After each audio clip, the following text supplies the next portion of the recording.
Hello, everybody, and welcome to the virtual BICA 21 poster session. Do you hear me? Yes. Who is this speaking? Kosikov Sergey. Oh, okay. Hello.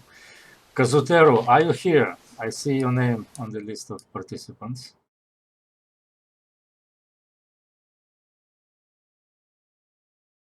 Your microphone is muted, I think. Yeah.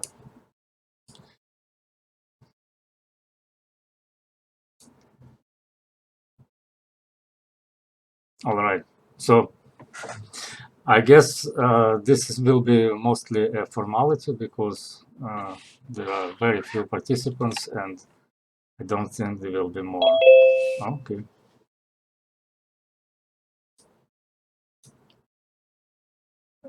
Hi, Kazutero.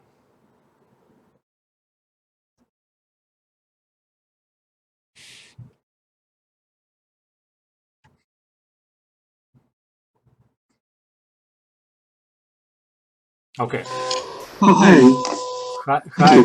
Hi, good to hear you. Thanks for coming. And I understand it's very late in your country, and therefore I think we should start with your presentation, if you like. Actually, we have it. We have it already recorded.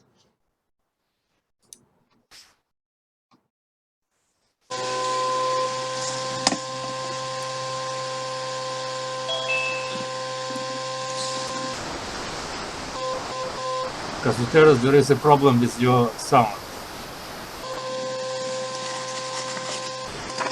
There is some kind of noise coming from your mic. Sorry. But we hear you. Yeah, that's good.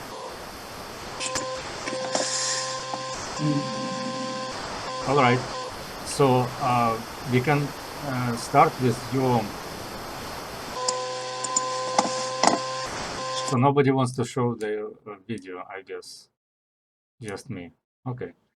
We can start with your poster. Hi, are you interested? Deep reinforcement learning, which combines deep, is attracting attention. In many cases, Q-learning, QL, is used as a reinforcement learning method. Deep Q network, DQN, is a typical example of the method. On the other hand, we are paying attention to exploitation-oriented learning such as profit sharing from the standpoint of strongly enhancing experience. Though many methods such as QWITH have been proposed as a method that combines exploitation-oriented learning and deep learning, complete independence from QL has not been realized in an environment where rewards and penalties are mixed. In this paper, we proposed a deep exploitation-oriented learning method called deep profit sharing, DPS, that does not use QL in an environment where rewards and penalties coexist. To confirm the effectiveness of DPS, we performed random selection and comparison with DQN. We demonstrated the effectiveness of DPS through experiments with changing rates of reward and penalty. Please, tell me, how did I do? Okay, I guess it's time now to ask questions, and please address them to the author, Kazutero, who is present here.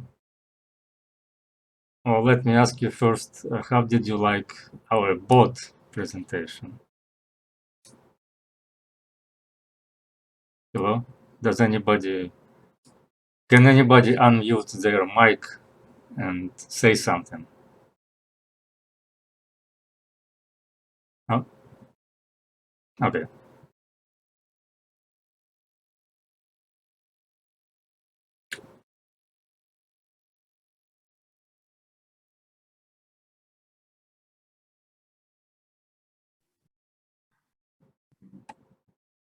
Okay. Could you explain what is the deep profit? Kazutero, did you hear the question? Sorry.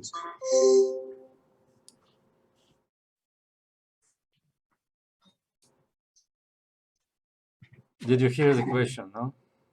The question is, could you please explain in more details what does it mean, deep profit?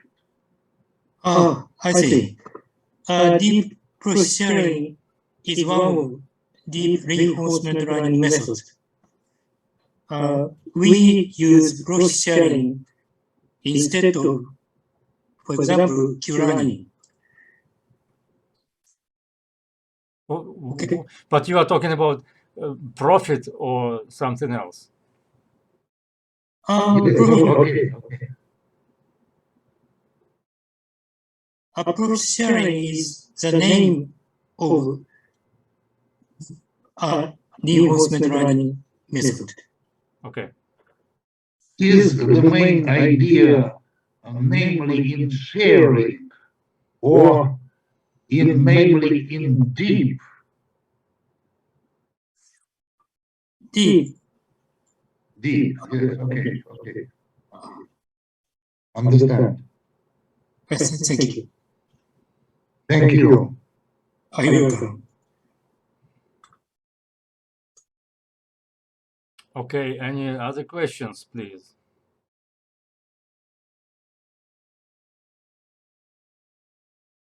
And what the evaluation shows?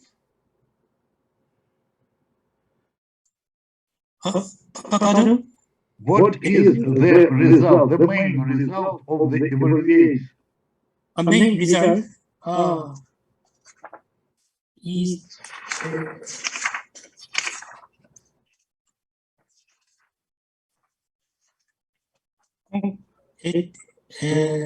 this table comparison of the number of random selections. The table in the center here, right? Yes. Okay. What does it show? Thank you. Actually, I can step back and still do some zooming on the table. Can you tell us? Yes, I see that now. I see that. But could you, this is my question to the reporter, could you explain the diagram? Could you explain The main idea. The main idea. a main idea? I see. My main idea is combination of deep learning and processing. That is called DPS. Combination is main idea. Okay. Understand. Thank you. Yeah, but I still would like to ask you the same question. What does this diagram show on the left? Diagram. The What diagram. cross-reference? Sorry, please again. Does it show the cross-reference between the nodes? Pardon? So continue, please. Sorry. So, What kind of action do you consider? Present that each agent has 4 kinds. Agent. There is one agent in the state of S0, and the agent should be select an action from A, B, C, D. Yes.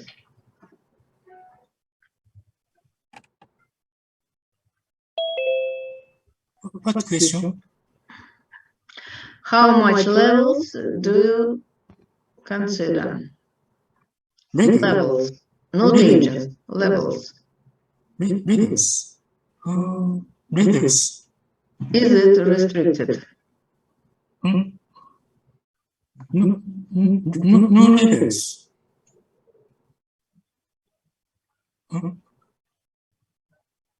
What means levels? Okay, they say on the slide the agent has 4 kinds of desires. Design levels. I see. Okay. Design levels means so. For example, the life maybe A, B, C, D is for example, A is the purpose to get them food, and B is the purpose to get water and so on. 4 levels, desire levels. In this, Yes, is not the levels of abstractions. Yes. It's just types of desires. Yes, I see. Thank you. you're welcome.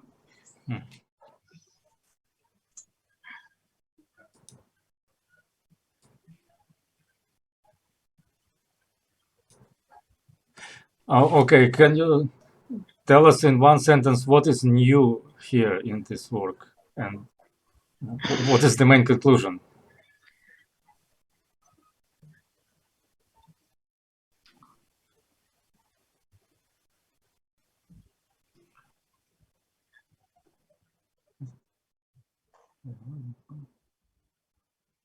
Why it is a penalty environment?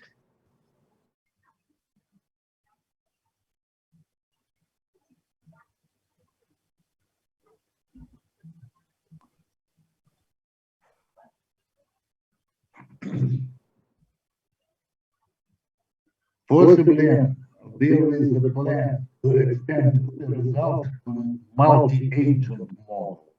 Yes? Multi-agent model?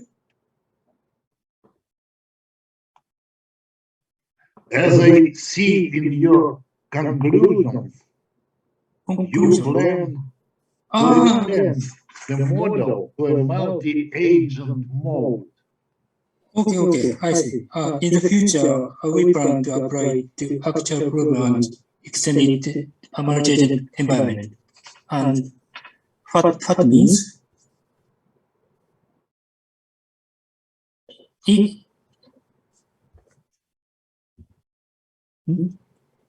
What question?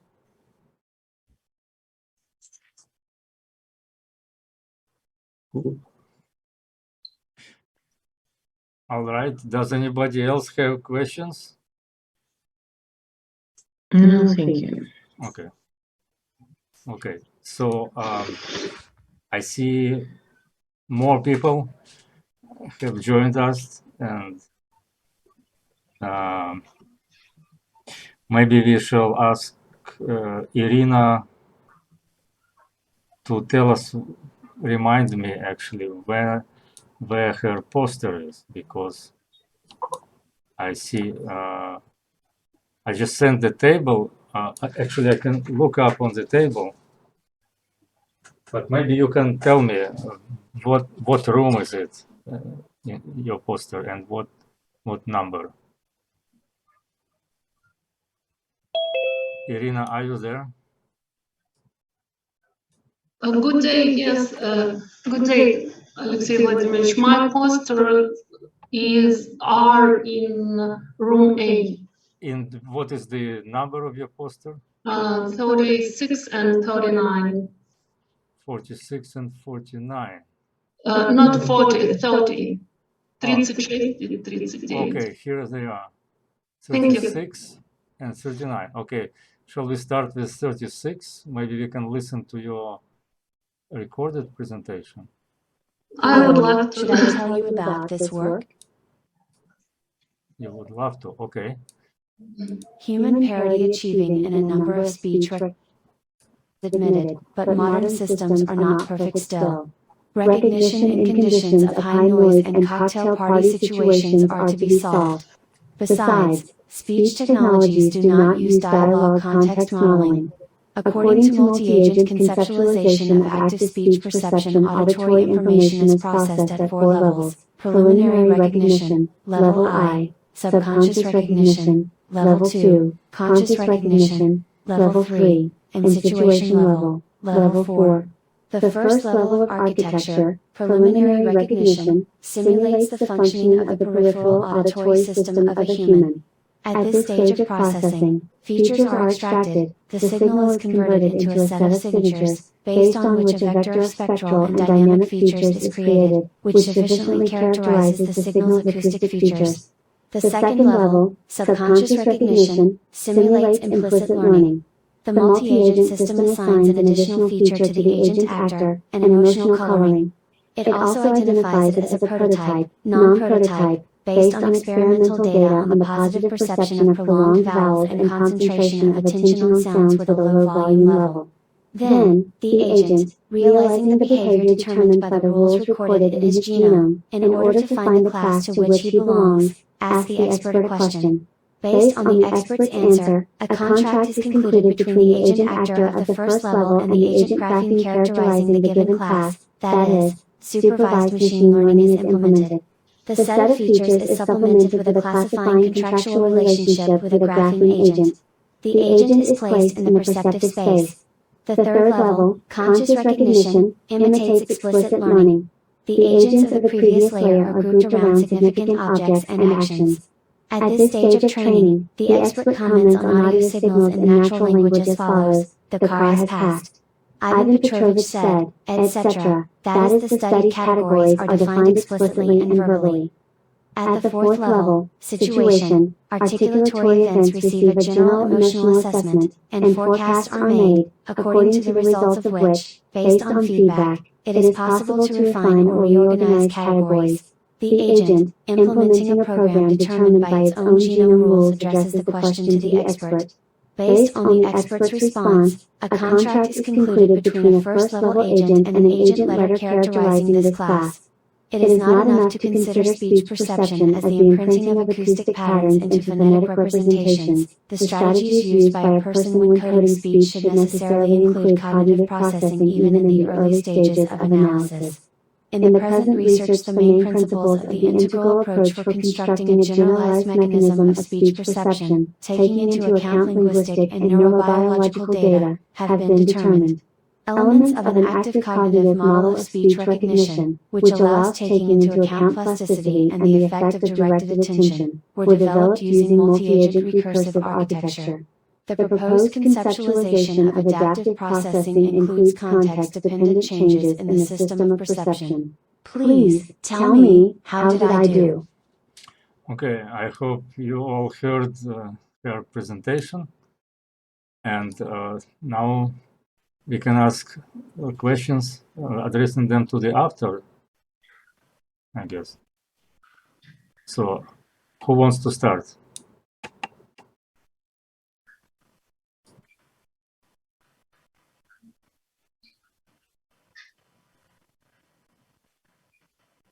Oh, okay, let me start then.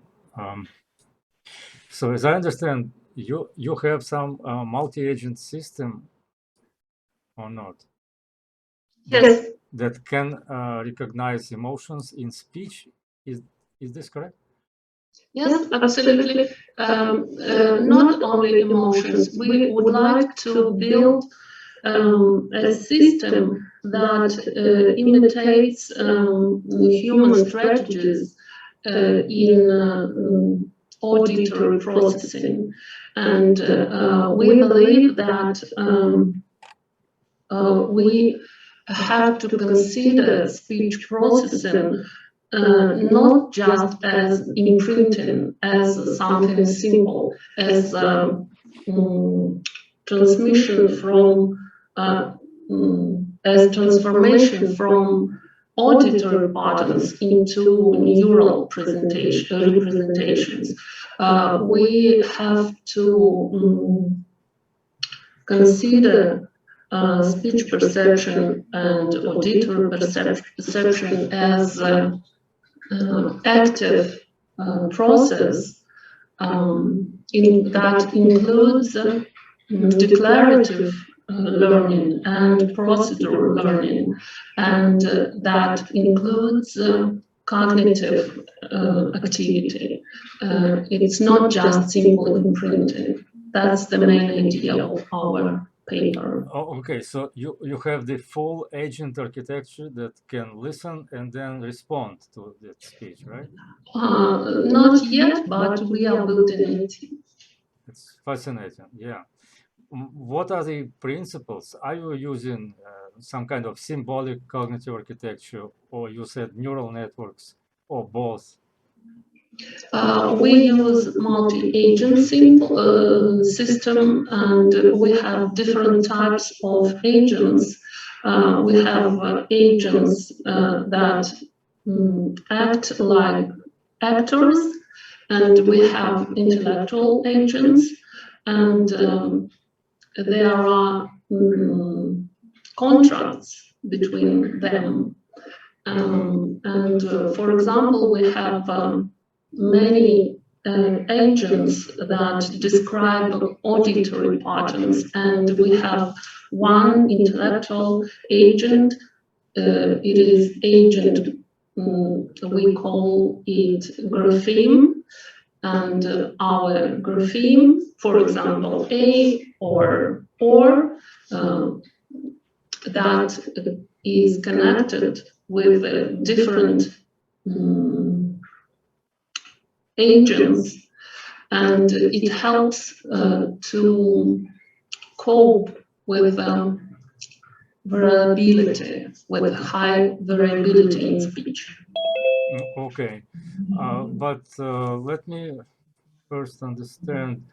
So you are using neural networks for recognition of emotions and for generation of responses also. Okay, maybe not, but what kind of neural networks are you using? How do you train them? Where do you get the data for training those networks? We recorded. I have many postgraduate students, and I asked to help them, and we recorded their voices. And you know, we live in Caucasus. We have many accents, different accents in our territory. The Russian language here in Nachik is something like I don't know, lingua franca here. There is a lot of different nations here, and all of them speak with different accents. And we built a database with that it involves many different accents and voices, so we hope it will help us to take into account different kind of variability in speech. Oh, thank you. So I understand that you built your own database and you annotated it. Yes. Yes. That's great. By the way, there are probably many other databases available. Yes, absolutely. Did you try to use them, or were there any problems? No, we just decided to take into account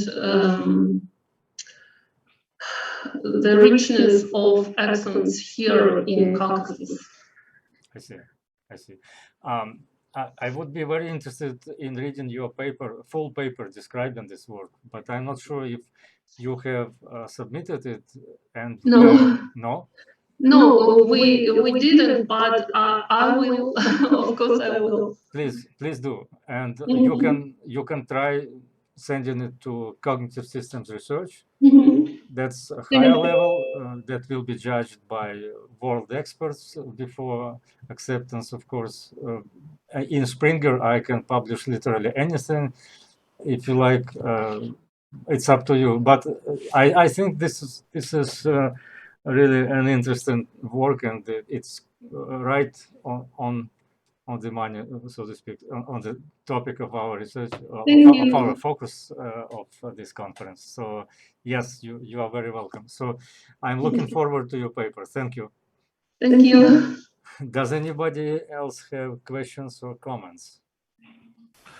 Yes, please. Who? May I? Yes, please, go ahead. Yes. How many agents do you have in your system? We have right now 10 intellectual agents. Each of our intellectual agents means a grapheme, and we have many different agents. We call them actors. They don't have objective function, and they just describe acoustic pattern, every individual acoustic pattern, and every actor is connected with agent grapheme. So we have right now 10 graphemes and a lot of actors. I see. And agents must work in coordination. So how do you coordinate the activity of agents? With the help of learning. And of course, we have genomes inside of intellectual agent. Genome means a set of rules. Rules are written and in logic form. That's the way we coordinate. I see. And what programming language do you use? Mostly we used Python to analyze sound, and we used C in building multi-agent system. Thank you. You're welcome. So I hear that you are talking about genomes, therefore you are using evolutionary algorithms, correct? Yes, yes. And you combine them with neural networks?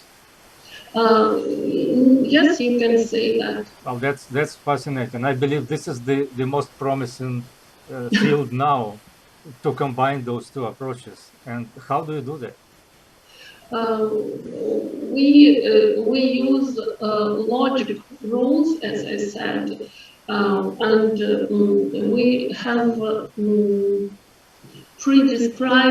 some prescribed rules, and some rules change in the process of learning.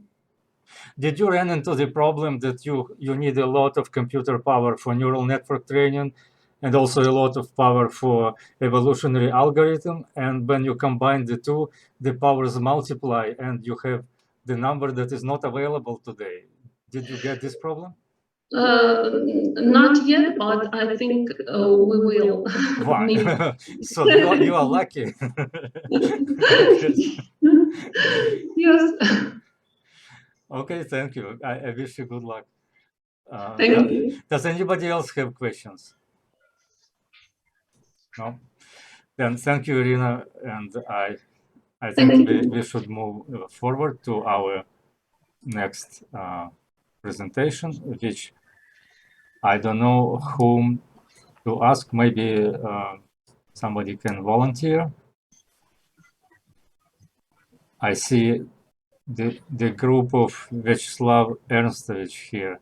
They were present from the very beginning. Actually, they connected even 2 hours. Oh, Howard, hi. Nice to see you. Howard, what time is it in your where you are?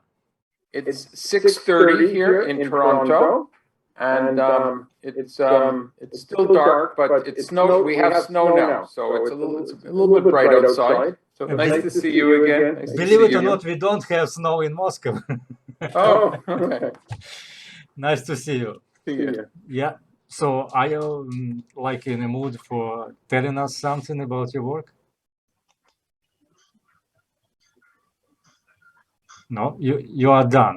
You actually gave good presentations in September, I believe, and maybe you can say just a few words about what you are doing, what you are looking forward to.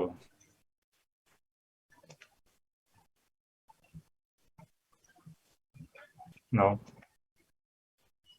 Okay. Then I should ask. I should probably ask the group of Vyacheslav Ernstovich, who are present here for a while already and are waiting for their return. And if you can remind me what poster numbers you have, and Possibly 18. 18. And what room is it? I forgot already. I don't know exactly. Let me see. Let me go to room. Possibly B. Possibly B. Yes, I think it should be 18. Okay, I got it. And 18. I'm ready to deliver 18. Oh, please go ahead. Okay. Could you please show more tightly the picture in the middle? Okay. Like this? Okay, thank you. And now the poster in general plan. Could you please? Okay. Okay. This is a short communication on ongoing research. The research is not yet completed. It is just started on studying the possible worlds in the connection with computational models, but the models of a rather special kind. The models are able to capture more semantics than ordinary models because of using the ideas of variable sets where the elements of the sets could be changed during the even in evaluation of the variable which ranges over the domains. This is a long study which continues in different conditions and under many assumptions, but we continue this research. In our abstract, we note that it is difficult to construct a rather general computational model which fits all the demands of semantic representation of the changeable problem domain. Because of the real changeability is rather complicated, because of the concepts are changing and the elements are changing. The elements of the concepts or domains, we call them as individuals. These individuals could be born in the domains, inhabiting the domains, can cancel out the inhabitants of the domains, and can change their position, and so the concepts became the so-called displaced concepts. They are not exact the same, but changes with the conditions, not obviously with a linear time, but over the circumstances.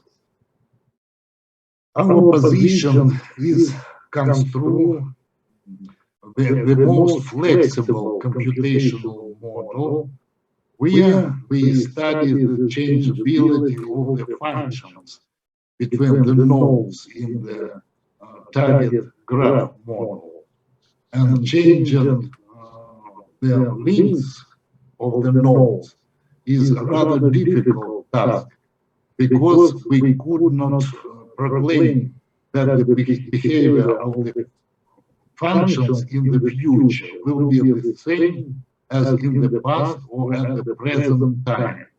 So we have a minimum chances to proclaim that the function, even in the near future, will be similar to the function at the current moment.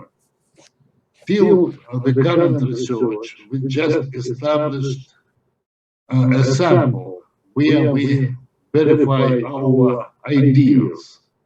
Could you please to show the picture in more details? Yes, okay.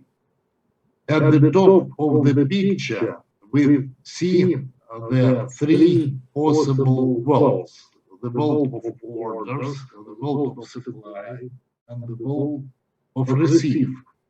They are linked by the links of prerequisite and effect. So, for the supply event, the prerequisite is the order, and for the order, the effect of ordering is the supply. The same is for receive. The prerequisite of receive is supply, and possible effect of supply is receiving. This model will assist our to verify the main ideas of traversing the possible worlds of ordering, supplements, and receiving. We can imagine that any individual supplement can traverse from ordering via supplement to receiving, but we can miss some phases of the states of the knowledge concerning the particular ordering or supply event. The next dimension of our model, we use at first the two-dimensional model, is the after-before dimension. Now we use just after links between the conditions T, U, and V. Thus, the overall graph model will come through the possible combinations of the traversing by the individuals, the nodes of such a graph.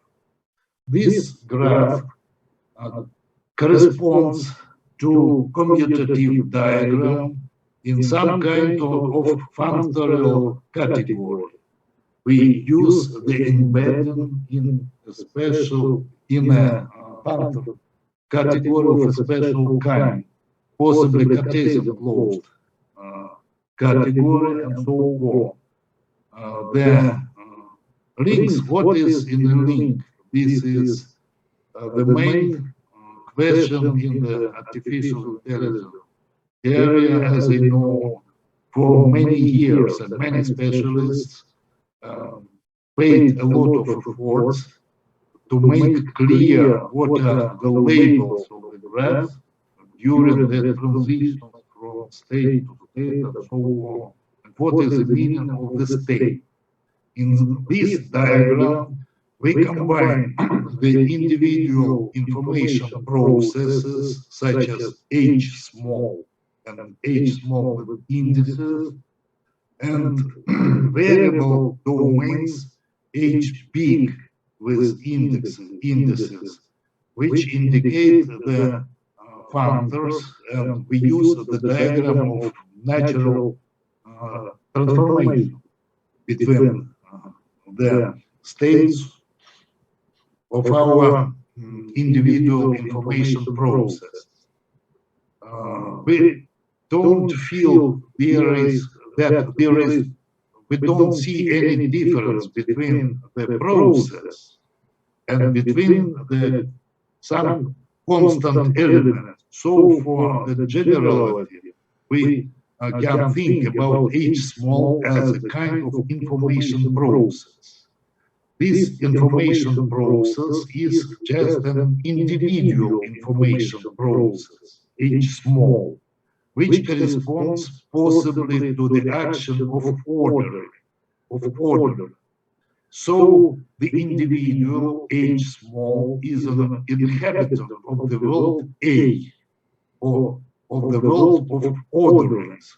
So the laws of orderings of some consumer goods can be applied to restrict the behavior of the process H small, and so on. The world, such as A, possibly ordering, could be analyzed in depth by some kind of semantic maps or semantic nets and so on. So the possible world A is not so elementary because of its elements are allowed to be more complicated and even having a kind of topology. But this is left for the further research.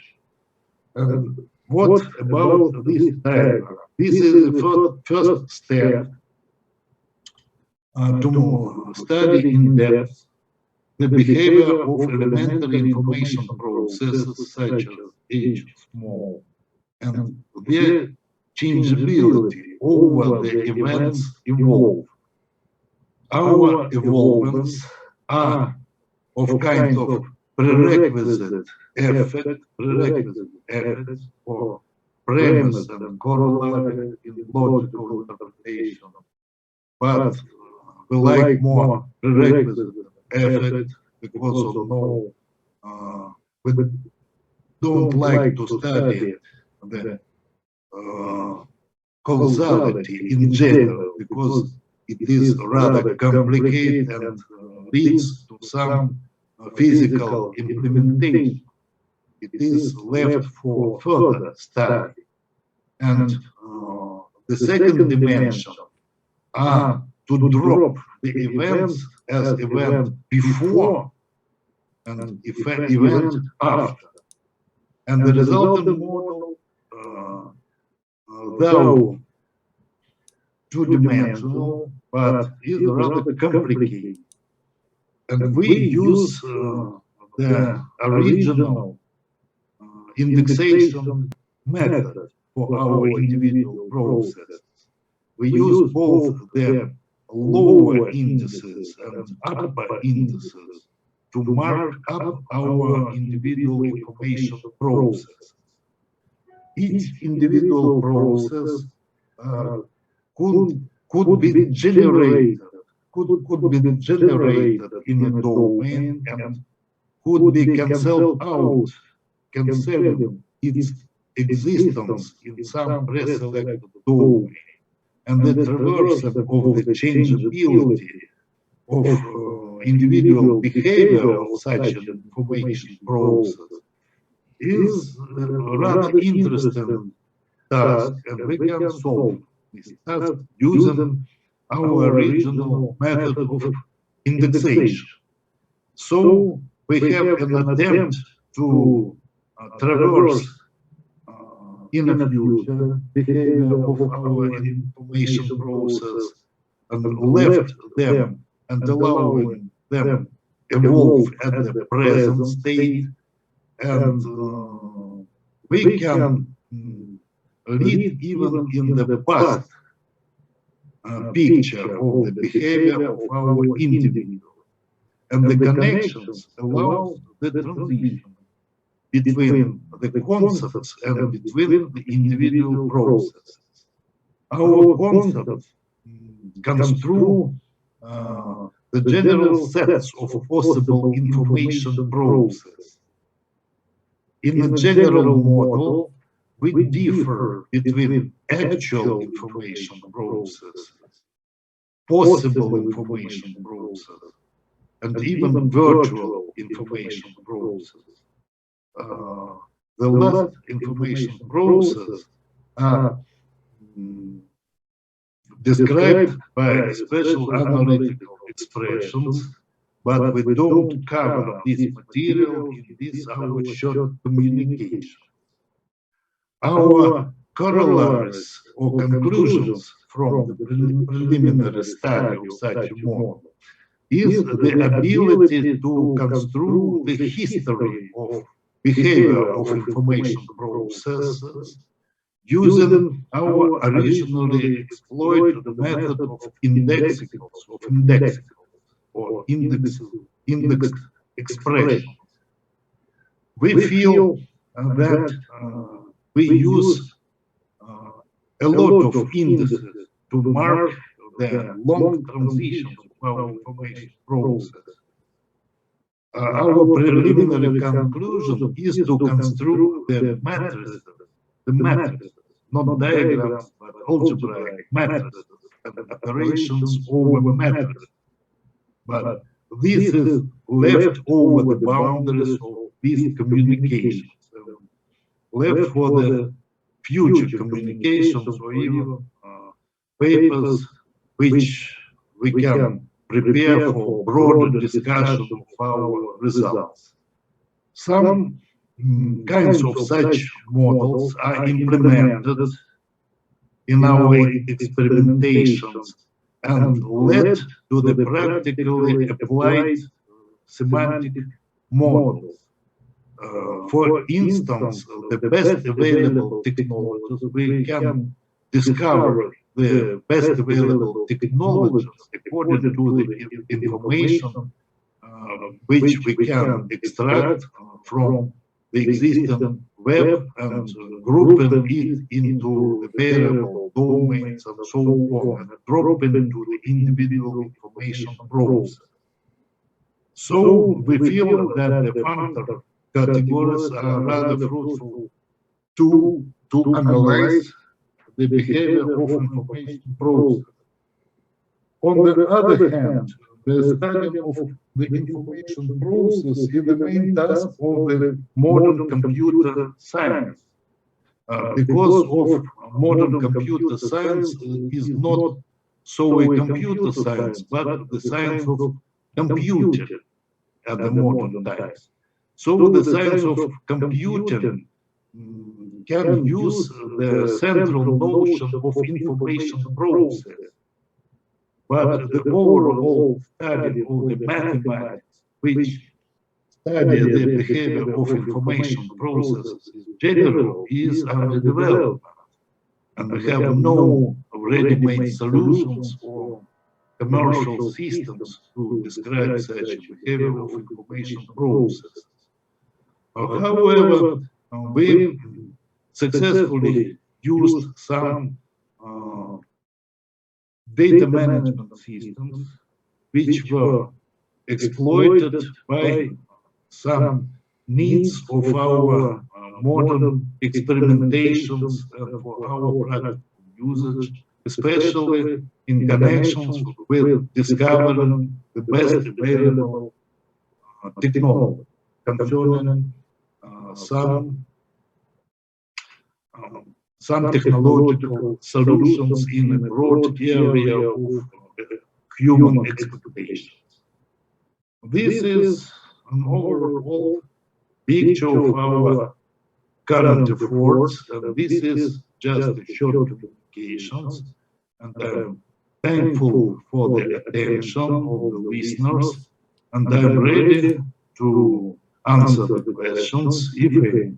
Thank you. Thank you, Vyacheslav Ernstovich.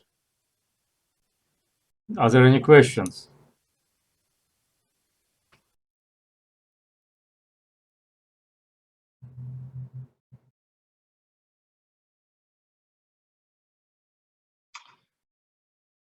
At the moment, we have a family of semantic diagrams, but we, in this communication, we show just one kind of semantic diagrams, but the other elements of the families of the diagrams we will study in our future. Okay. I guess if nobody wants to start, then I shall start with questions. One is, all this sounds to me very abstract. I actually understood very little. Sorry, I'm not really an expert in pointers and this kind of logic. But I'm curious where this apparatus can be applied, or is it already applied? What kind of tasks can you solve? I noticed you were talking about consumer ordering something, but perhaps the application would be more general than that. I'm not sure. You are talking about the most flexible framework, and you claim that you allow more semantics than any other model would allow. So how this can be exemplified, for example?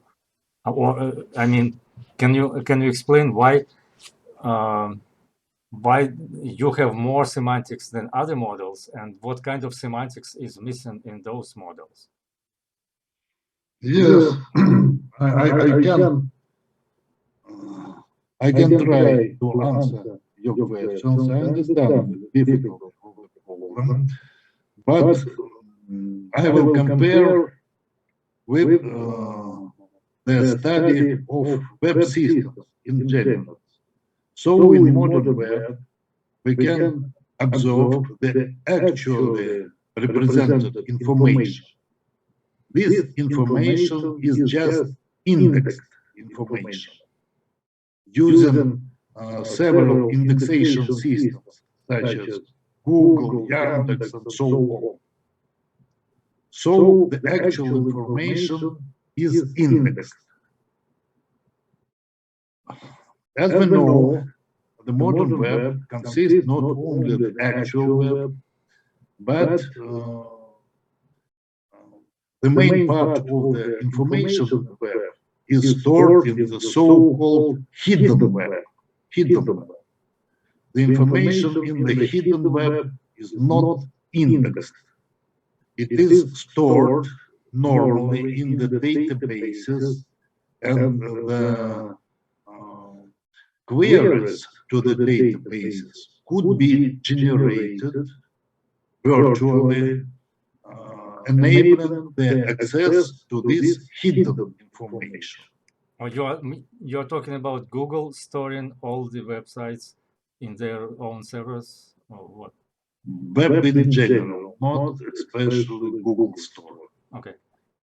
And the third kind of information is so-called dark web, which is besides indices and besides the queries to the database. And this amount of information is rather huge and needs to study how to explain the computational effects and how to use the information better. This is a heavy burden to solve such a task. But our attempts are to establish the effective searching mechanisms and indexation methods to find out the broader range of information which is appearing to other information systems which we use in our experimentation. This is one of the directions in our study now. But we have other directions as well. Okay, thank you. But still, I have problem understanding what kind of semantics is missing in usual traditional models and is available in your model. Can you give an example? Yes, this is very interesting subject to explain the semantics.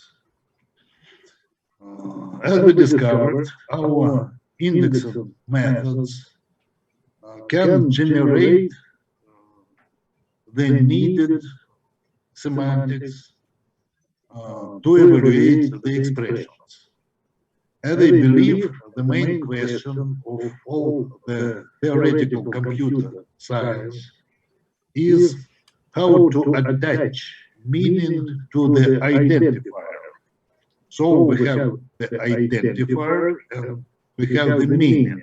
And the problem is how to attach meaning to identifier, to link the names with values. So we can construct the evaluation functions as we need, by need.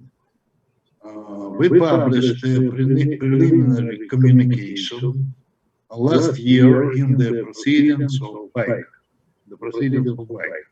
But possibly this our communications was left without needed attention. I don't know.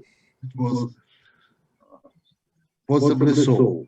But our indexing method is rather attractive, as we see, and could be explained in different subject areas, in disparate problem domains, and will be used not only in the area of databases or web systems, but even broader, in broader range, to analyze the most general notion of the information process which arises in science of computing, we believe. Thank you. Thank you.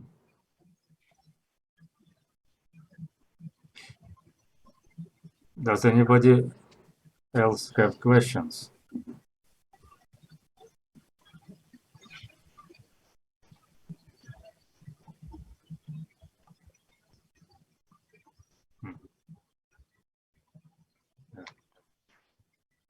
To continue the discussion,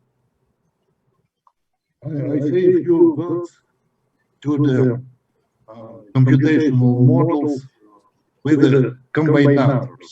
Combinator mode is widely used in the theoretical computer, in the modern theoretical computer science, even with the name of combinatory logic, combinators, and so on.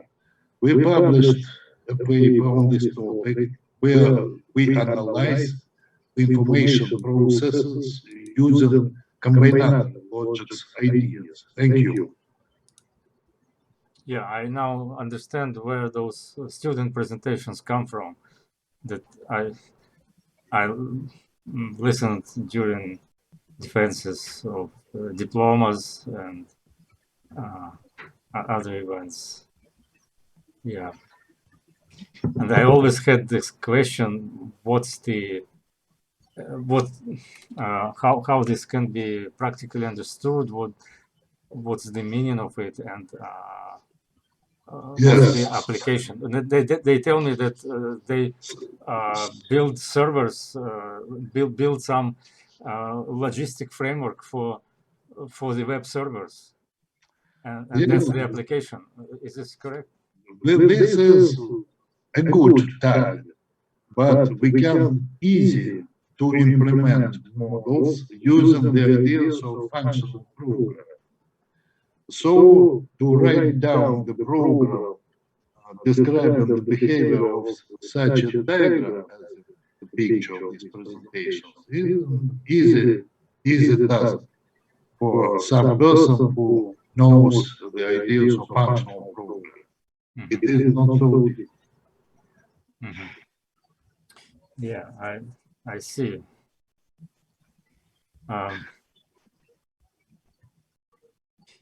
You're right. It's not an easy task to But the interpretation, possibly the interpretations, understanding, broad understanding, are not so trivial. Not so trivial. Oh, there is somebody who wants to ask a question, I think, right? Hello? Sophie? Hi. Did you hear the presentation of Vyacheslav, or you just joined? I've just joined like 10 seconds ago. Oh, I nice to see you. Okay. So does anybody else have questions to Vyacheslav? Howard, maybe you can say something. No.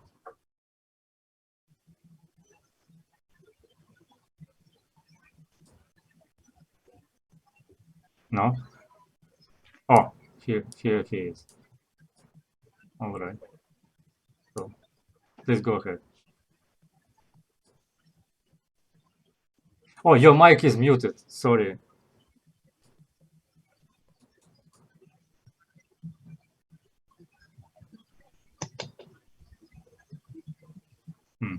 He says that he should wait a second, I guess. As Ben Goertzel said once, I remember, publishing your work is easy. Getting it read is difficult. So this is the destiny of scientists. Yeah. Easy to write, but difficult to understand. Yes, yes.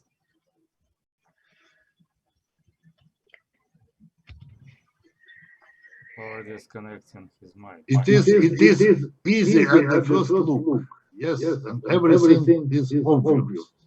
But when we think in depth, this is not so obvious. Well, I completely agree, but can you give at least one practical example of how this thing can make our life easier?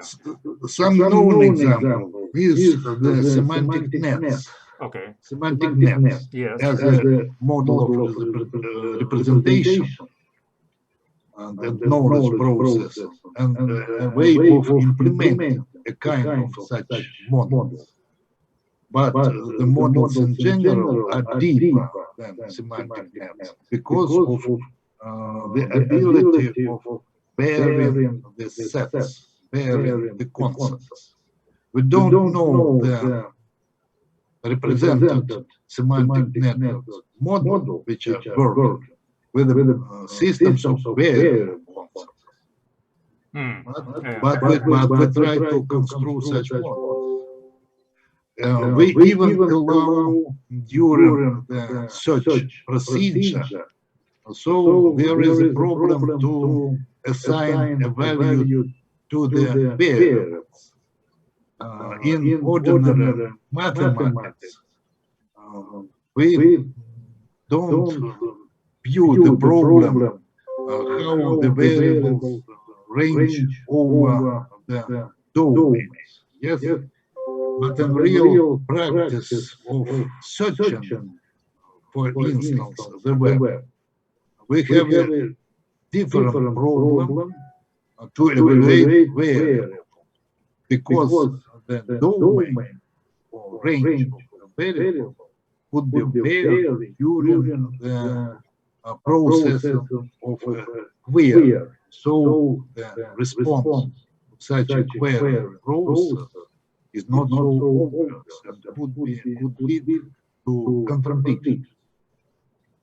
Could lead to contradictions. To suppress such contradictions, we need rather special models, and they are broader than simple semantic models and semantic model technology. We use our diagrams to solve such the effects. Thank you. Howard, is there any luck with your microphone? No, I'm okay. I'm okay. Great. Please go ahead. I enjoyed the presentation very much. I was looking for proceedings. I guess I don't really, it's hard from the poster just looking at like this. It's much better in real life when you meet people, but it's,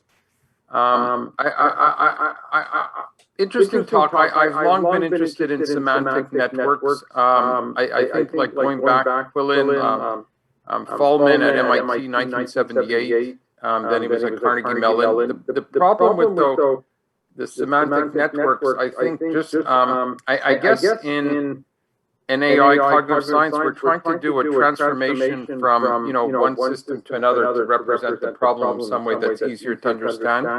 And my issue with this is I really wonder if that helps us, I don't know, solve the problem in a better way, the semantic networks. It's when you scale them up and make them larger and larger, it just seems you have a hard time. I don't know to represent information properly. And have you heard of it was Fallman, F-A-H-L-M-A-N. He did a lot of this work in the 1980s. Yes. And what's the exact question?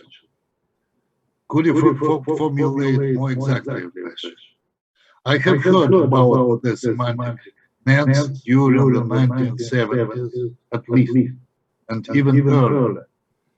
But as I feel, the most models of the semantic nets, possibly your Shapiro is a great artificial intelligence scientist who is alive and pursuing a lot of studying of semantic nets. He has an open code of semantic net over the modern web, so we can use it. But his work, for instance, is based on the presumption of constant predicates. The modern scientists in the semantic networks area don't like the variable predicates in the nodes, because there is a great difficulty to proceed with such predicates. But we allow, our model is not the same as ordinary semantic net as you see.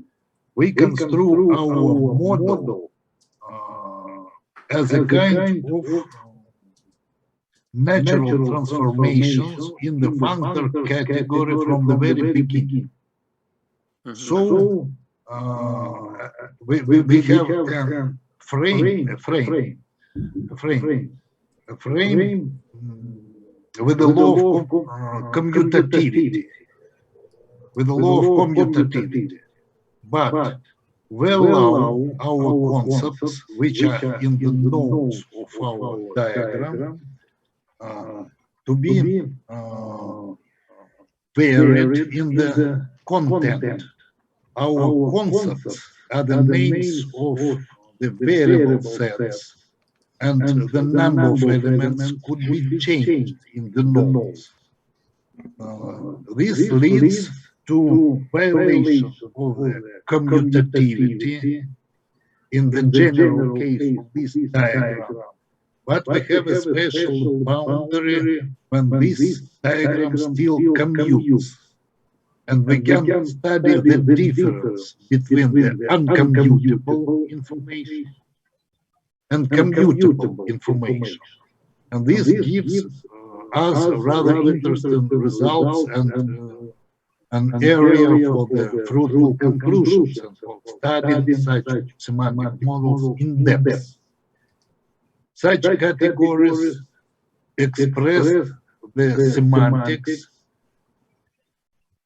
By the way, they express the idea of evaluation map.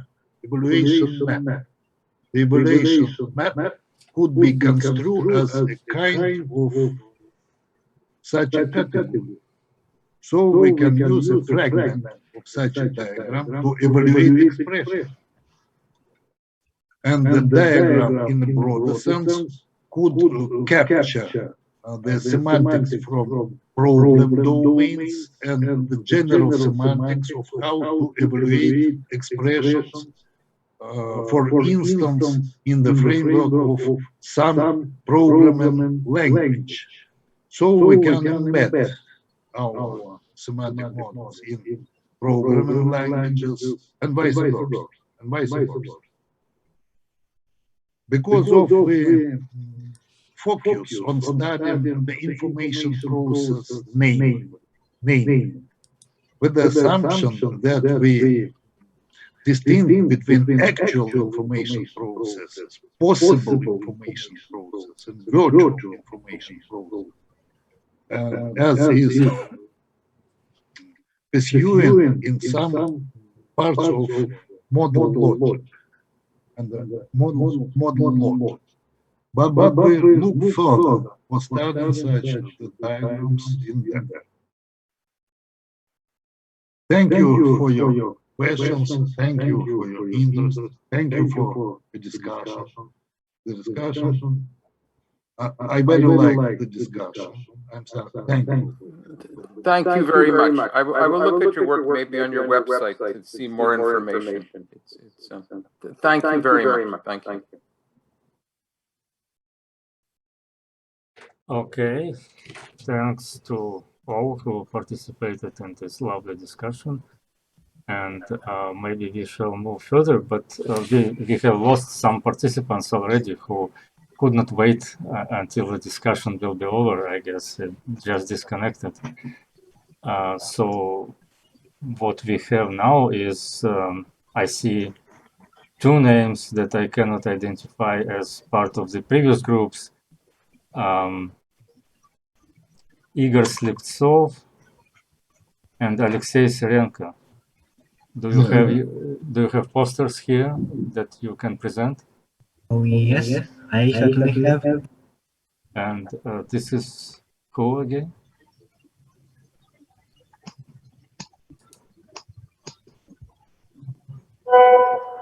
Sorry.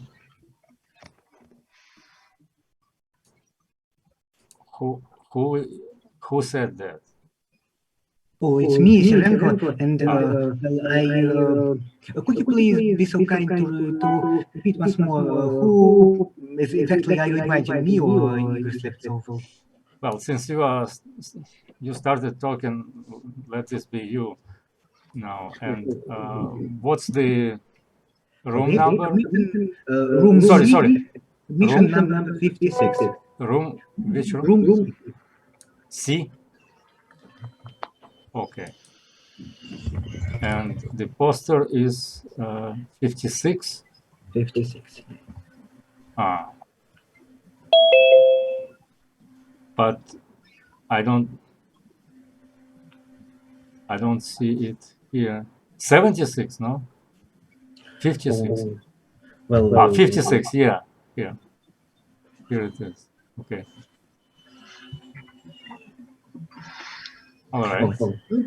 So our work is devoted to the topic of spiking neural networks. And well, if you allow me a brief introduction into spiking neural networks, they are a direction of neural networks which is one step more inspired by the brain than conventional neural networks. Because in spiking networks, the neurons receive and transmit electrical pulses called spikes. And information is encoded and processed in the form of these spikes. So in order to apply spiking networks to classification tasks of machine learning, one needs to devise some method to encode input data into the sequences of spikes presented to the network, and a method to decode the output spikes of the network into the result of classification. Of special relevance are spiking networks that learn on base of a bio-inspired plasticity model called spike time-independent plasticity. In this model, the synaptic conductances change depending on the timings of presynaptic and postsynaptic spikes. That way, each neuron and each synapse learns on its own in a fully asynchronous manner and in a fully unsupervised manner, which is promising for a prospective hardware implementation because this simplifies the prospective scheme of such a hardware. Because no teacher signal is needed, no no error backpropagation signal is needed to deliver to every neuron. Every neuron just learns on its own based on the input signals it receives. The complication of such learning approach, however, is that the only aspects that remain under the control of the modelist are the topology of the network and the method of encoding input data and the method of decoding the output signals. Because as soon as we have agreed to stick to spike timing independent plasticity as the learning mechanism. So far, there generally have existed two approaches for encoding the input data to the spiking signals presented to the network. Rate encoding, in which the information is presented by the average rates of spikes, and temporal encoding, in which the information is contained in the exact timings of separate spikes presented to the network. In this work, we propose one more encoding method, correlation encoding, in which each input is presented to some number of, let's call it a bunch of input synapses, and the value of the corresponding input component is encoded by the initial correlation of sequence of spikes presented at the corresponding bunch of input synapses. The motivation for such encoding is that spike timing dependent plasticity is sensitive to input correlation. So the more a bunch of inputs is correlated to one another, the more the corresponding synapses get strengthened by STTP. Which eventually leads to higher established synaptic weights. That way, the higher the value of an input component is, the more the corresponding bunch of inputs is correlated to one another, and the higher the resulting. At the testing stage, the higher the weights are, the more the output sequence of spikes of the network is correlated with its input. And so the output of a neuron will be more correlated with its input. When the neuron is presented the input it received previously during learning. This can be used to distinguish the input the neuron was trained on from basically some other input the neuron was not trained on. So we train each neuron on its own class, and then each neuron is expected to distinguish the class it was trained on from all the other classes. The resulting classification accuracy is on par with other existing approaches for learning based on spike time independent plasticity. So this is just a preliminary work, which is certainly novel, but its practical performance advantages are yet to be demonstrated. At the moment, we'll demonstrate that it is on par with the existing approaches. It doesn't outperform the existing approaches, but as a proof of concept. That's all I think. Oh, thank you. Are there questions?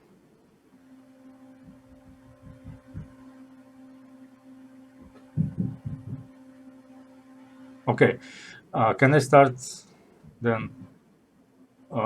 Could you please explain again the correlation in coding? So I see you correlate parts of the input with some randomly generated. Oh, can you explain again what is correlation in coding and how is it implemented? Well, every component of an input vector is presented to several input synapses. So, and these synapses receive sequences of spikes, which are correlated to one another. They are, well, originally... Sorry, do you introduce correlations artificially? Like you generate random data and introduce correlations in them to encode some information? Or what is exactly happening here? We generate correlated sequences by firstly generating Poisson spike sequence just from a Bernoulli process. So we iterate through time steps and generate or not generate a spike at each time step. So it's a Bernoulli. So you have independent processes? Certainly, yes, each input is an independent process, but eventually we generate first of all, we generate a single, let's call it a reference spike sequence. We generate a reference spike sequence from a Bernoulli process. Okay. It is completely random. And then we generate all the input sequences from this single reference spike sequence. Just by picking spikes out of the reference sequence with a certain probability. Okay, got it. So you introduce correlations, different correlations with the reference sequence. And this is how you encode your input. Interesting. And so this is necessary because you have STDP and it is sensitive to correlations. This is not necessary because there exist other ways to encode input which are suitable for learning based on STDP. Correlations are not necessary, but they indeed let's call it, they present a natural way for encoding, just because STDP is sensitive to them. Okay, but you said that your model is better because you do not need backpropagation, and still I'm not convinced that by rejecting all that ideas of backpropagation and deep learning and whatever else, you will get certain advantage. Why is it working, and why do you get such results in classification of input data? I have almost no chance to outperform backpropagation. So I don't even attempt to outperform backpropagation. This is why I compare my method to other methods based on STTP rather than to backpropagation. Mm-hmm. The comparison presented here in the results table is the comparison of correlation encoding with other encoding methods, but learning is still based on STTP. And yet, I'm going to argue that any learning method based on STTP is interesting in and of itself, just because it doesn't use backpropagation, not because of performance, but just because of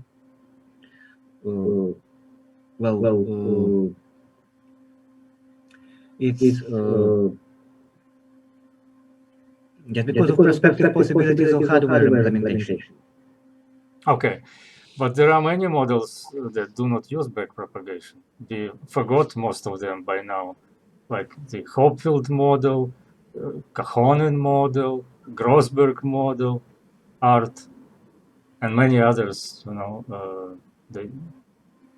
They basically don't use backpropagation.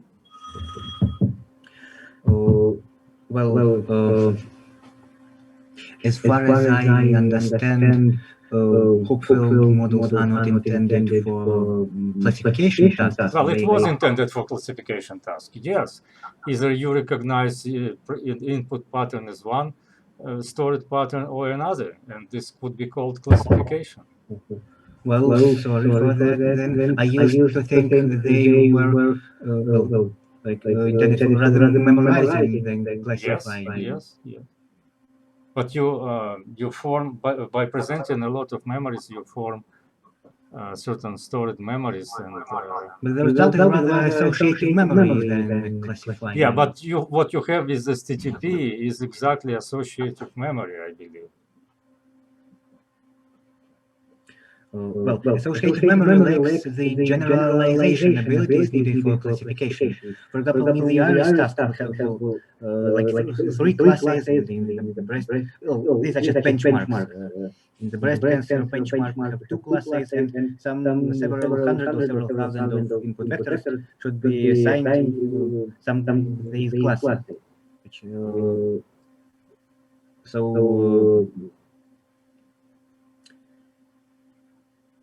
well, I see. So are you saying that your STDP model is not doing associative learning?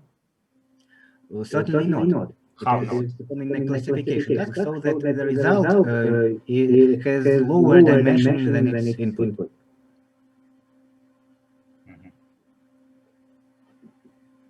Okay, does anybody else want to? Please, Howard. Please let me Kosikov Sergey.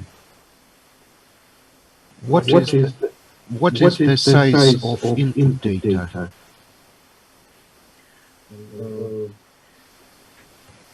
In the we have tested this model on two benchmarks. The official's iris, in which an input vector has the size of 4. There are 4 inputs. And in the task of Wisconsin breast cancer, an input vector has the size of 30. However,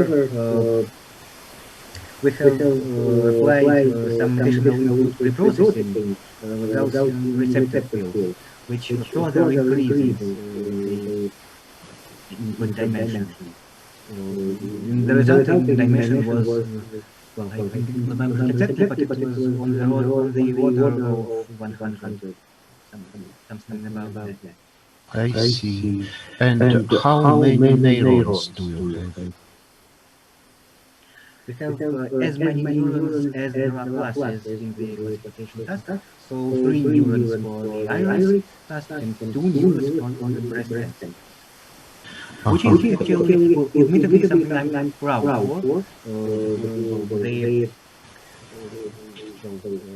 So few neurons is certainly something I'm proud of. Thank you.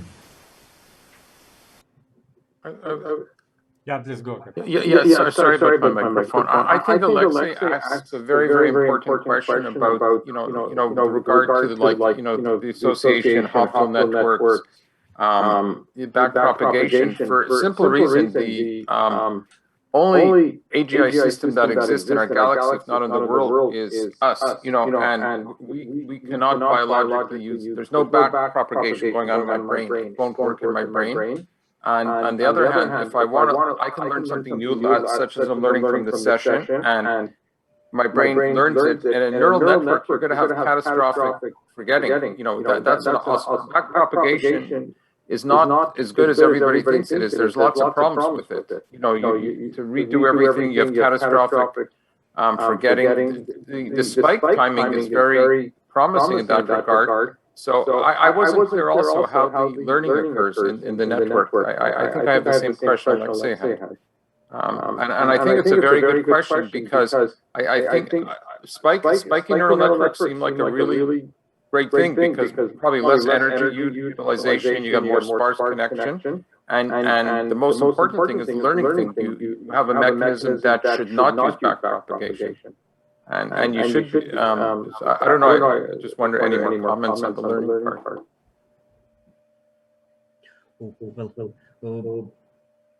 Am I right that your actual question is how learning is implemented? Yes.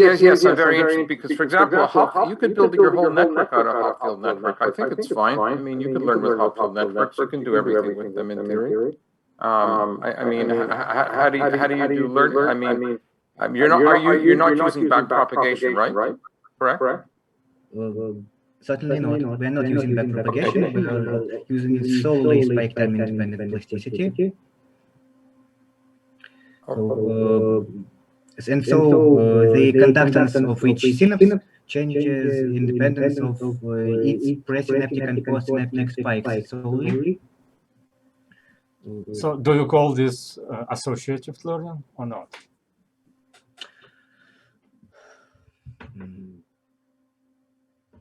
I think that's associative. That's Hebbian probably. It is. I agree with Alexei. Not I think that's a exactly critical thing. Yeah. Well, this is not exactly Hebbian, but it is associative, that's for sure. Yeah. Well, isn't it Hebbian? Well, Hebbian rule means something definite. It means that when synapse of neuron A has excitation and the presynaptic terminal of neuron B has excitation, then the strength should increase. But in STDP, you have a time shift between the two events. So that's not exactly Hebbian, I would say. Still, STDP is commonly considered as one of possible formulations that conform to the Hebb principle. That's okay. That's correct. Yes, I agree with that. But let's not argue about what is Hebbian and what is not. Let's get to the question. I still must have misunderstood what the question is. I think my question is, how does learning actually occur? I think spiking neural networks are very promising. And much more biological, of course, than normal neural networks. But my question is, you can't use backpropagation. How does it learning? I think it would be. I think I had the same question Alexei had, like more to clarify better. How does learning occur? What mechanisms are you using for learning? And I agree with Alexei. It's sort of like type of Hebbian-like. I know the timing is wrong, but it's like I don't know. To me, from your presentation, I'm thinking it seems Hebbian-like, but how does learning occur? Because that's the big thing. How does learning occur? Well, like in Hopfield networks, learning is fully unsupervised. So we just present some input signals to the network, and then STDP drives the synaptic weights to some stable state. And then we just are lucky to have this stable state be such that the network eventually performs the classification task. So the network memorizes the input pattern, correct? Where is classification then? It sort of memorizes, but it does not produce its input, again at its output. We just have to deduce from the neuron. The neuron just has to distinguish what it learned from what it didn't learn. And we have to deduce from the neuron's output whether it receives the input it learned or the input it didn't learn. So this is it. You just present inputs of category A. You notice one sort of response of the network, then present input of category B. You notice a different response of the network. And right. You're absolutely right. Exactly so. And the learning occurs in associative learning of those individual inputs. and then it falls into one category or another when you present a new pattern, right? Right. Yeah, so it seems to me that the learning capacity should be very limited in this sort of model. Well, thankfully, it is not the case, because with only So how it is not the case? Can you give us some numbers or what comparison to benchmarks or anything like that? Well, just as you see, with as few neurons as there are classes, so with just as little as 3 neurons, we can classify 150 input samples of Fischl's iris, or just about 1,000 input samples of Wisconsin breast cancer.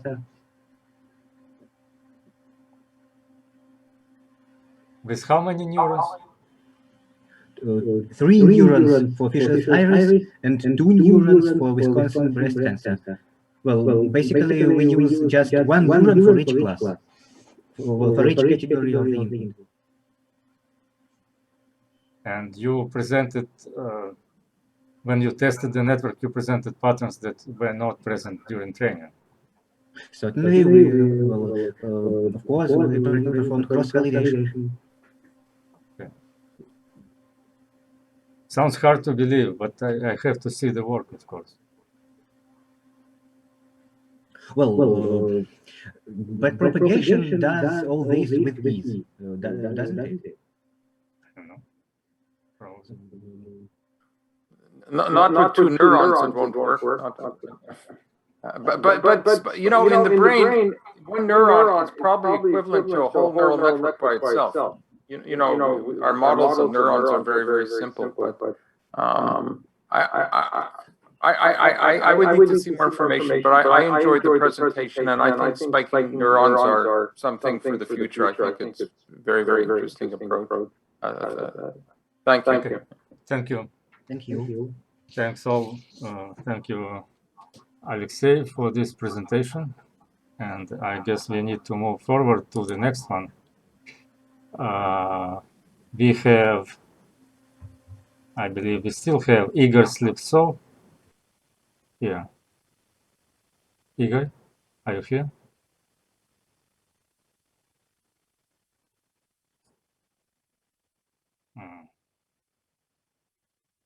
Hello, is my mic working? Yes, now it is. Thank you. What is your poster number? Number 3. So what room is that?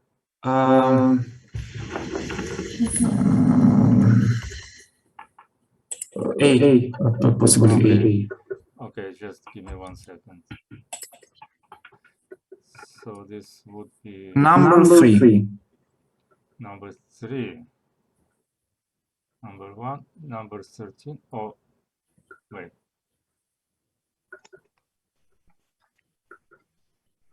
Is it the board number 3 or the poster number 3? Poster number 3.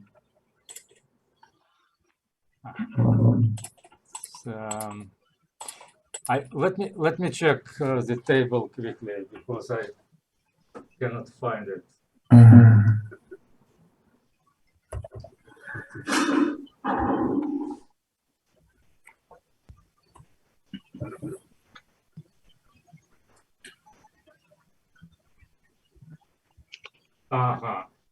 You have actually room B and the poster number 89 on the board 7.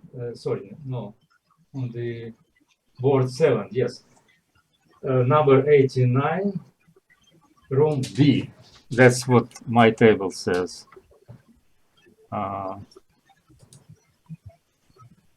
Number. That must be it. Is this it? No. Yes. Igor Slivtsov. Yes. Yes. Please. Oh. Sorry. Okay. So please go ahead and give us a tour of your poster. Thank you. So I'm going to start. Could you please zoom in the figure in the approach section, the first one? Which figure? In the approach section, the leftmost one. All right. Thank you. The problem we consider is to automatically construct an information system that interacts with the user according to a formal specification in cases when the specification does not contain implementation restrictions, for example, timing restrictions or memory consumption. And precise compliance of the restricted system with the specification is essential. That is, we want to guarantee in 100% that the implementation meets its specification. In this case, automatic testing is not enough because it can guarantee in 100%. And static verification is the only option. We propose the specification language based on linear temporal logic, which is suitable for discrete synchronous interaction. That is, when a protocol is a sequence of stages, and each stage is represented with a pair of messages of what the system asked and what the user liked. The specification language is designed to make a static verification of correctness possible. Using the developed approach based on encoding the goal properties with dependent types by Asimov, we formally prove two things. First, that the constructed system is correct by providing automatically generated proof of its compliance with the specification. And second, that the constructing procedure is correct itself.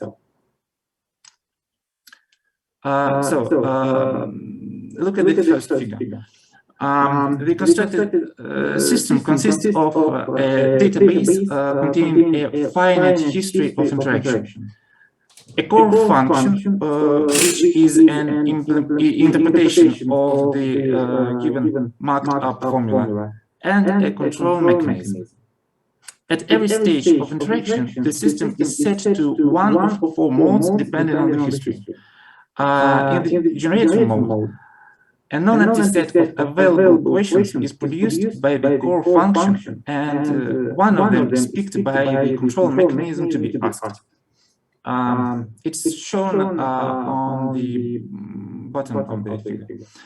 The core function provides a proof of the fact that every question makes the further interaction possible. Whatever the user replies, whatever the user is going to do. The core function may point out that the specification will or will not be satisfied in every scenario of interaction with given history. In that case, the core function indicates with the corresponding mode, and it provides a proof of the corresponding property. These two modes are shown on the left of the figure. On the right of the figure. There is one more thing.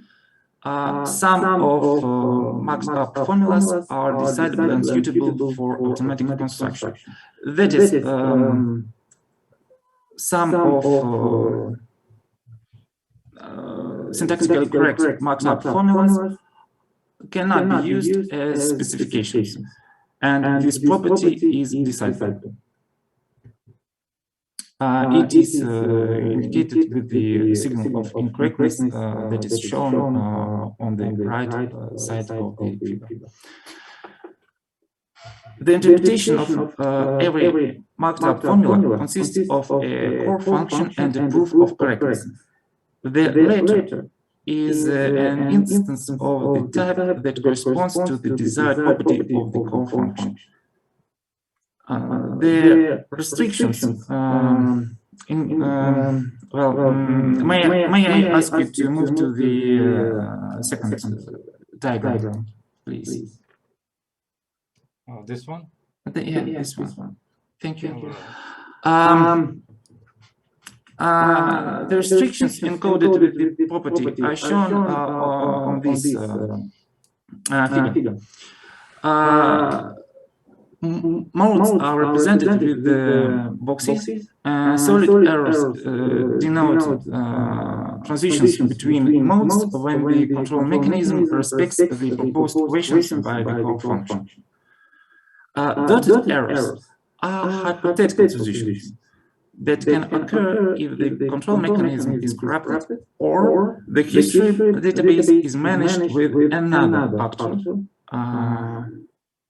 that is not part of the system shown on the first figure. The rest of transitions are probably impossible.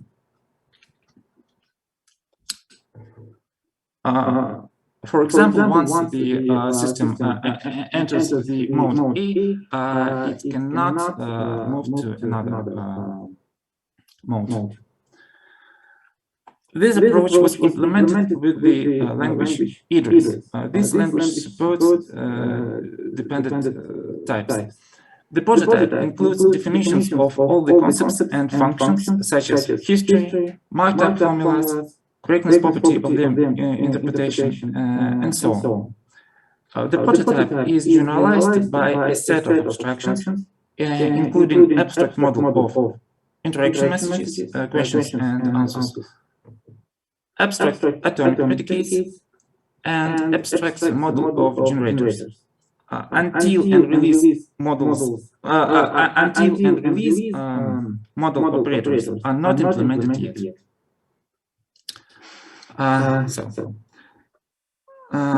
May I ask you one more time to zoom out to the process itself? Yeah, thank you.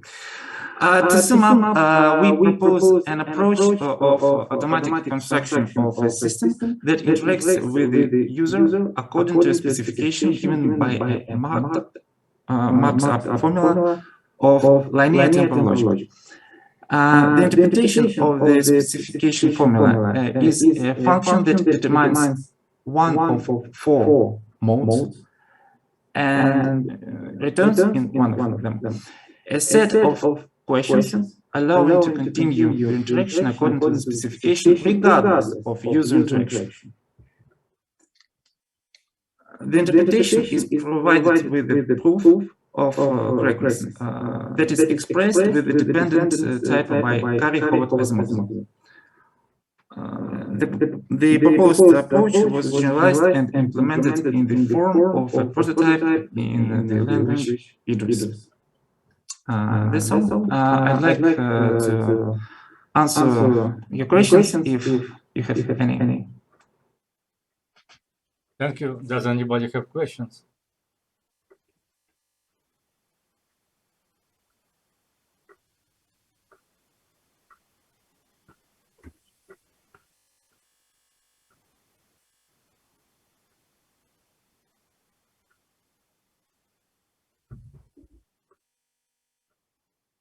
Okay, if there are no questions, then we shall move on. Thank you for your attention. Thank you. I believe there are many more posters by the group of Vyacheslav Ernstovich here. Maybe those people can guide me where to go now and which poster to show. Are they all in room B? I forgot. I actually allocated them myself, but I forgot already. Oh, wait a second. Here's another your poster, Igor. Number three. Yeah. Number 3, yes, that's what you were talking about. Can you now present this one? Yeah, this poster is related to the first one.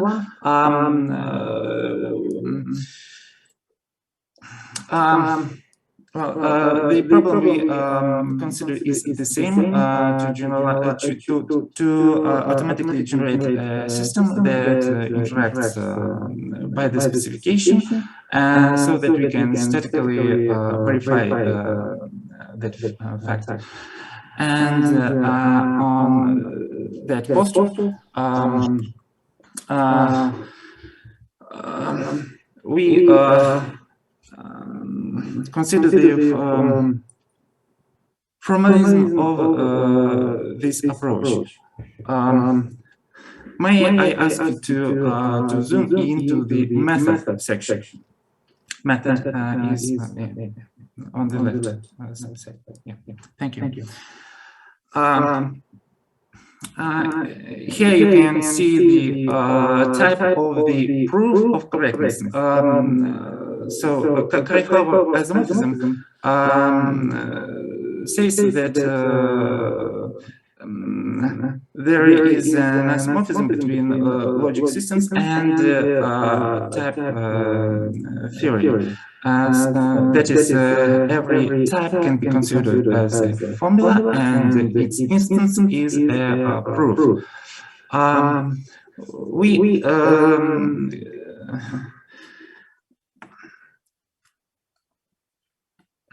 As I have told earlier, the interpreting function returns a core function and the proof of its correctness. And here you can see a type of the proof of correctness. And this type, this type is a dependent type. It's expressed in the dependent type system. And this type encodes, corresponds to the formula that was shown on the second diagram on the first poster. The diagram of all possible and hypothetical transitions.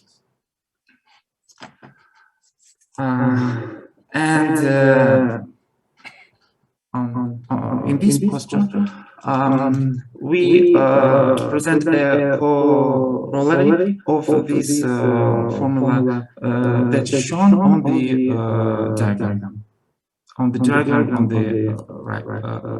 Yeah. This is a diagram of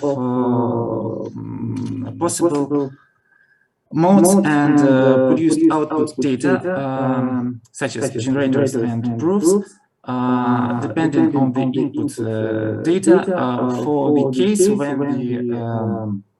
the specification formula is an atomic predicate. And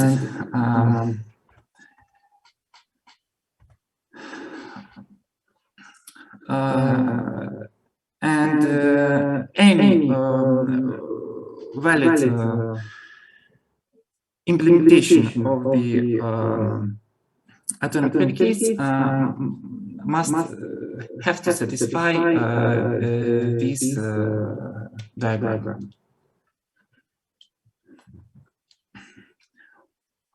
We considered two highlighted implementations in the paper. First one is when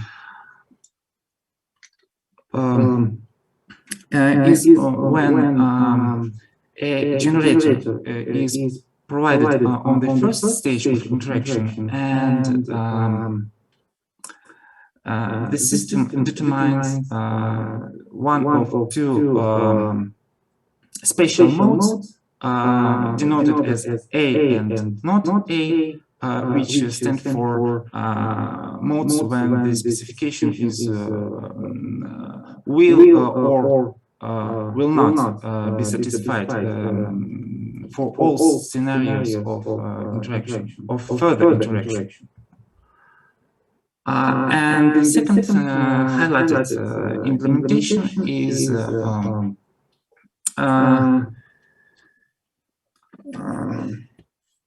is an implementation when the specification, when the formula is classified as unsuitable on the first stage, and it acts the same way as the first one on the following stages of interaction. That is when the first pair of messages of interaction was given, namely y sub 0 and v sub 0, and the system can determine the mode A or not A, depending on the value of the atomic predicate. So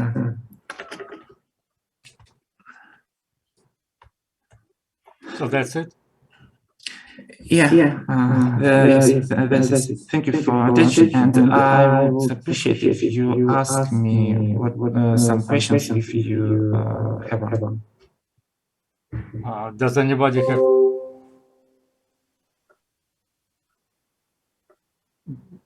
Yes, please, Vyacheslav Ernestovich.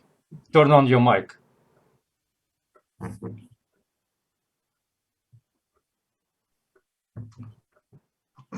This work is the continuation of our research of a variety of semantic models.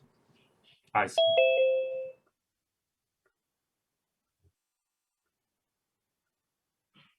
Okay, so but this is a self-standard direction.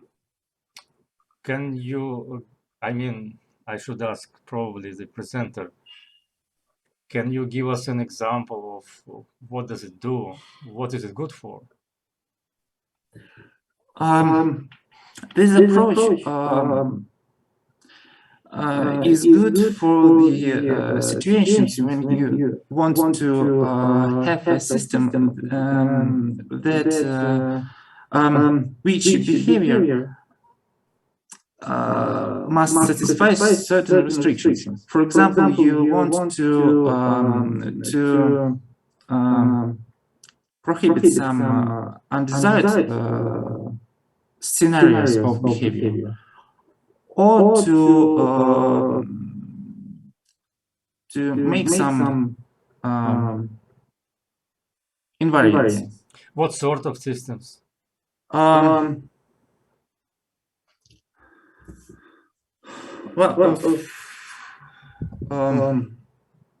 Have you implemented server side software?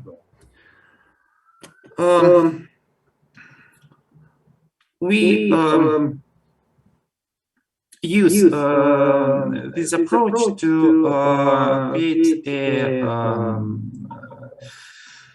create an information system that helps students learn new material, and we encode we aim to encode didactic strategies in such a formulas. So this is a strategy generated system, the software of general purpose.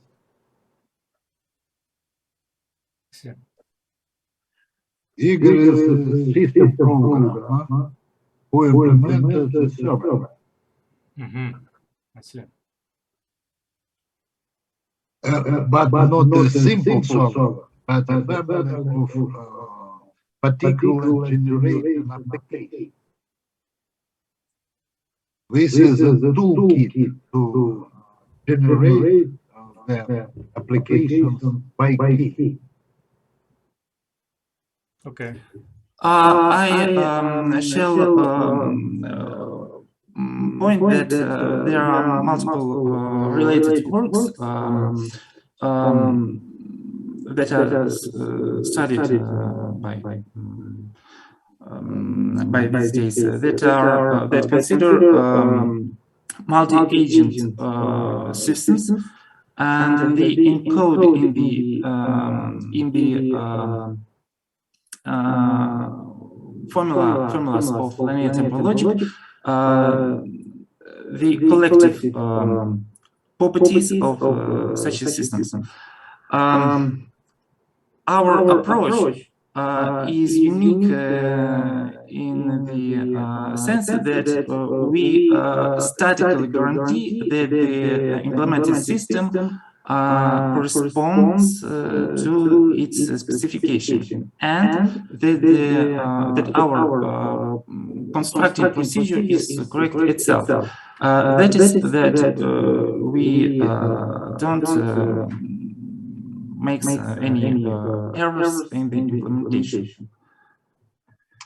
So this implementation can control the behavior of application information system of a BICA.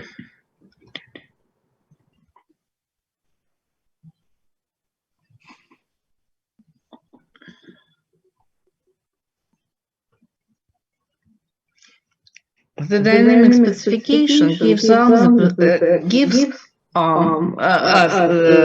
possibility to make each next step more personalization.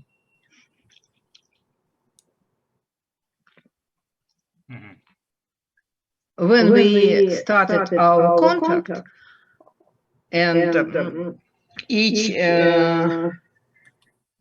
subject of this connection has specification behavior, we make each next step for more and more personalized for this connection.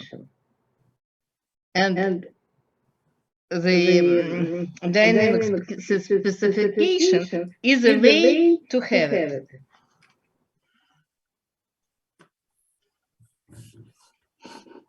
We don't fix it on the whole process of connection.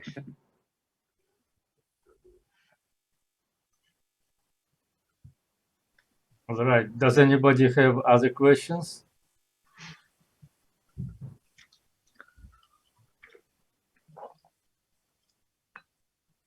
If not, then we should thank the speaker. And Thank you for your attention and questions. Thank you. We shall move on. I see new people joined us now, and I see Andy Williams. Correct? Are you here, Andy?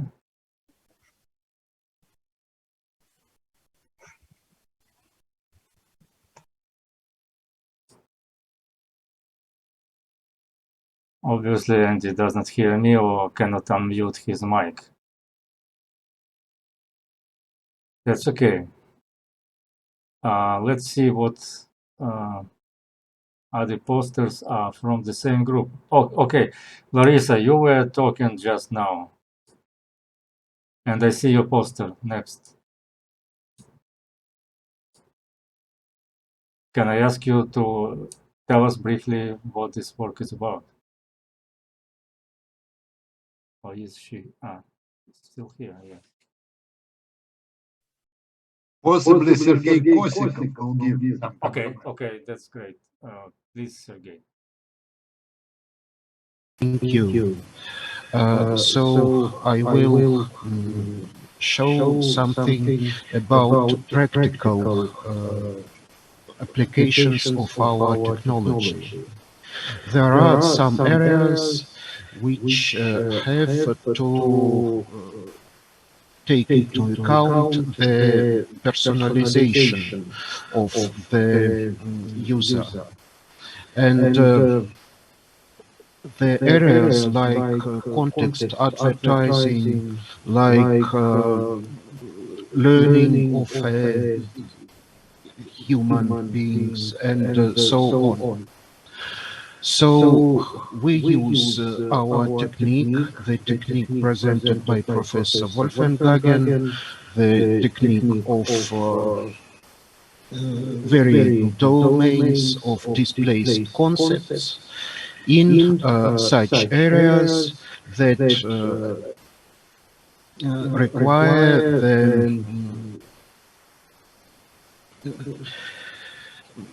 the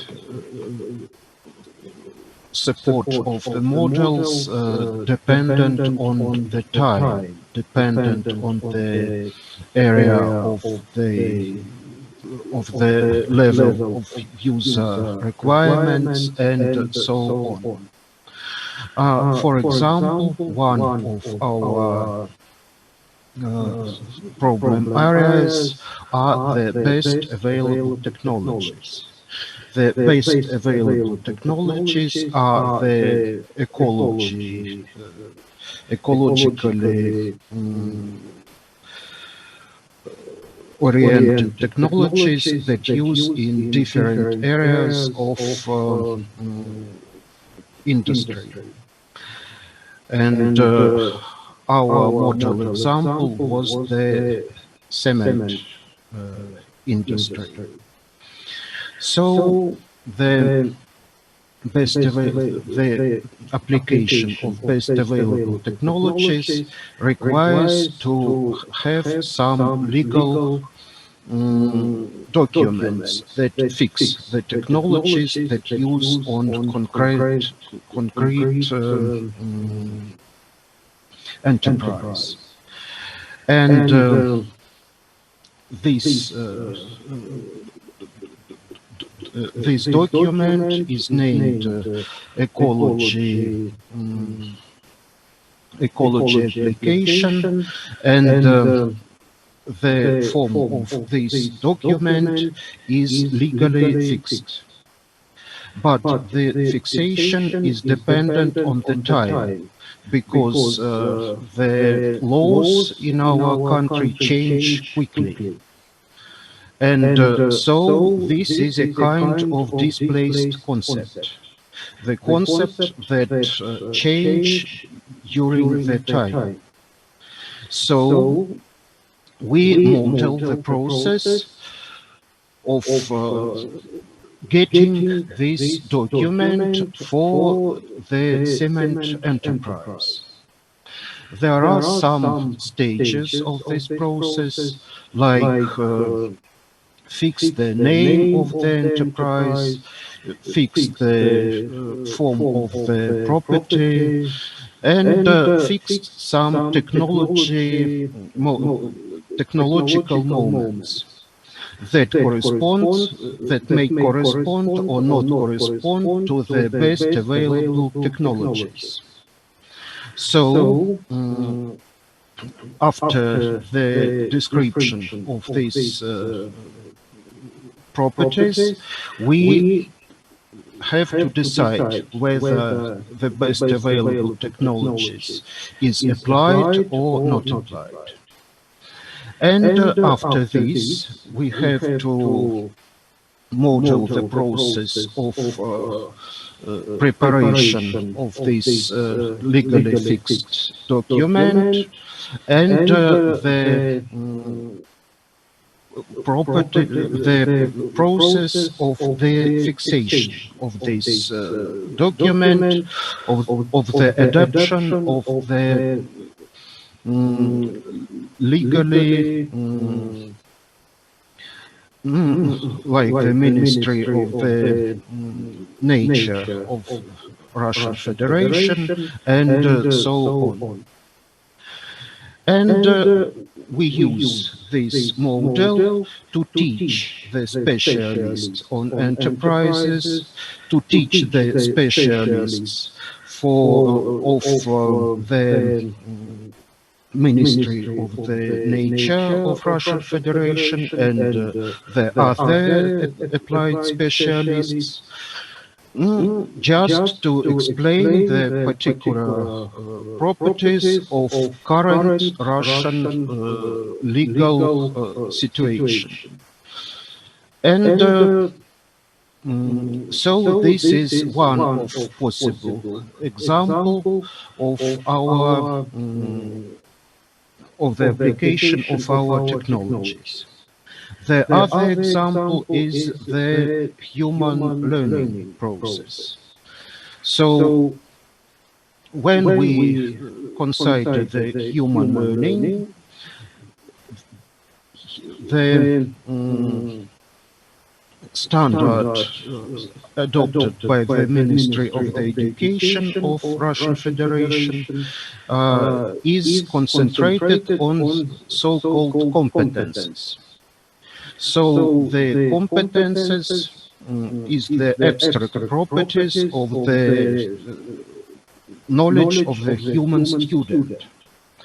And we tried to use our methods for the modeling of getting, of achieving such competences. And so here the competence depends on the level of the knowledge of the student. So it is also a displaced concept. And we have to change, for example, the situation when the student can ask some question, can answer some question, or cannot answer the questions prepared for learning, because he or she don't know the answer, or he or she is tired, and so on. Just to distinguish the different situations that arise in the process of learning. And so this is another application area for our methods. So maybe I will not repeat Professor Wolfgang Gagen that described our methods in detail. So I try to answer some questions about practical applications of our methods. Thank you. I have a slight addition. Please go ahead. The problem domain of laws and the government laws available at our country is rather heavy because we have a lot of newly born notions in the laws. Newly born notions. The notions correspond to a lot of content. If the notions are changed slightly, nevertheless, we have a problem to generate the corresponding varying concept. If the concepts change slightly, they are display concepts. But when they change with a big force, then we have a new concept which have the big linkages with the previously generated or formulated concepts. This is informationally even impossible to solve in general such a problem. And we construe the generated program system that assist to attenuate the systems and families of such content. Okay. Thank you. Are there any questions?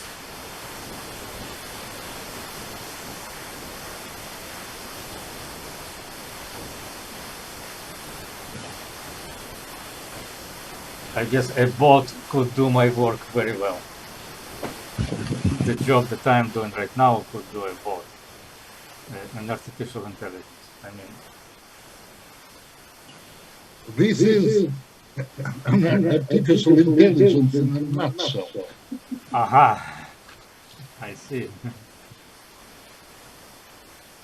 This is the kernel of all the artificial intelligence research.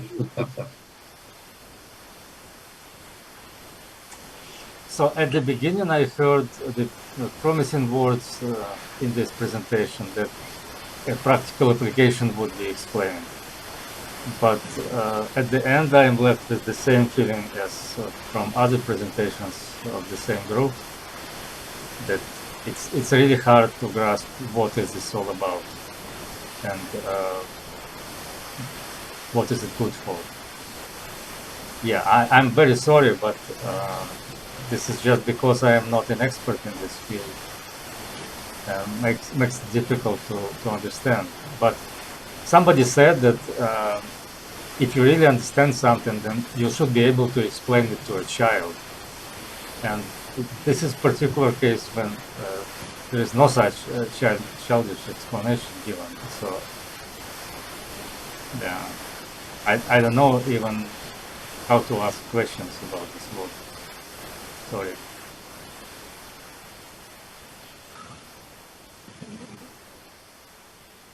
So the main idea is to provide systems that can interact with the user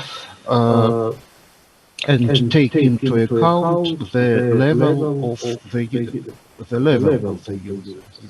level of his or her knowledge, her personality, and so on. Oh, really? So you are able to detect the level of knowledge and kind of personality and so on? Yes. So how do you do that? So that is for we use our methods. The methods of the problem area description. Our tools are the tools of conceptual modeling and are based on category theory, as Professor Wolfgang told. So we try to catch these notions in the problem area and to describe it on our language, rather formal language. So it has to be related to a problem area, right? So you detect the knowledge within your specified domain. Yes. Okay. But what about personality type? You said you can detect also the kind of personality that the user.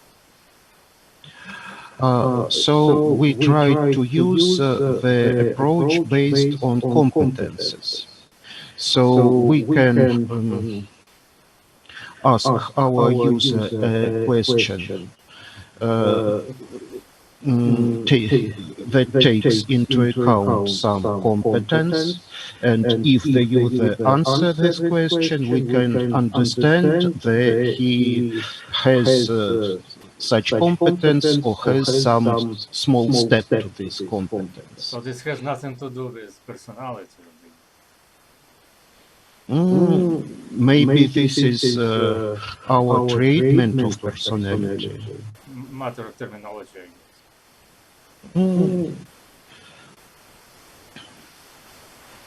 Okay. Maybe. Who else wants to ask questions? Andy, are you there? Is your mic working?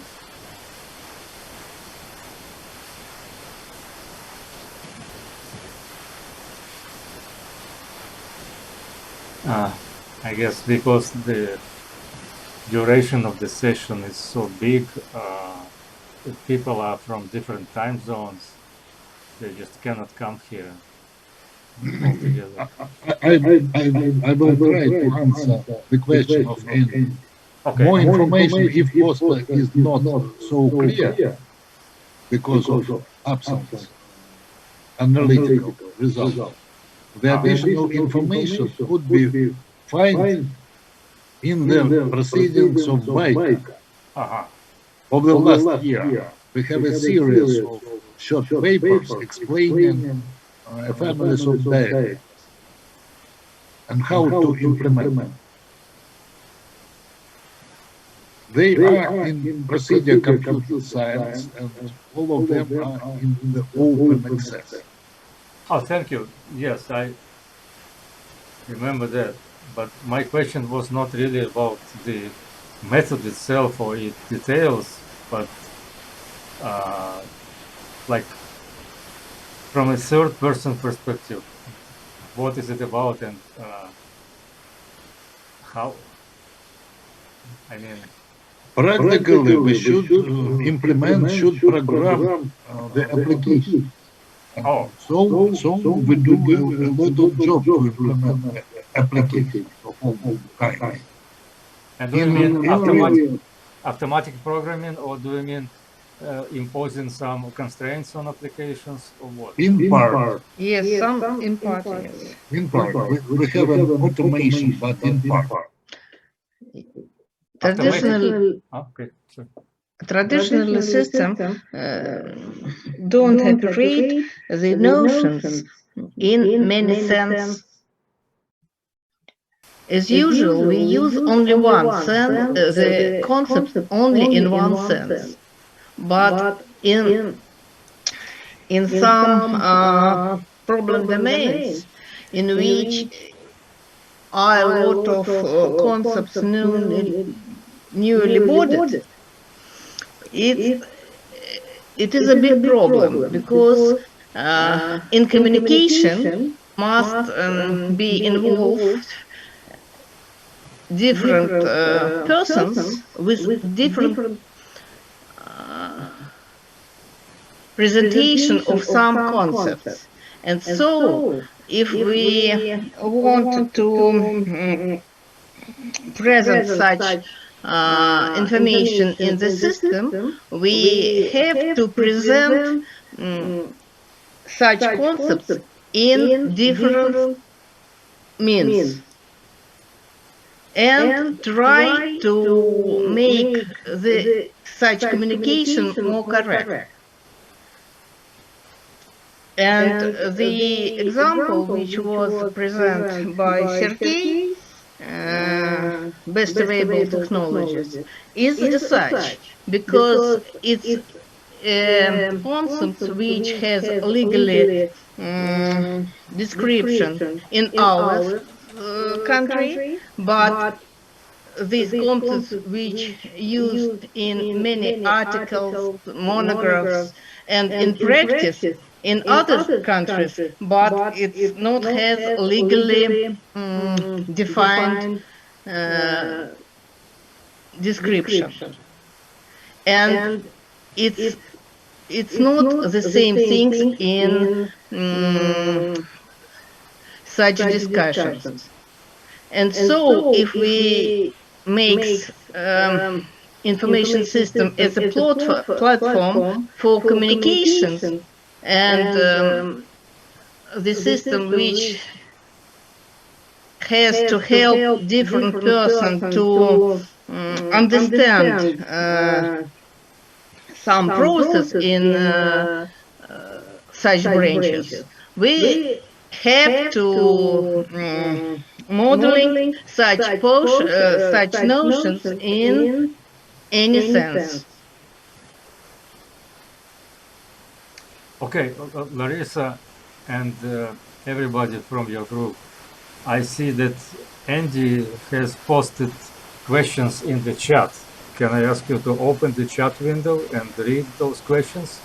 Or I can read them. He has no microphone apparently, and so he says, my microphone isn't working. Where can we find more information if the poster was not understandable? I've sent you an email requesting more information. If you can send a link to the proceedings you mentioned, that would be very much appreciated. The use of category theory sounds interesting, but I can't understand the usage of category theory from your poster. I will try to answer. We have demonstrated a poster number 18 previous, without any, and discussed the diagram of dependence of functions with natural transformation between functions. So the process of investigations of problem domain, it is easy to explain, but heavy to implement, very heavy to implement. What is a problem? We have an image of a problem domain. Yes. Then we will try to impose a commutative diagram with functors and natural transformations between the functors at such a problem domain, or at its particular parts, which are linked or not linked. So we have the parts that do not commute. Normally, in a category, the diagrams commute. But in a real problem domain of a real problem, we have the diagrams which do not commute, and we study the difference to make the diagrams to commute and study this difference. This is one of the main answers. Yes, this is the first part of my answer. Maybe we can go to the other poster where those details are explained. Can you tell us what the number is? This will be the subject of further communications. Okay. Which will be written. Okay. Andy, did you hear the answer? Can you signify that you are satisfied or not? Okay, he says, thanks. The use of functors sounds interesting. Apparently, Andy missed the first presentation given by Vyacheslav, where that use of quantors was explained today.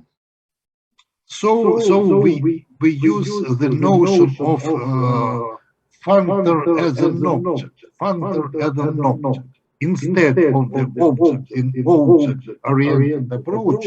We use functor as an object, roughly speaking. Would it be second-order logic? This is if logic. It's a different kind. Okay. This is a theory of functions of higher order. Okay. A theory of functions of higher order. This leads to the calculus of lambda conversions, combinators and combinatory logic, and so on. This is a rather interesting direction. Oh, okay, so I propose that we move to poster number 18 because Andy keeps saying, I want more information. There is no easy way to go back to presentation 18, but we just had it here in room If B. it is interesting, we can look one more time at the poster 18. Yes, yes, that's what I want to do now. Here it is. And I will try to make more explanation. Okay, here it is. Poster number 18.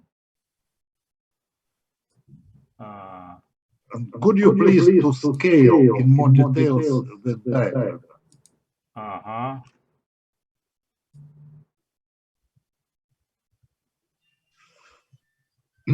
I explained the main sector.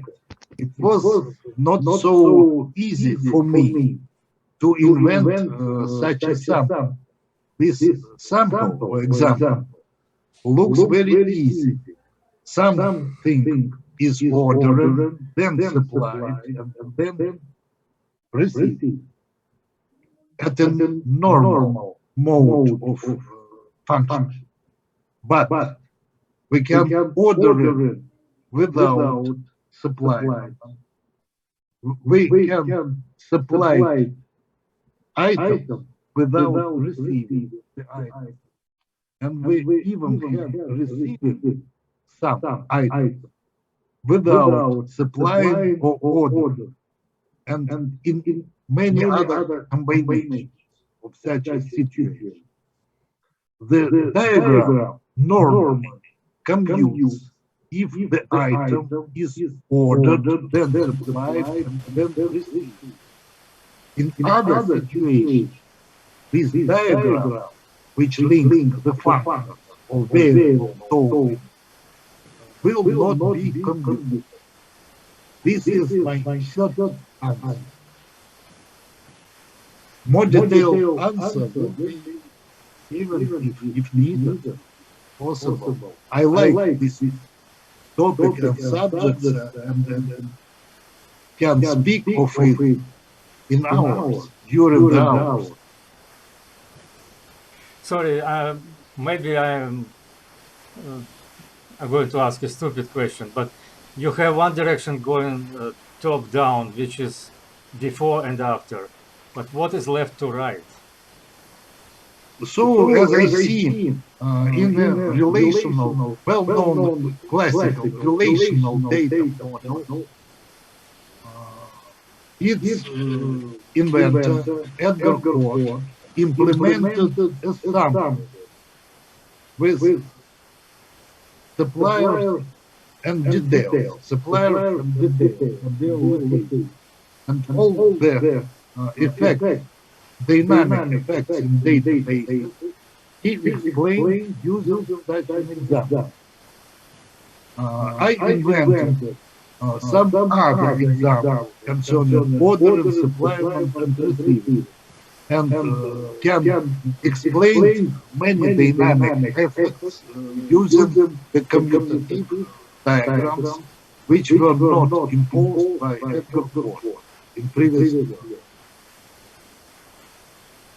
For instance, but there is a lot of differences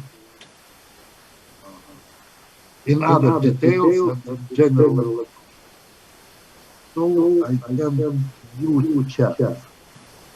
Yeah, please read the chat, because Andy is saying something and I don't want to communicate what he says. Just read yourself, please, if you do not mind.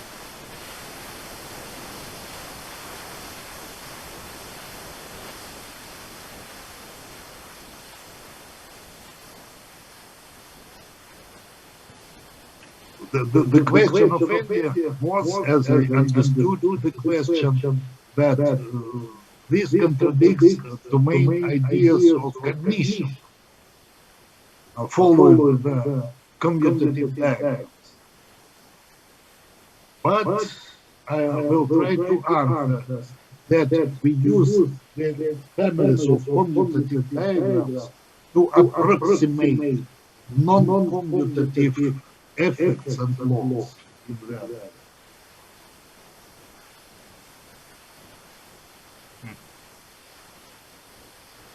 This is a short answer.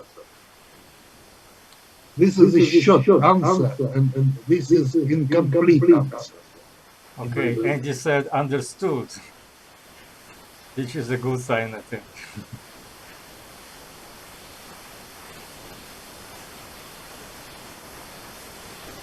Okay, are there any more questions regarding this work or these works together?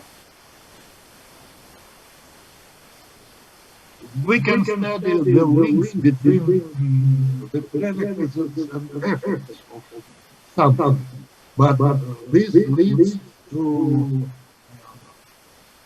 some heavy theories in the theory, and leads to complicated implementations as well. We studied some approaches to do this job, but we have started to implement. Well, it seems like Andy is satisfied, and so is everybody else. Even more, I understand that we can search the problem domain, namely web, to gather the data. They are not ordered, not classified, possibly semi-ordered, and so on. We get such data. Then we impose at this raw data or big data the recognition function. This is the art to impose at such a raw data the recognition function. And we invented the methods to find out and implement a families of recognition functions. Besides the neural net, and besides the possibilities. Okay, I see what Andy is typing. And probably, besides probably. Andy says, I would like to see where your work might be reused in understanding the functional state spaces I use to represent the behavior of cognition. I hope to receive more information offline. The functions in the functional state space I define are not commutative. So I guess you can take this discussion offline and continue by email. Maybe you can exchange your emails. Yes. Or actually, it is written. It is somewhere. This discussion is rather interesting, and it is not enough to use email. No. Email. Not enough. Use Zoom. Just schedule a Zoom connection by email. And possibly it will be more fruitful to write the communication and to publish the communication. Yeah. Maybe you can solve the particular task step by step. Write a joint paper together in which you will step by step. This is just a research activity in a nutshell. The notion of function is rather interesting, and the study of the notion of functions is not yet finished in mathematics, not yet finished in physics. This leads to a family of theories we know. The notion of functions is one of the most fundamental notions in all our world. Observable or thinkable. And this is not so easy to explain what does it mean to be a function. This is easy to a schoolboy. The function is and so on. But when we think over and over on the functions, this is not so easy to explain what is a function in real.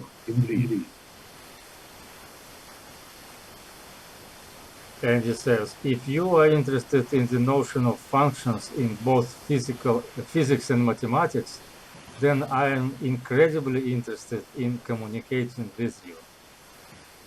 So, yes, sure. A year ago, we published a lot of communications at BICA procedure computer science, trying to analyze the notions of high, fake news, phishing, and so on. We construe the commutative or alike diagrams to explain what does it mean hype, what does it mean fake news, what does it mean phishing, using the language of natural transformation between the functions. But this was last year in the proceedings of BICA.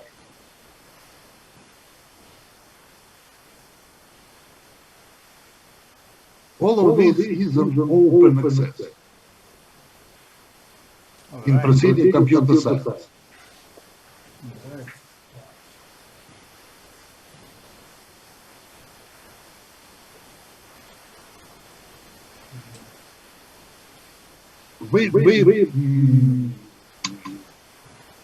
Naturally, we have constructed a diagram for fraud detection. But this was a preliminary attempt to construct the functional diagram. This is rather an interesting direction. Interesting direction and makes a lot of joy to study such problems. Fraud tolerance is a good task.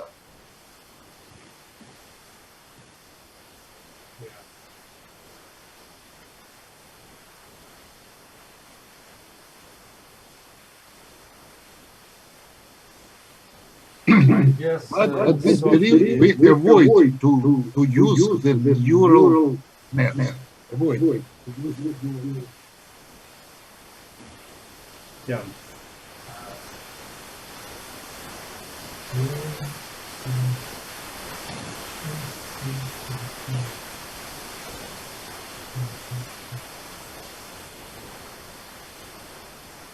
What shall we do now? Okay, Andy says. Yes, here is one more comment to note by Andy. But I will ask that in our modern world we have so-called post-truth. Even post-truth. So there is a truth and post-truth. What does that mean? I say the sentence is true, really true, or the sentence is post-true. What is the difference? Nobody explains. So why don't you explain? in part, partial.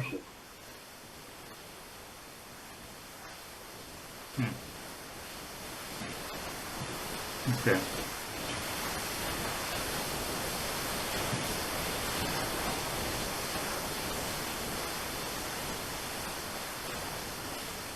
Right. Let me ask, Vyacheslav, do you have other posts? We try to attract so-called information channels and describe them using the functional categories. The functional categories. To describe information channels.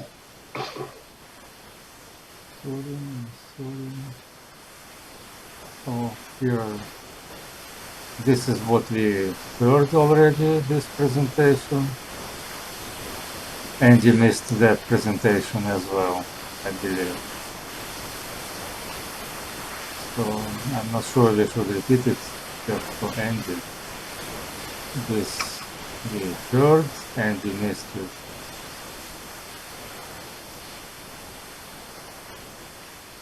Okay, Vyacheslav, do you read what Andy types?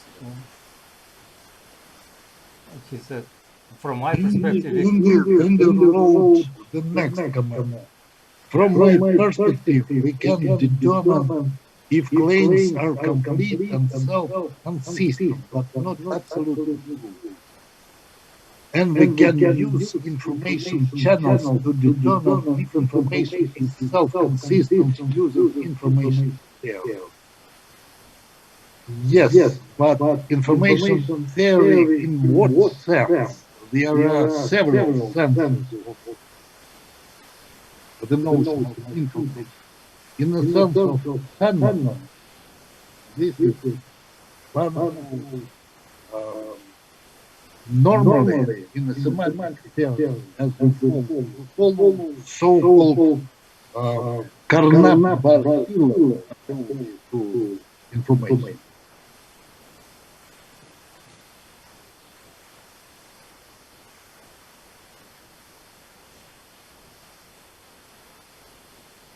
But this declaration does not cover all the topics. This gives only hint.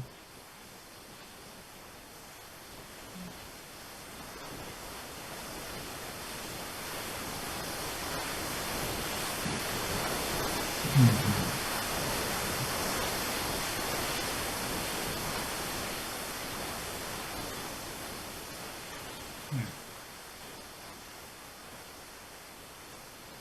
year, 1 year or 2 years ago, we published a communication in BICA proceedings as well, in Spring series or in proceedings.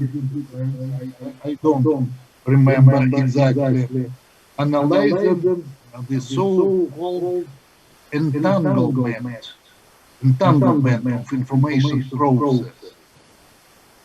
Entanglement.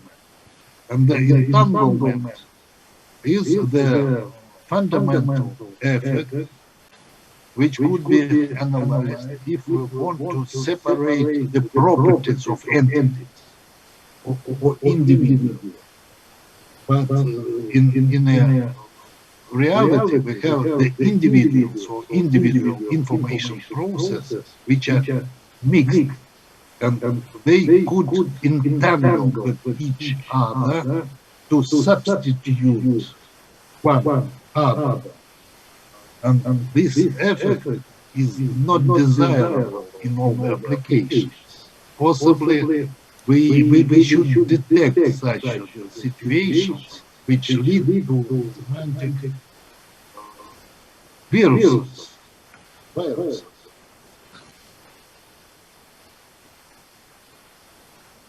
We introduced the so-called provoking substitutions and semantic virusations, the violation of stability of semantic models and semantic networks, the conditions of violations in the previous communication.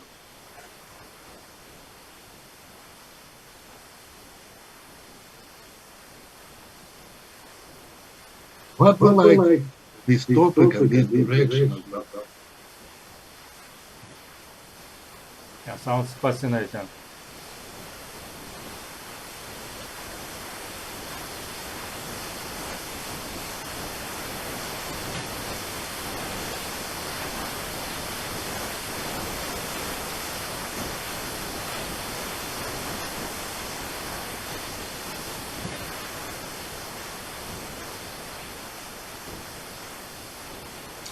Okay, so I guess we are done with posters of Vyacheslav Ernstovich.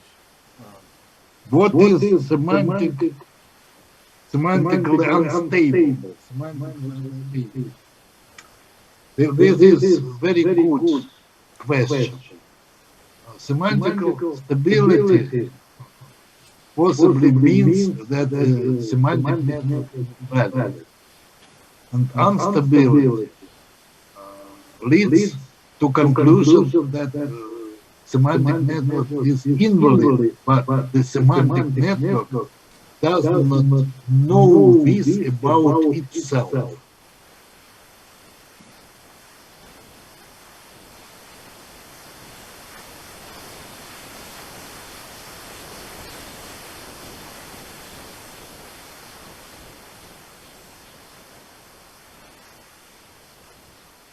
Intelligent systems with self-knowledge were studied in previous directions, but I have not seen any final results on studying such.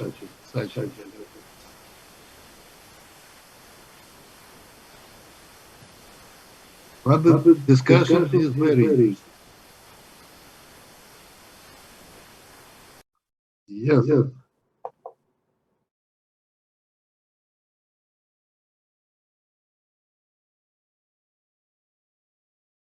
If learning, other question, if learning is continuously occurring, then doesn't that mean new semantic definitions are continually being created? And that all semantic definitions are unstable. Very good, very good. All the semantic definitions are unstable.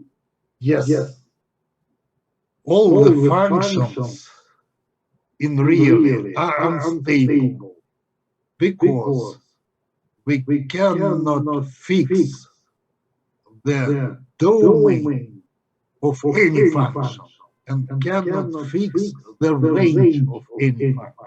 Yes, they are changeable. Naturally, they are changeable. So we cannot fix exactly the notion of a function. Because of this reason, at least.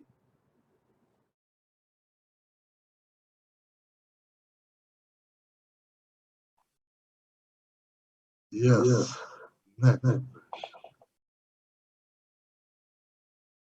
At the same time, I understand there are levels of instability.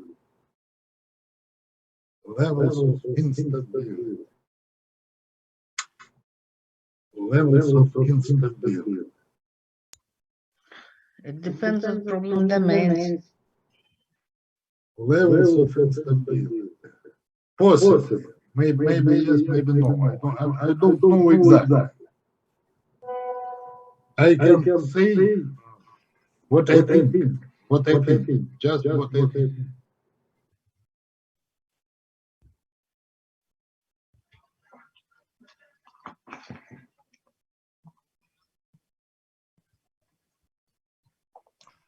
Other reasoning might not change often because it is very consistent with much other reasoning. Yeah. Sure.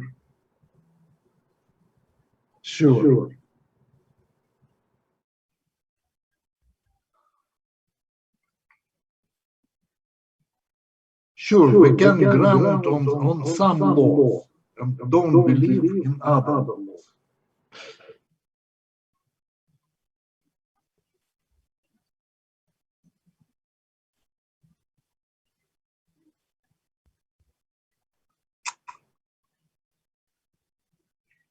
But in some communications, I followed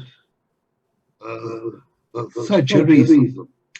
I don't bother the domain or range of a function. I think of a function as a dependency, as a process in itself, as a process.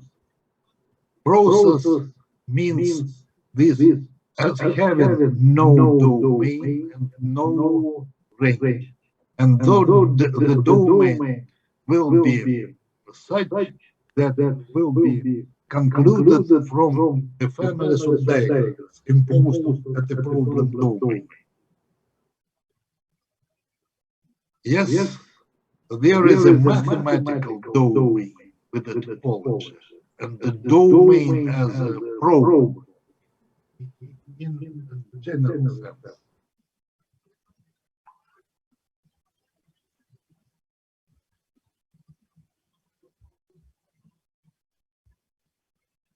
This is a very interesting conversation, especially for me. Especially for me. I don't know is it interesting for other reasons.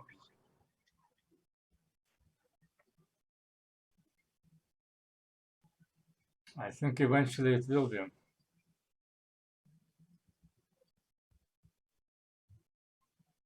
Oh, Andy unexpectedly wrote understood.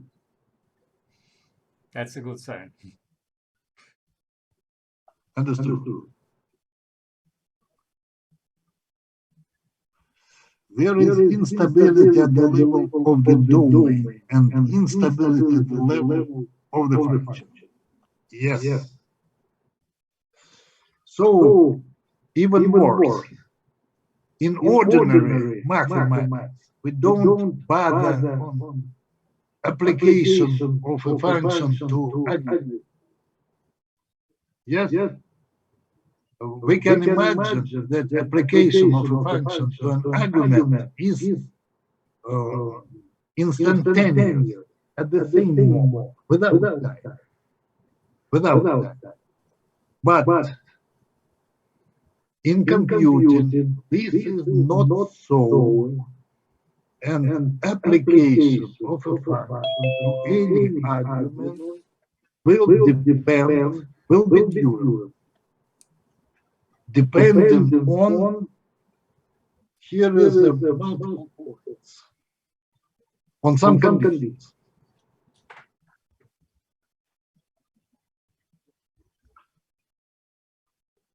So we mean that the functions as a kind of objects interact with other objects, which we mean as arguments. Interact.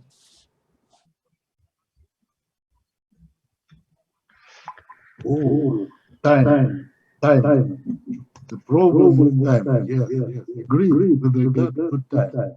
The timing of interact. Yes. But when we have a chance to study as a subject the interaction itself. Possibly this is impossible in classical mathematics, but it's possible in some theories of computing.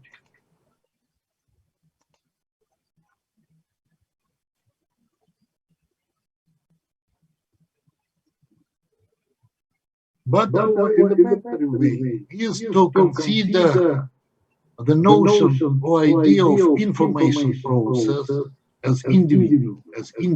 What does it mean, individual? This is possibly this is a person or individual is something that can be individualized, experimentally or theoretically or so individual. And we consider the individual processes, which could be individualized.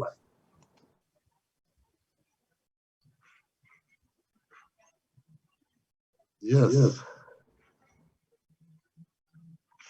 I believe there is a very simple model for this time. Again, I'd like to discuss offline. Okay. Thank you.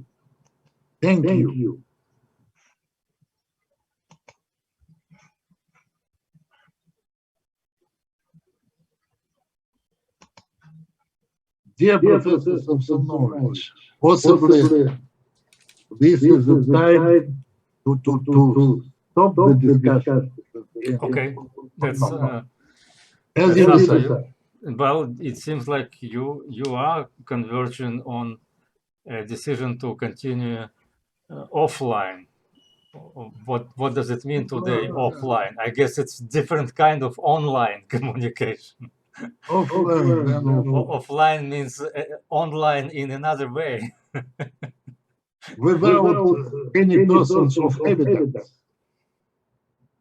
Without any evidence. Yeah. So you see what he says. Evidence.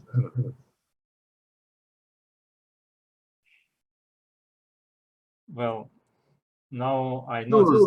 Sure, Andy. We can continue. If you are interested, we can continue our discussion.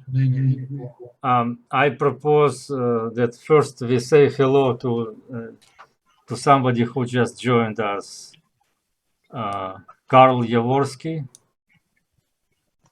Karl, are you here? Can you say hello or show your image?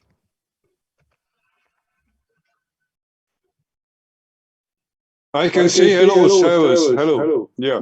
Hello. And I can show my image also. Oh, please do. Don't be shy. I have to see her. So, okay. I don't see myself. Yeah, we see you now. You are lying in a bed. Yes. I hope you are not sick. Yeah. No, it is very snowy here in Vienna. Yeah. Oh, wow. You can't go out and it's a lockdown. Yeah. Just having intellectual relaxation with you. Thank you. Is this a theoretical informational study group? Well, it seems to be like right now we do have a theoretical information study group. Yeah, because I would have something to contribute. Please go ahead. Yeah, I will then restart the meeting from the computer. Yeah, I just if you have time, I would like to offer you a basic incongruency as the basis of a new mathematics, which uses principles of interferometry to measure two properties of collections. This is a long but and complicated idea, but it is very simple, and I believe it is revolutionary. If you give me 2 minutes, I will switch on my computer, and then I'll be able to talk it deeply. Okay, then I guess we can have a 5-minute break. You switch on your computer, and I propose to everybody that we migrate to our banquet phase so that we continue with some food and wine and drinks. How about that? Thank you very much. See you in a few minutes. Yeah. I don't turn off your. Well, we will lose. I have to turn off my. Yeah. But the rest, please stay online, and I will just bring something. Yeah. Thank you. Thanks.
It's not until you fall that you fly. When your dreams come alive, you're unstoppable. Take a shot, chase the sun, fly, look beautiful. We're a car in the dark, time to go. Never dream the past. When your dreams come alive, you're unstoppable. What is this? No, please turn it on. Please leave it. Please leave that music.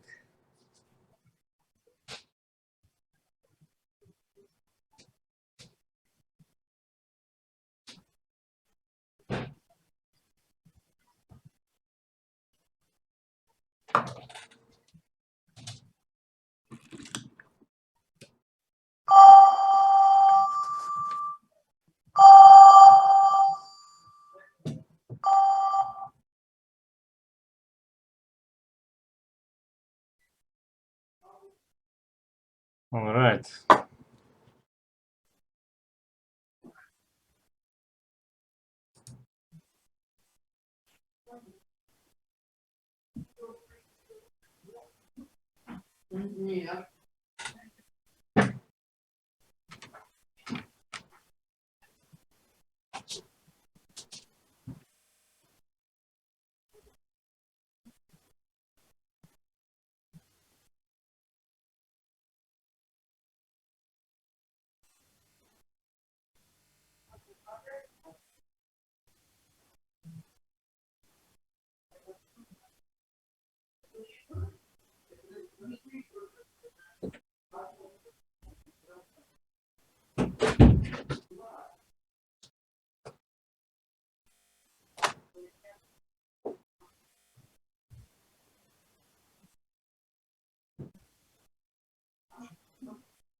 So,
are you there?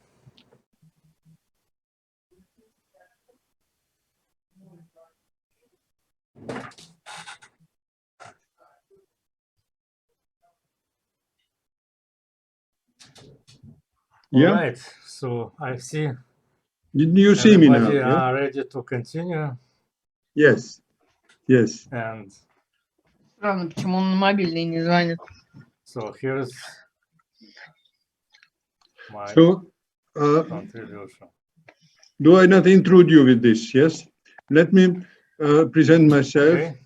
I am a psychologist, now retired after some 40 years of Carl, work. I cannot hear you. Hello, is this better now? Carl, you are speaking, but Звонил? what happened to the sound? Сейчас. Hey, is Wait it a working now? minute. Is it working now? What Also, just happened to the sound?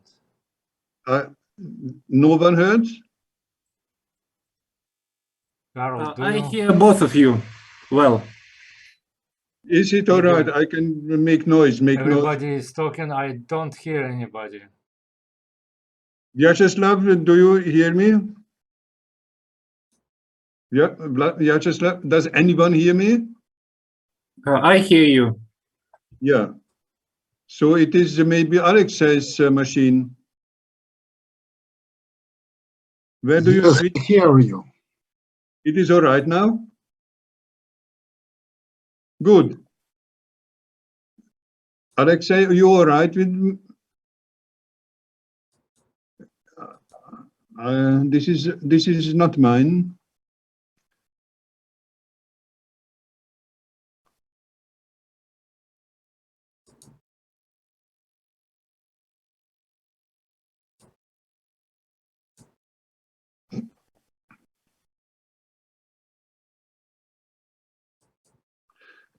Anyway, I can make noise in the meanwhile, so you can test your. I can test my microphone and you your loudspeaker.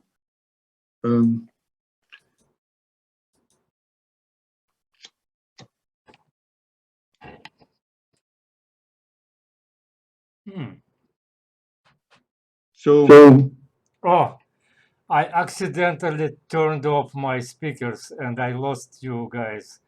You were talking for a while, I could not hear you. but it is all right now. Yeah, that's all right. Good. So I may begin. No, because I have to say the toast to our great BICA conference and to its continuation in the following years to come. Do you agree? Will you come to BICA in the next year? I see, let us see, yeah. I would like to, I'm looking for people to talk with about theory of information. All right.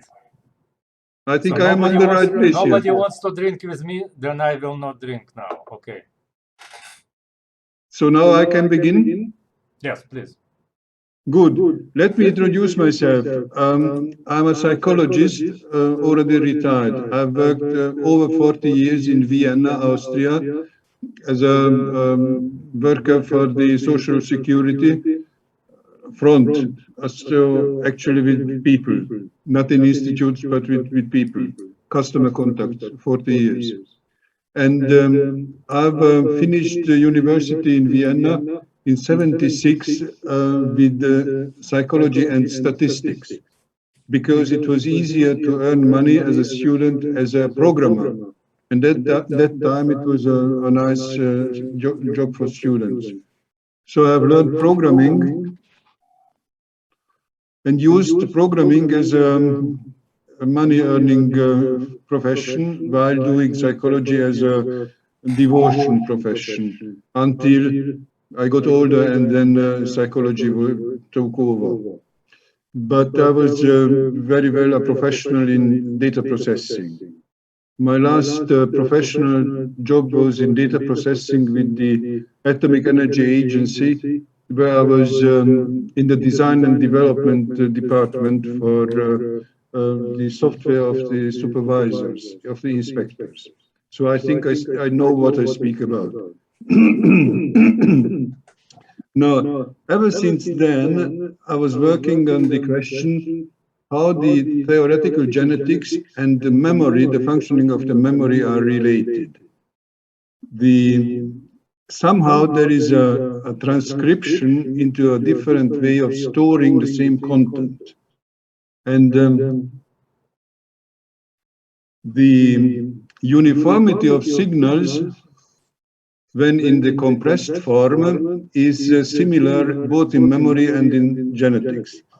They are of uniform nature, and their main property is how far they are from each other, their distance, their sequence. The distance is measured in units that are of uniform quality, as opposed to the more dimensional unfolding of the same content, which is measured in different dimensions, which do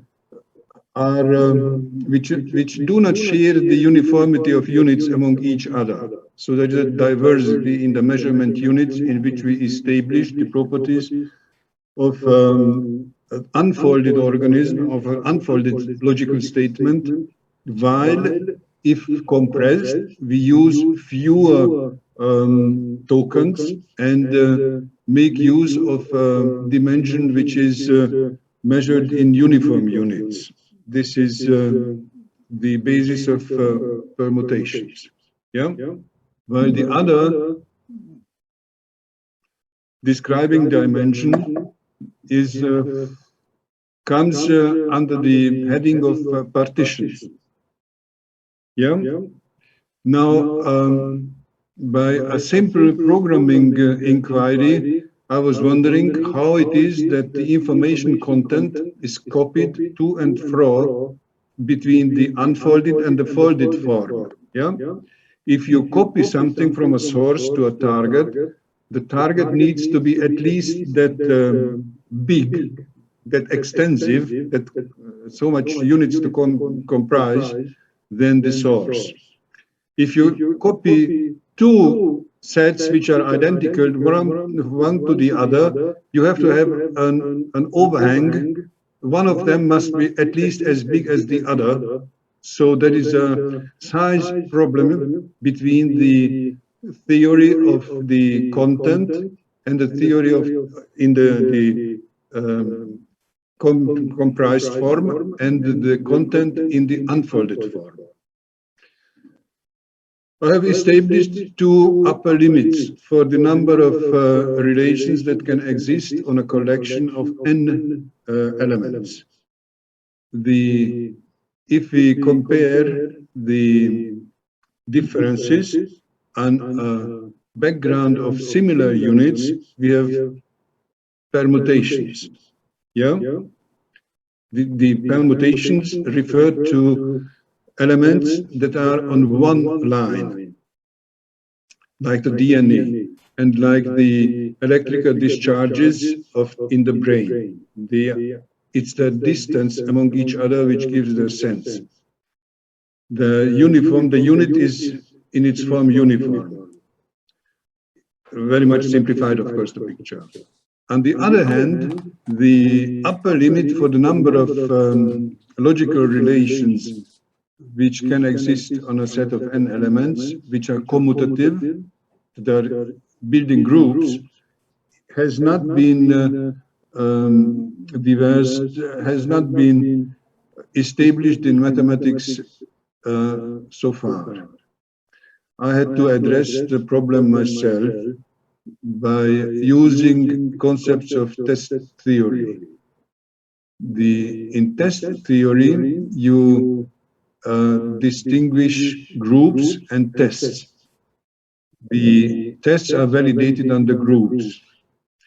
If you can subsegment a group, say students or pilots or military people whom you want to distinguish, you have to have a test which can describe all of the subsegmentations of the population, and there can be no more or no less results than test results than there exist segmentations of the population. So there is, of course, a quadratic expression on the basis of the saturation of relations of commutative nature of a set, of a collection. This I've developed, and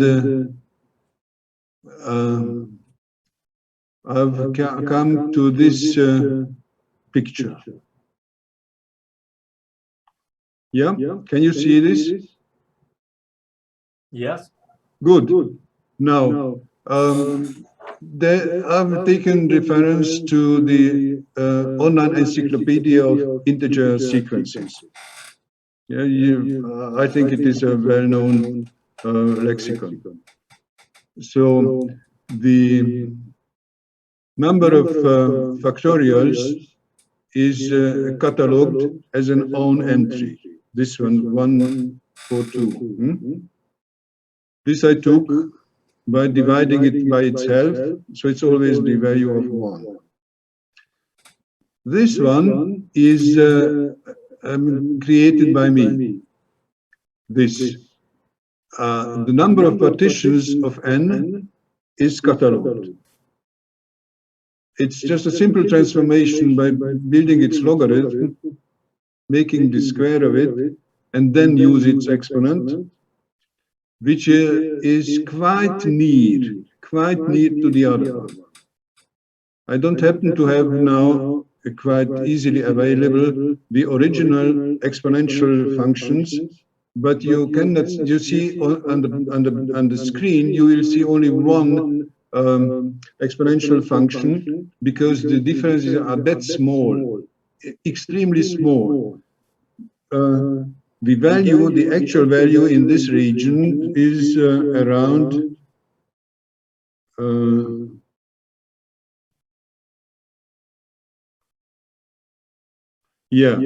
to the 94th. Yeah, this is something like 3.6 to the 94th, and this is to the 95th. So you cannot see it by your eyes. You have to norm it. Norming the two upper limits brings forth the relation of the functions which is presented here. Now, there comes a general philosophy on background and foreground and our perception. We perceive differences before a background of similarity. If we compare two or more things, their places are all similar until we say this is what we call the first place, and this is the second place, and so on. But the content of the information is in our hands in the foreground, where we compare the objects which we compare, and their relations determine the place. The place in itself is similar because all of the places look alike before we give them a distinction. On the other hand, if we build groups, we have the diversity in the background and the similarity in the foreground. We say we pick all the dolls which have red underclothes, and we create one group which is in the foreground where the objects are similar. We regard the similar objects in our hands and contrast this to a background which is made up of all the other dolls which have non-red clothes. So the diversity is in one case the background, and the similarity is in the other case the background, and our neurology splits the informational tokens into whether they refer to something being different or whether they refer to something being similar. And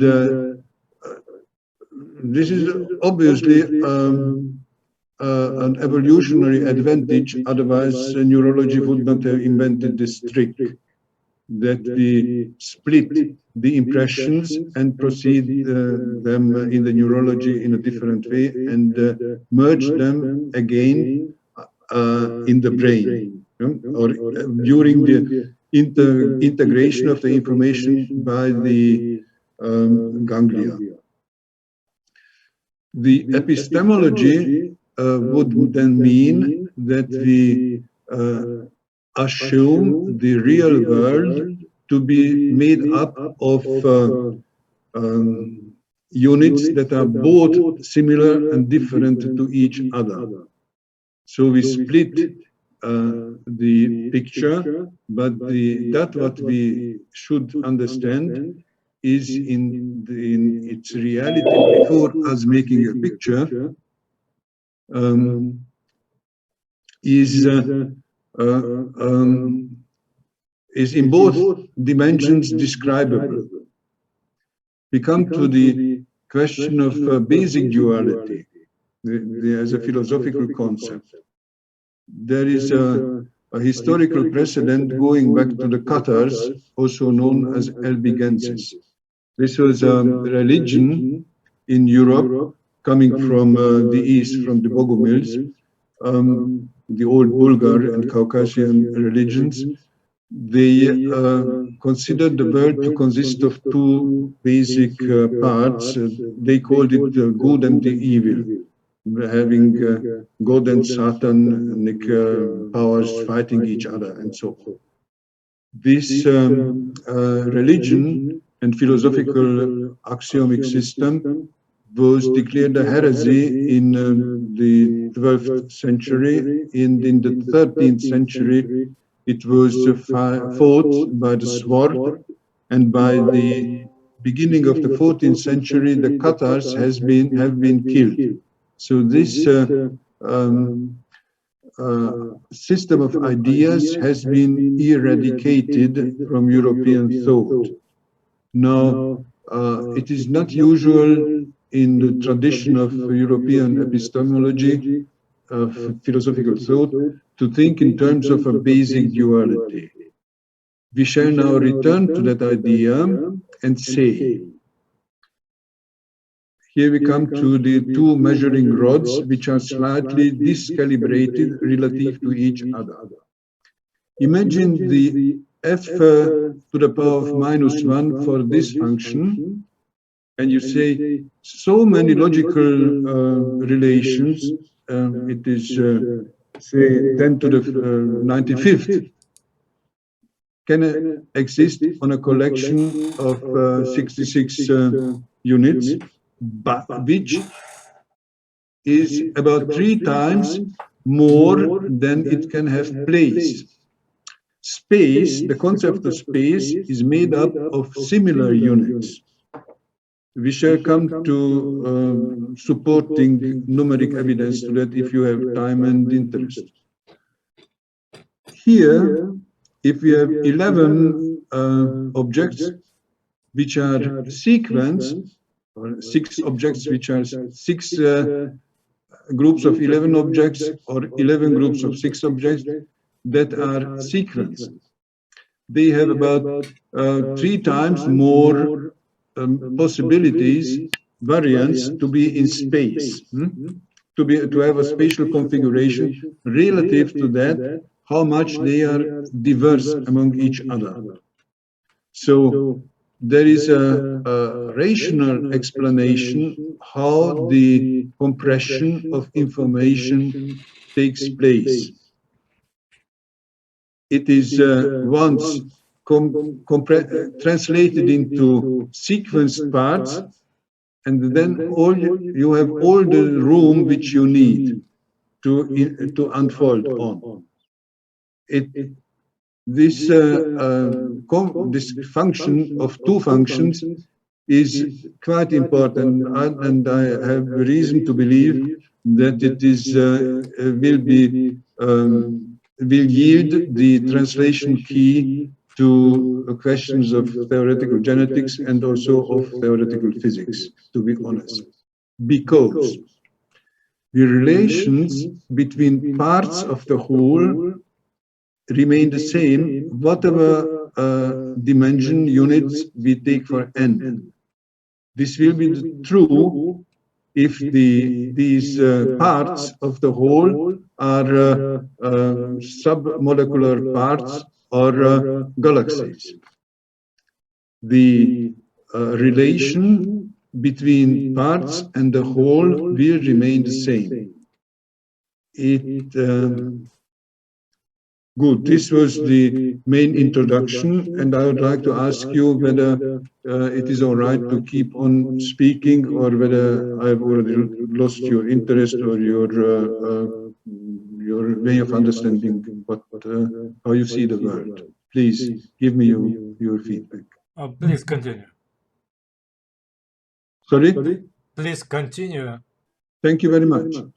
The chapter 2 is how to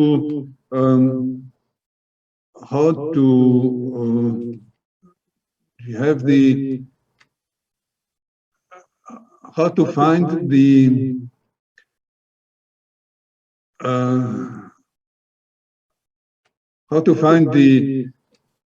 a compromise between these contradictions. We have here a contradiction.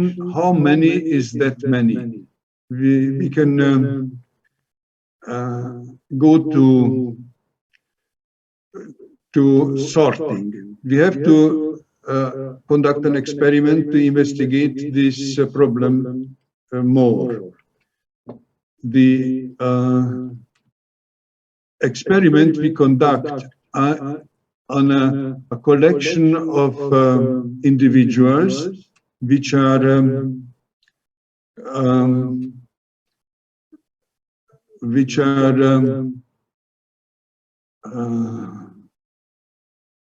each unique. We set up a collection of individuals by creating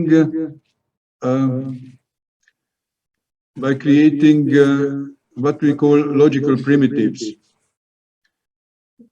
The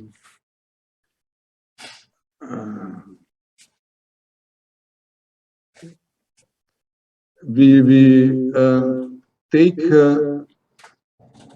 pairs of natural numbers. Our unit is a pair of symbols. The symbols can be 1, 2, 3, 4, 5, etc.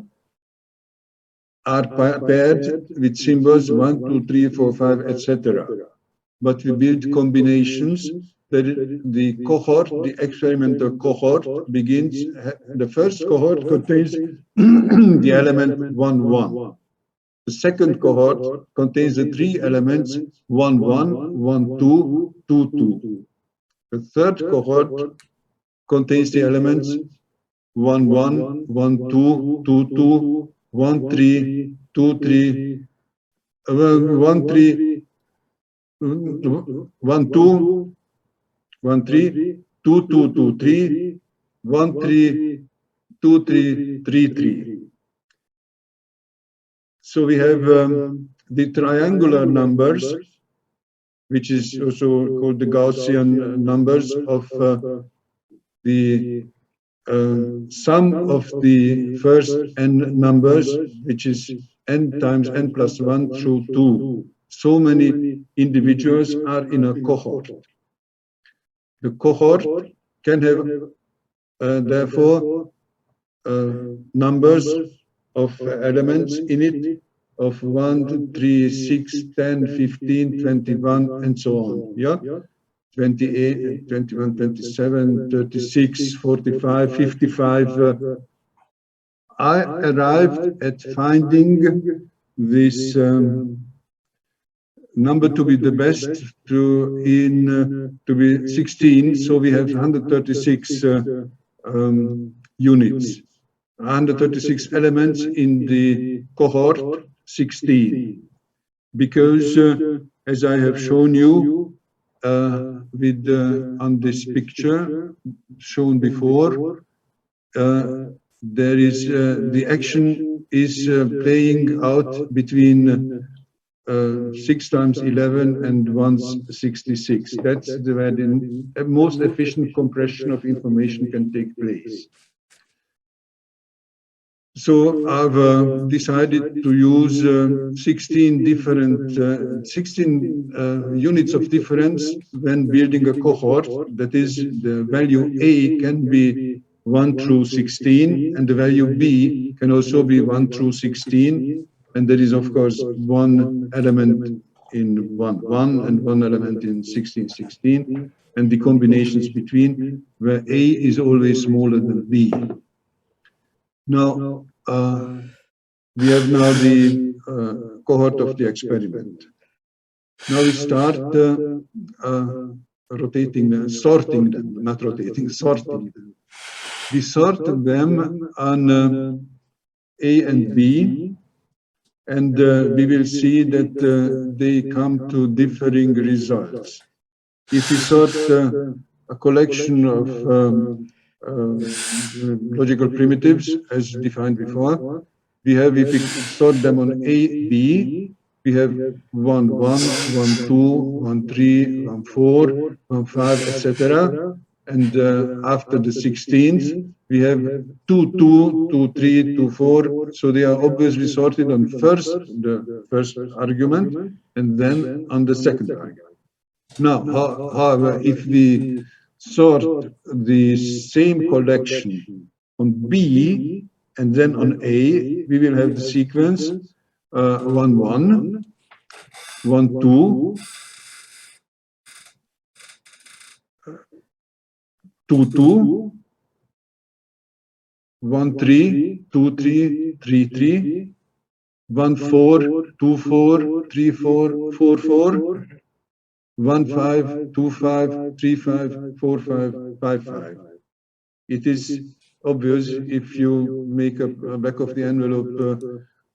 Sorry, Carl, but we do not see your slides. We see some kind of list of files on the screen. Yes, this is what I wanted to come to.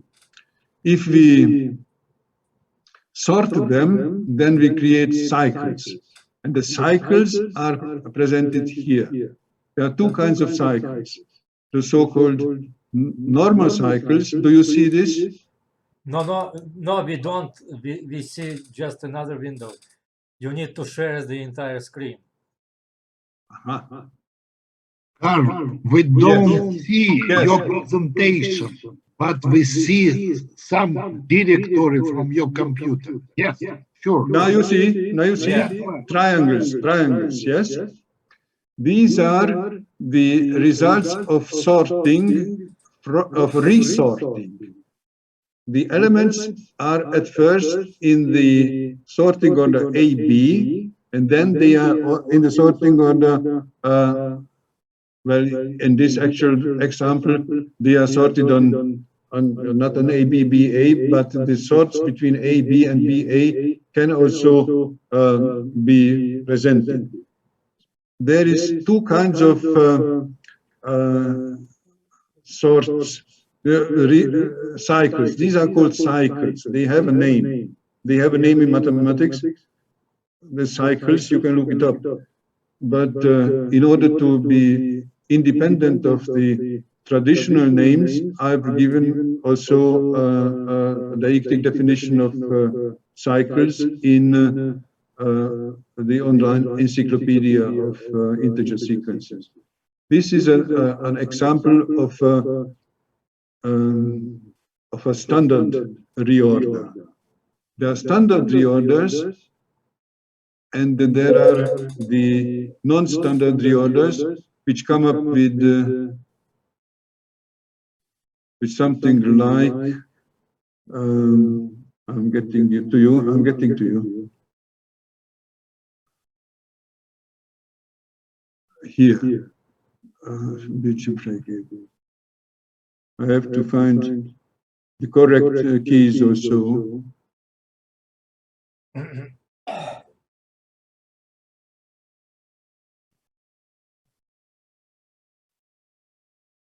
I can make some exemplary reorders. So you see how they relate to each other. From AB to BA, this is the simplest and the most intuitive version.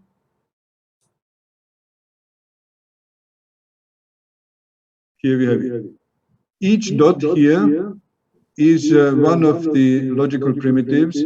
This could be 5, 7, and this could be 6, 9 or so, because where they are in the sequence, if they are sequenced in A, B, and where they are if they are sequenced in BA, determines the place this element is on a plane. Yeah. Now, if we reorder from AB to BA or the other way around, we see the following cycles. Yeah? The cycles. These are elements to make it more comprehensible. I shall take two to understand, to show you the idea of cycles. Cycle number 3 and cycle number 5, I shall show you now. Cycle number 3 is consisting of these elements, which have this path, and cycle number 5 consists of the other elements. The elements are 2, 2, 1, 3, and so on in the blue cycle and in the red cycle. There are some really funny interdependencies which make one think of biologic forms very much so. For instance, this one. I'll give you a different, this one is.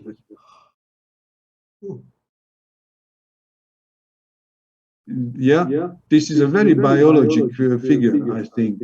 And this comes from resorting a collection on whether it is sorted on AB or BA. It is very biologic, no? To me, it seems. I shall. So the summary of my introduction is that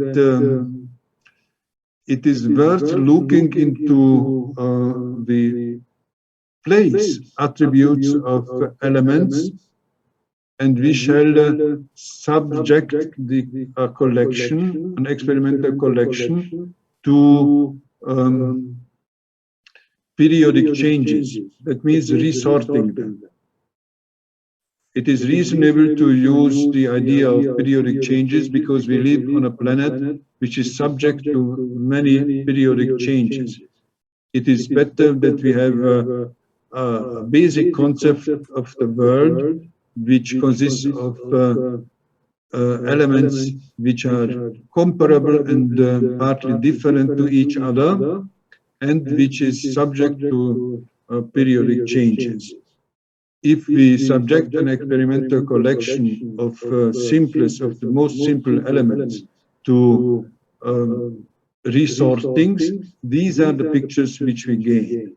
I would like to continue, of course, but now is the time to make again an intermission and ask you whether it is all right, whether you have been able and whether you're interested to follow it, and whether you have an interest. I would let other participants to speak. Do they want to hear the rest of your story? This was just the introduction, as I understand, right? Yes, this is just the door, the entrance. Okay. Yeah.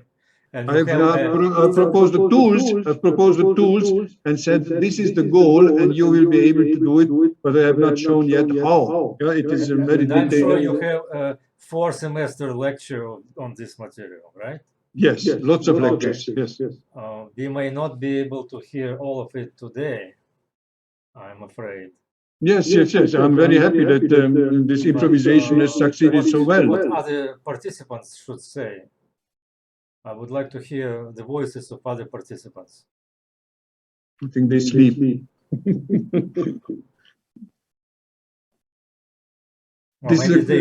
Maybe they have questions so that you would have a feedback for what you said.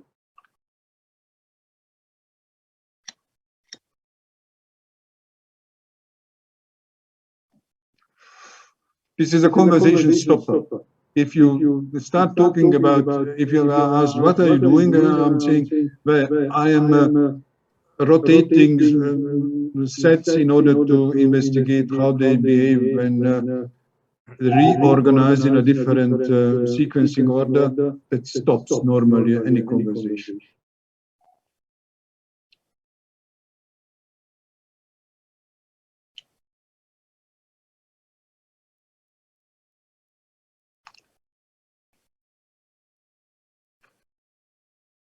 So what people say? Well, admittedly, it is very, very difficult to follow. Well, very difficult to follow this without any poster or paper or whatever else with so little graphical content. I would be able to upload lots of papers.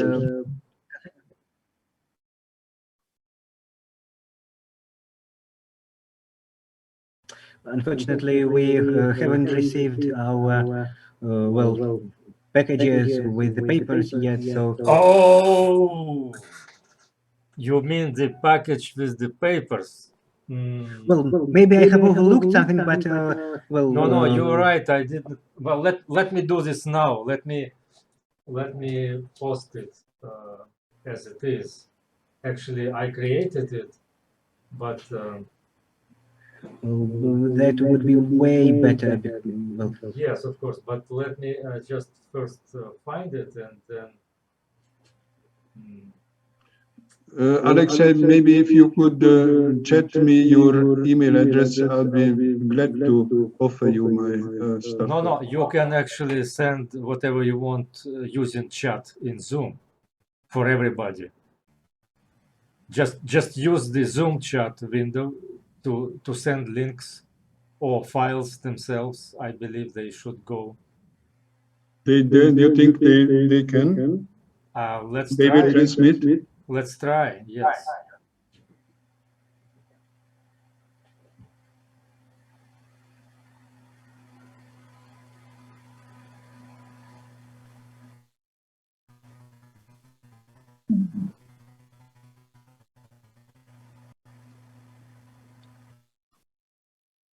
Here it is. Local.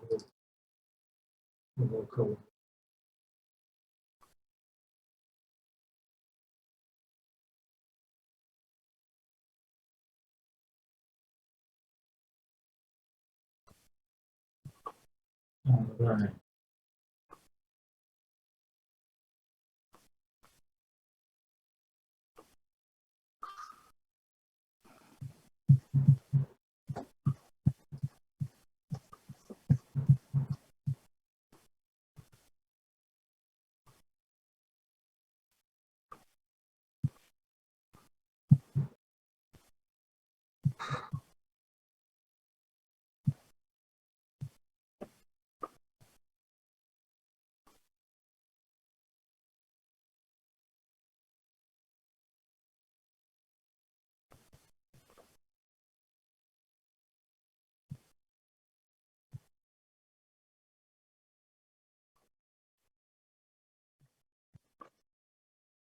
No, it does not accept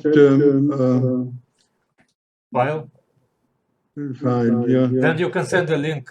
Put it on a file exchange and Yeah. send the link. In a few minutes, I'll get it. Yeah. Okay, I will be done in a few minutes too. Actually, in a few seconds.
Have you got the link?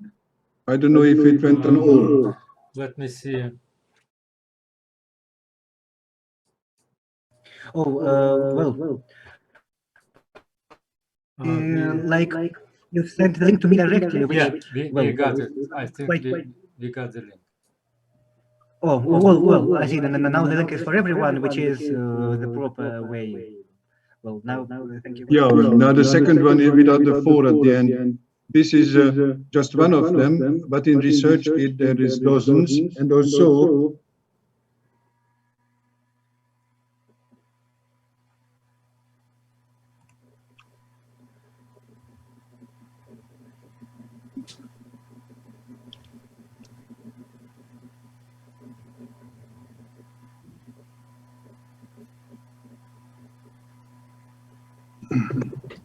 All right.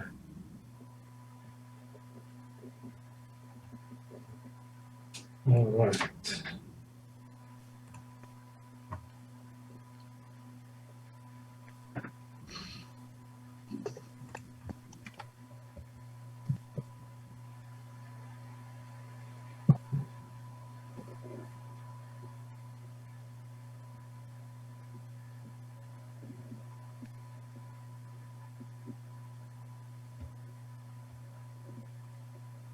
Yeah. Okay.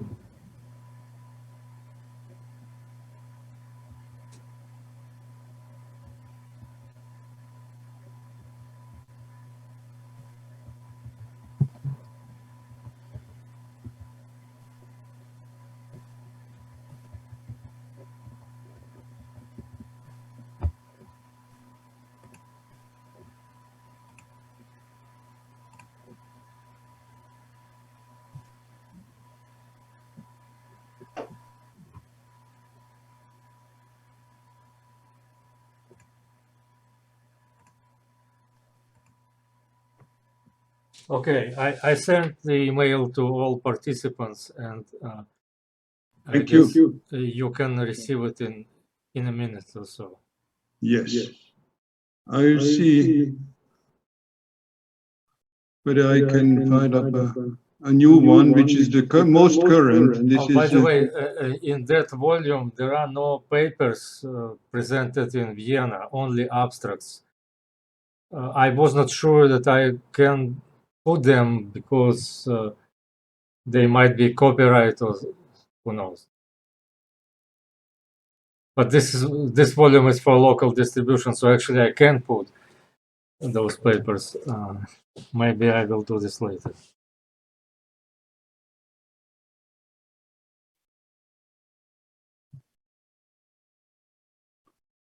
I've sent up to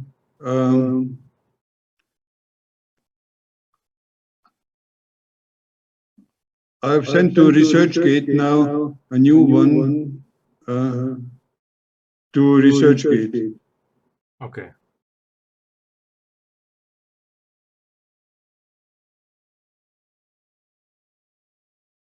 It is a new one. It is a new one, so it is not yet. This is project duality or what?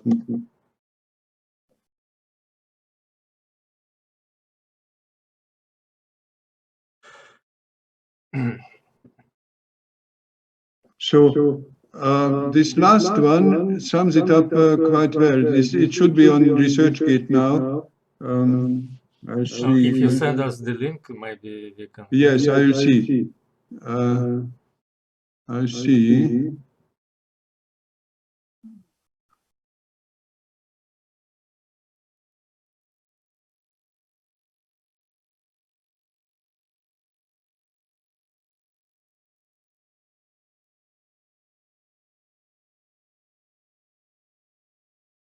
Not so much in stats.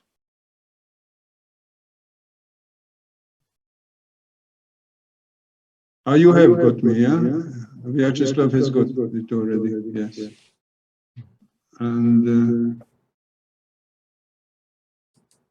I don't know how to manage this in Elegant.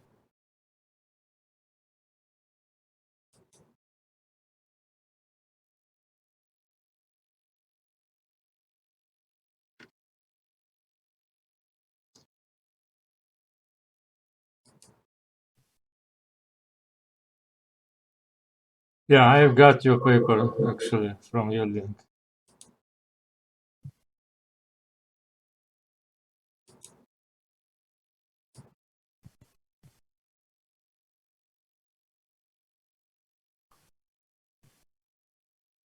All right.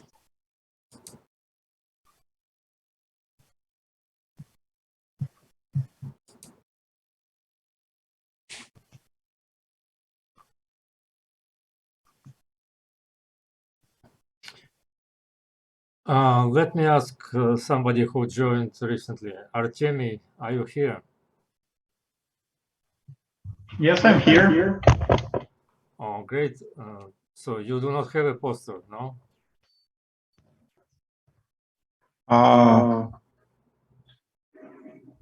No, right now, no.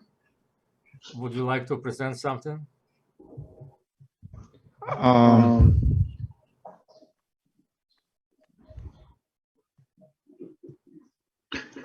Just a moment, maybe in a short time, in 5 or 10 minutes. Oh, great. Okay.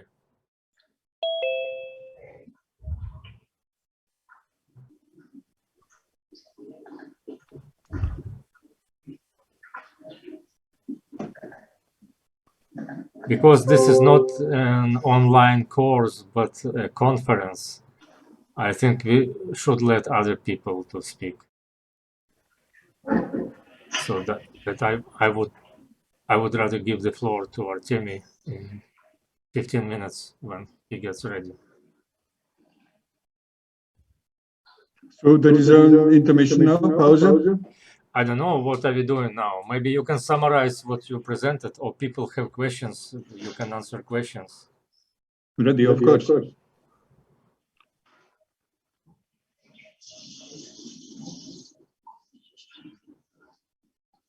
You are all in Russia? No. I would say half of the participants are in Russia, but the other half are anyway, yeah.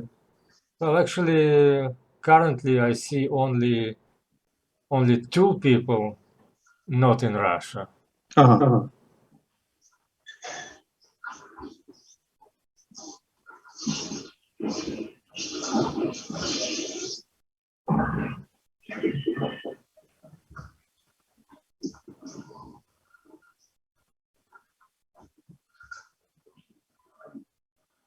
Can you summarize your presentation? I guess maybe we'll end it at this point.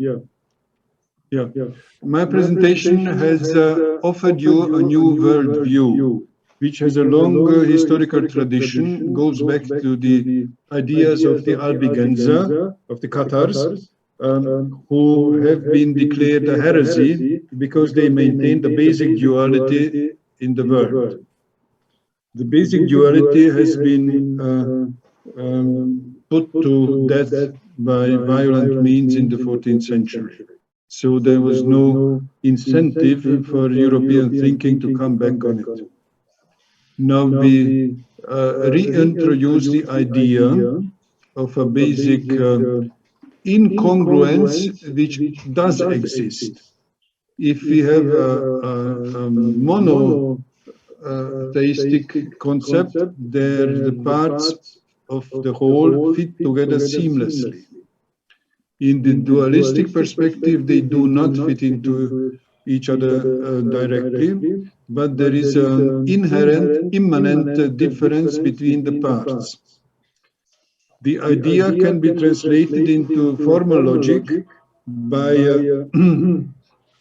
translating the two equally legitimate aspects of describing the world by categorizing logical sentences in the sense of Wittgenstein into those which state the existence of a difference between elements in the assembly. These are actually the basic form of permutations. These differences are expressed before a background of similarity. As compared to this, as opposed to this, we have a different kind of statements, logical statements, those which state the existence of similarities among elements of a group. These we observe the similarities in the foreground, while the background is made by the differences. The two sets of statements are counted in two different ways.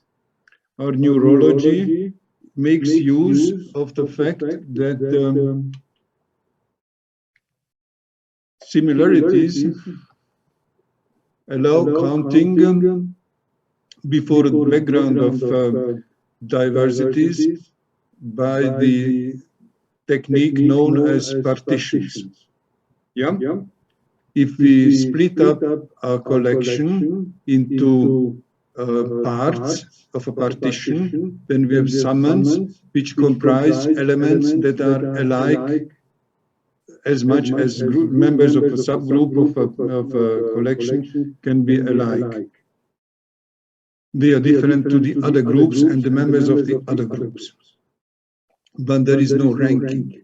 The commutative symbol in a group confers an idea of contemporability. It is always true for those dolls which have a red in the clothes that they belong together. They are not sequenced in this respect among each other. The incongruence can be derived from the calculations of the upper limits. The two upper limits are slightly different. They are both exponential functions, and the one related to partitions is slightly less emerging than the that one relating to the permutations, but between an interval between 32 and 97, it crosses the other function twice. This results in the picture which has been shown to you. This is the most important picture of the 21st century. I would say, I'm sure. And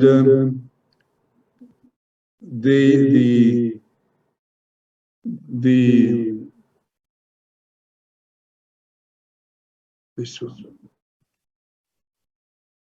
We don't see anything. But I think Artemy is already prepared to... Yes, to this one. The accounting tricks can be made by using the sequenced or non-sequenced property of elements which number 66. There is a funny way of compressing units. We have to come to the Eddington controversy. In this linear picture, we now discuss only the linear discongruence between two measurement rods. One of the measurement rods counts how many logical relations can exist on so many individuals, and the other one counts how many difference relations can exist on the same number of units. When counting back, we shall receive a differing number of elements up which is within bounds. They both refer to the same number of elements when counted back. We count from the number of logical relations to the number of elements that accommodate so many logical relations. The relative inexactitude arises at the extent of 1 unit with the at the stage where one of the measurement rods shows 136 and the other one shows 137. So there is a threshold about which it is not possible to count exactly the number of objects, because if they are related, if they are related by similarity to the maximum extent, then you need 137 of them, while if they are related among each other by an aspect of diversity, you know only 136 to reach that one. So on that point, the counting back algorithm yields differing results. It is impossible to determine exactly the number of elements if they are above 135 and are maximally structured in the sense of having both the maximum number of similarity statements and the maximum number of diversity-related statements. This gives us two different measurement rods, and we can use the interference patterns caused by the difference in the two measurement rods to figure out how the too much matter for not enough space and too much space for not enough matter and too much space for not enough matter, how we can play with this dichotomy.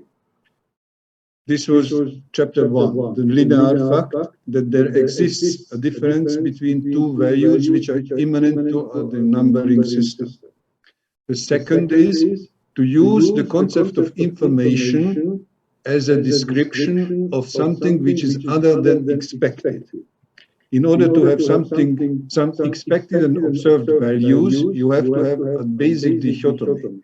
And we have found a basic dichotomy in which if we say we have so many logical relations, then we would need one element more or a part of an element more to accommodate so much, and here it is the other way around. So we have sometimes more space and sometimes more matter that can fit into the space. This was number 1, once more reformulated. Roman 2 is how to address this incongruence. Then we have made up experimental cohort made up of what is called logical primitives. Marcus Abundis is the name of the guy who gave them this name. I just called them beforehand centaurs, because they are made up of an A and a B, like a centaur is made up of a horse and a man. And so tuplets, these are the experiment cohort consists of tuplets. Now we conduct an experiment by subjecting the cohort of logical primitives to periodic changes. I'm sorry, Carl, can you just summarize what you are saying, and we will have to move to the next presentation. Yes.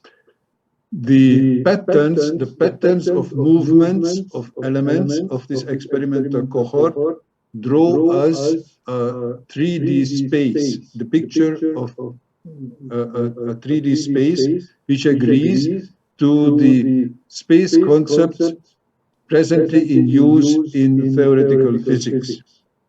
The patterns also show the inevitability of some pile-ups, agglomerations, which we propose could be called logical archetypes, and are a good picture of the chemical elements. This is the summary. We have found a way to bring in existence logical constellations which are different among each other, maybe a few hundred of them. It depends how sharp one distinguishes. And this is encouraging to look into, and also the syntax while creating these 3D spaces agrees to the syntax used by theoretical genetics in that we find a word made up of 3 phonemes, and each of the phonemes can be one of 4. This is the schematic picture of the DNA as an information carrying medium. This is the summary. Thank you. Are there any questions?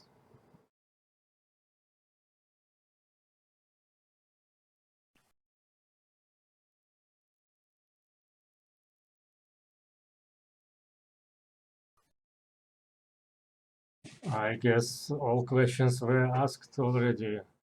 Thank you very much. Thank you for your presentation. It was really enjoyable and feeling the break. So we now proceed with the presentation of Artemy Kotov with his fascinating robot. I actually saw 2 robots. Do they reproduce? Or... Yes, we have several robots already made. So there are several of them around me. And do we have the sound? Yes. And the image is not visible when you put it up front toward the screen. It's all white. Yes, because the screen is quite bright. To meet, for example, the sun conditions and day conditions, and at night it has a very high contrast with the environment light. Either you have to keep it at an angle or put it close to the camera so that it fills the entire. It is like that. Like this would be okay. So just the eyes. Sorry. Yes, dear colleagues, thank you very much for the invitation. And as for our poster, we would like to represent briefly the system of our robot, because we try to design a very simple hardware which you can download and print on a 3D printer and then assemble it at your university. But we try to design quite a compound internal system and information processing system for this robot, so to make it attractive for human and to make it an acceptable companion robot, an acceptable communication partner. And a philosophical question which we want to address is, can we define somehow the qualia which a robot might have? So when we speak about qualia, philosophers usually speak about some subjective representation of events. And what is that for a robot? Within our robot, within our robot, we have the information processing architecture, software architecture, and at the center of this architecture, there is a component of reactions and scripts, which is I'll try to enlarge that. Sorry.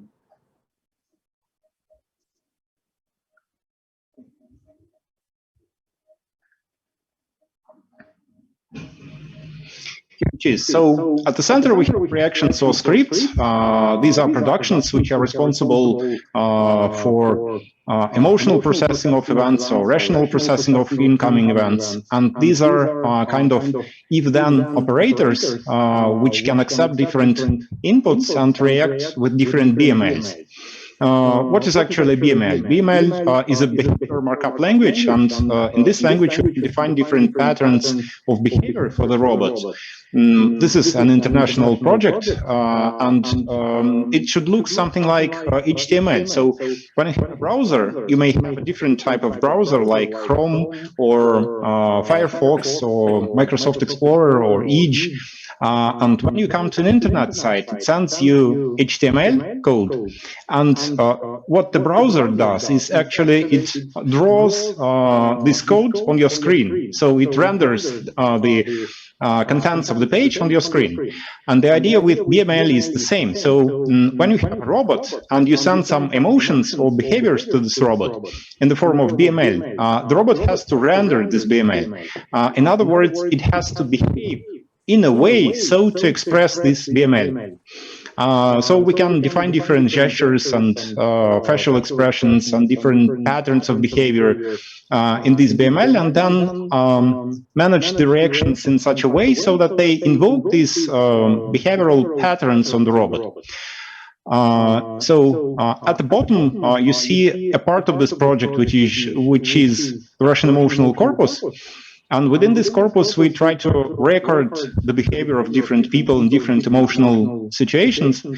And we try to locate core gestures for different expressions and for different emotions. We draw them on a 3D figure in Blender editor, and then export these patterns to a database so that we can refer to this database from actual BMLs.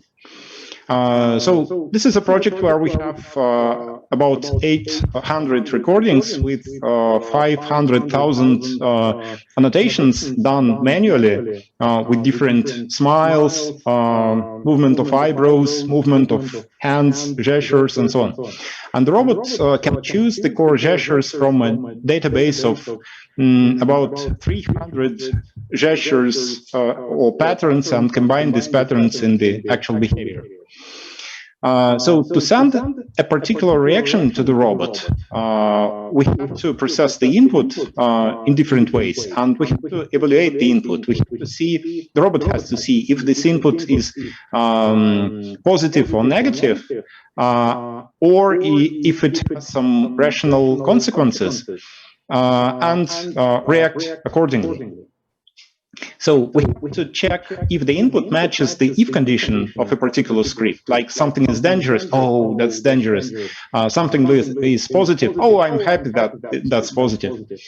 So in order to classify and structure the input in this way, we try to process different types of information on the input of the robot. So on the left are the possible inputs. So from top to bottom, on top there is a project where we process touches. So one of the robots has sensors attached to its belly, hands, and head. And when you touch the robot, the perception system generates a particular event, like there is some agent which touches me in my head or in my cheek. And the behavior looks like that. We have a live poster. So we have a robot, when you touch it, it generates the input event, like there is an agent which touches me and can invoke some reaction. So can I try to enlarge the poster here so that this event is visible? No, not this way.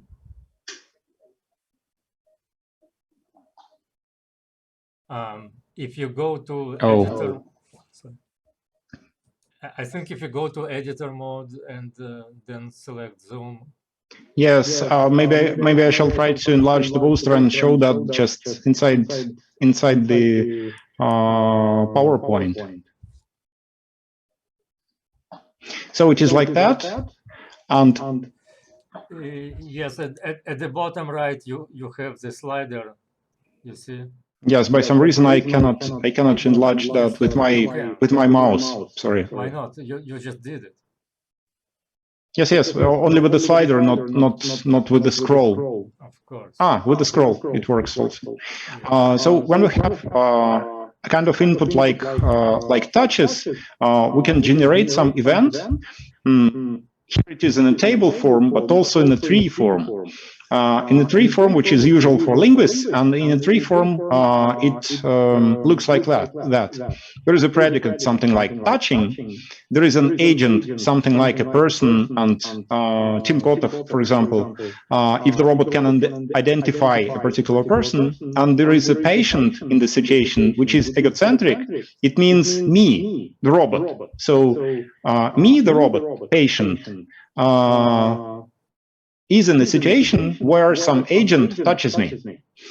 So this representation arrives at the input of the robot, and here it can be processed by any script. Like the robot can be afraid that somebody touches him, or can be happy that somebody touches him, can be confused, or can be interested, or can invoke several reactions simultaneously. In the same way, we have other components of the system, like gaze detection, or rather face orientation. We detect the face orientation as a rough estimation of the attention of the user. So, and the actual system works like that.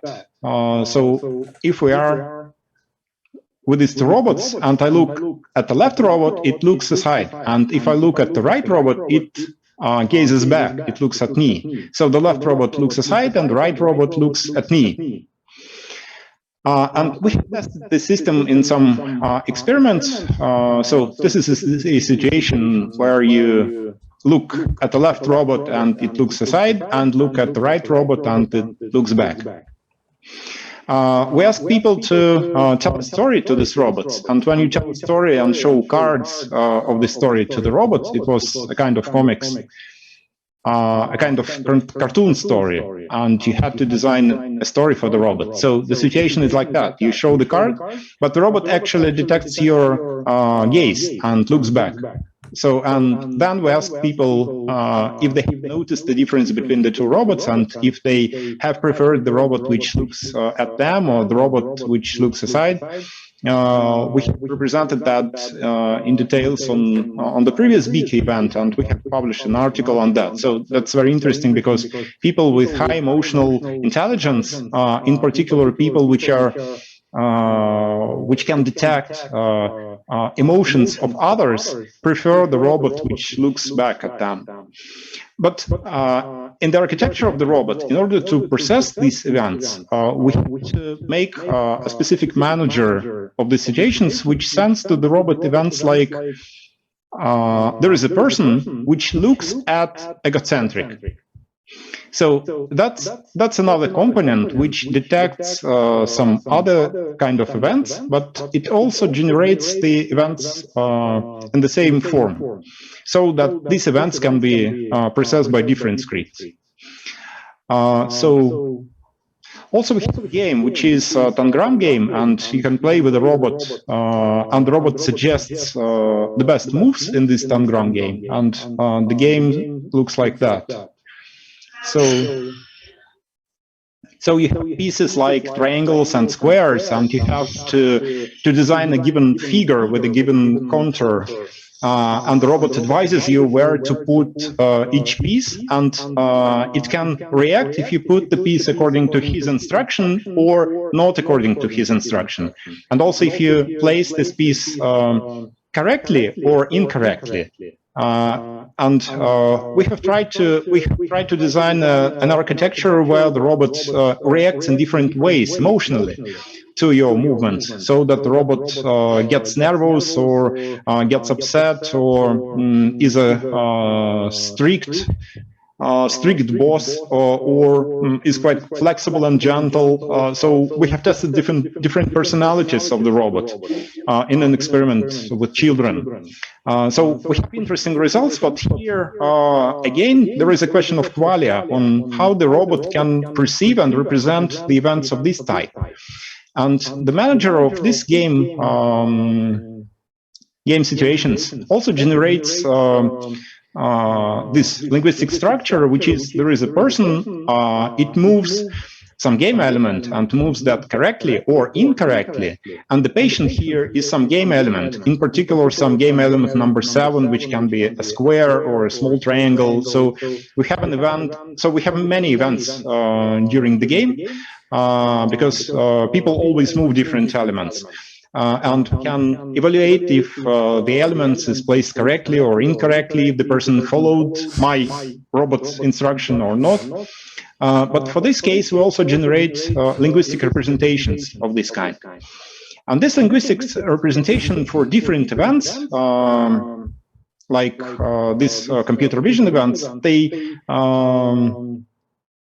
evidently come from the linguistic processor, which we also have in our system, and we have started our system just from this linguistic processor.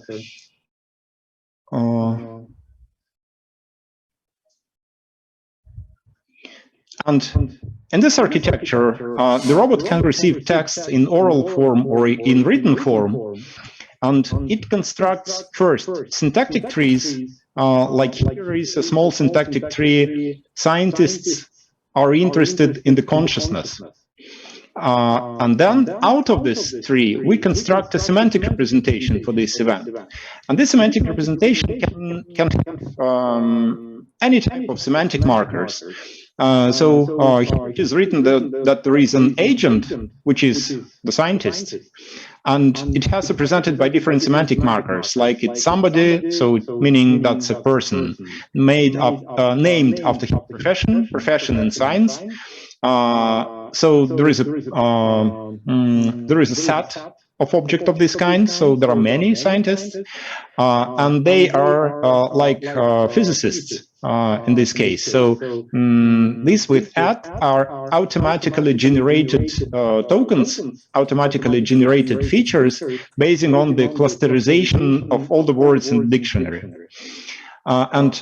We see there is a predicate here. So scientists are doing something like they think or they pay attention and something like engage at the present time in some patient, and the patient's consciousness. So it is some kind of psycho-like feeling. It is a container because we follow Lakoff and John's metaphor structures, like consciousness is a container and something can be in the consciousness or out of the consciousness. So we generate some semantic representation, which is quite simple because it has some something like a dozen of semantic markers. But this is a kind of embedding for a text, and we can reorder these embeddings. We can save them to a database, and we can choose a semantic. We can choose an emotional reaction or some semantic reaction based on the structure of this event. So, regardless of the source of this event, we generate some semantic representations for everything which we see, which we have on our body, the feelings of our body, of the robot's body, and the semantics of incoming texts. And in this case, all that can come to the scripts or scenarios, and we can choose an appropriate script for this situation. So in this case, we can design robots which can react in different ways to the input of any kind. So if I look at the robot, it can look back at me. But if I look aside and say to the robot, I'm looking at you, the robot will try to look at me because it confuses the events which have arrived through the text channel, through the speech channel, and the events which have arrived through this visual attention channel. So it doesn't distinguish. If I say, I look at you, it would believe I'm looking at him. It can receive some events like the person has moved the game element and placed that correctly, but I can say to the robot, I have placed this game element correctly, and the robot will be happy. So there is an interesting feature of this architecture when the robot confuses events from different modalities, but in fact it corresponds to our behavior and to the findings by Bertrand Russell, who wrote the book on the human research and the limitations of the human knowledge, because much of our knowledge is generated from speech, is generated from the books which we have read, and we didn't see these evidences of these facts in our life. So we have generated these representations from our speech. That's an interesting, and we want to reproduce that. And also when the robot reads some book and saves these data to a database, we can search this database to retrieve a specific fact based on its semantic structure. So we have a question answering in this architecture, and we can ask a question and the robot would reply if it finds an exact fact of this structure in the database. So in the database, in the big database, we have 10 million facts from several hundreds books. So it means a fact is a semantic representation of a specific clause. It means it's a semantic representation of a simple sentence, not a compound sentence. And inside the compound sentence, you have several valency structures like that on the left. So, but question answering works very long on this base. It took more than 1 minute to answer a question. And we use some smaller database with 32,000 facts. And we can ask a question and the robot replies. So I don't remember if there are. So the question is, if the Earth is rotating around something, and the robot replies, like other planets, the Earth orbits the Sun because it has found this exact representation in the database. If not, it looks for the best match and imagines that that would be the answer to the human question. So in this architecture, as I said, we wanted to address the question of qualia and for internal representations for the robot. And in this architecture, we try to represent different events like touches, visual events, and text semantics in a unified format. So that our reactions can treat all this data in a unified way, and so that we could construct a robot which can process different types of input and react in the same way to this different types of representations in different modalities.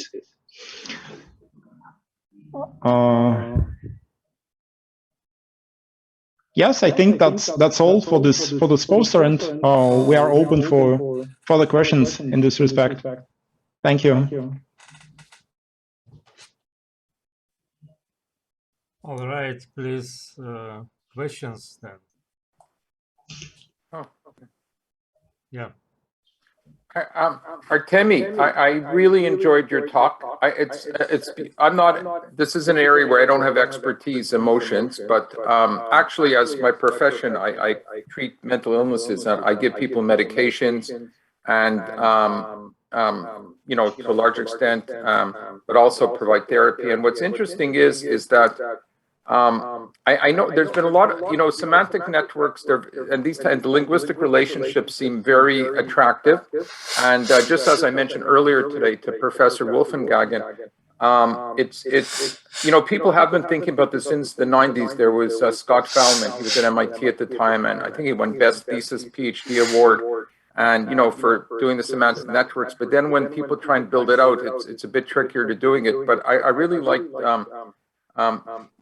I like what you're doing. I like your presentation. I would just, again, maybe I'm going beyond my expertise, but for example, in mental health and psychiatry, for example, a lot of times people get better results with treatment. There's a treatment called cognitive therapy, and it seems it's not enough just to treat the emotions, like, you know, like normal therapies, stop crying or don't be angry, but to actually, you know, cognitive therapy to treat the emotions. And to a large extent, you know, it's dealing with maps of complex relationships with the world around you, with people around you. And I would, again, it's not my expertise. You've probably thought of these things. I was wondering, what if you make your semantic models a bit more complicated, to go beyond the semantic network, to think of like actually using an area where I'm interested in is using maps for intelligence. I presented something at BICA last year on that, to use more complex maps rather than these like more simple semantic relationships. Have you thought about that?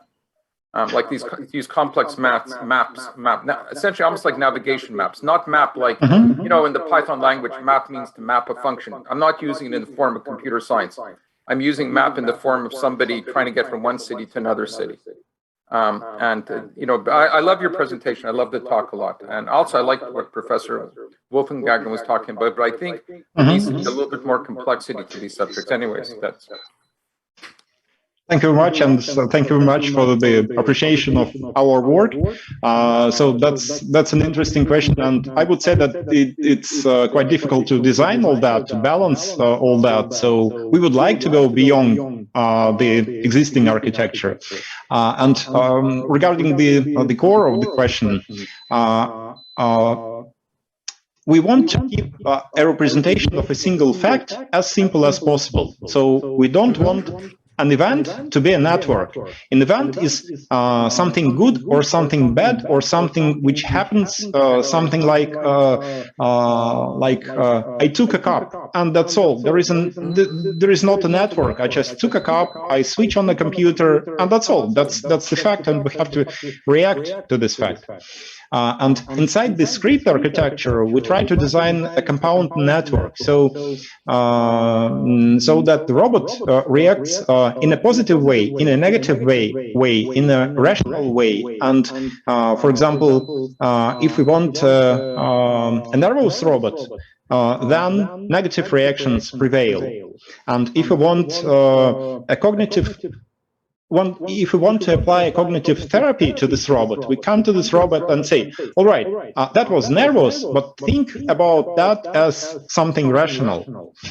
That's interesting, because when we love an example, so when the robot had encountered a sentence, a real man is always interested in the life of the beloved girl. So we found that there are several reactions, like a positive reaction.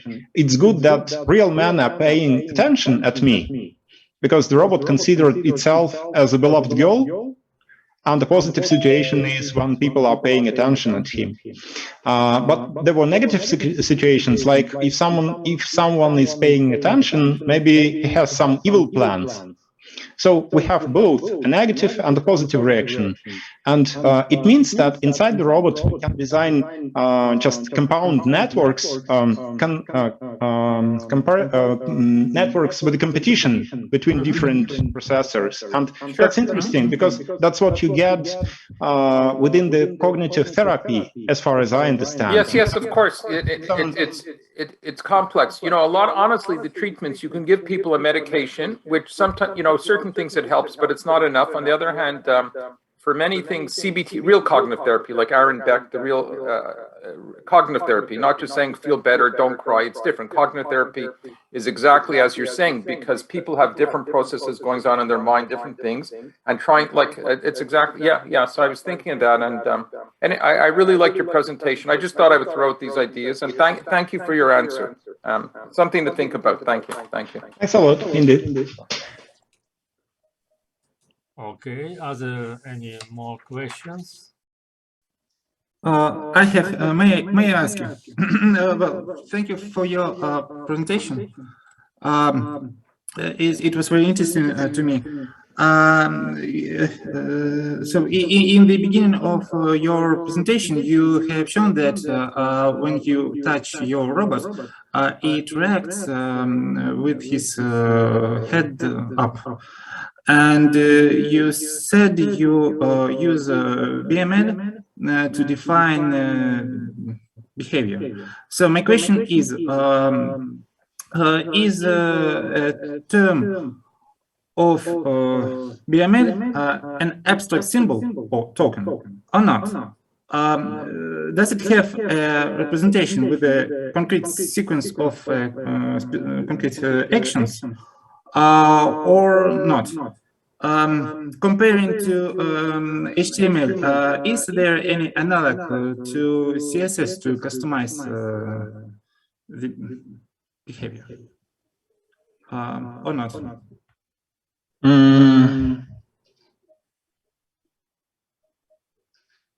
I just think if I can open some BML to show, but while I'm looking for that, so in BMLs, you refer to gestures like to tokens. So inside the gesture, you have some dynamics. So you have some movements with some speeds, with some amplitude, and so on. And when you refer to a specific gesture, up to now in our database, you refer to that as a whole movement. It has no parameters, but in the classic BML, you could have parameters like you can define a speed of some gesture and angle of some gesture, and in our architecture, we have different reactions like units, and we suggest to attach a gesture as a unit, as a token to this reaction. So just because it is very difficult to balance that with different parameters, but in the classic BML, you can add some parameters to a specific gesture, but we don't use that. If there is in any CSS, I would say the following. Imagine that you have some calm behavior of the robot and some nervous behavior. This is something like a CSS. You can say that a site is dark or a site is full of light. So this is what CSS gives you.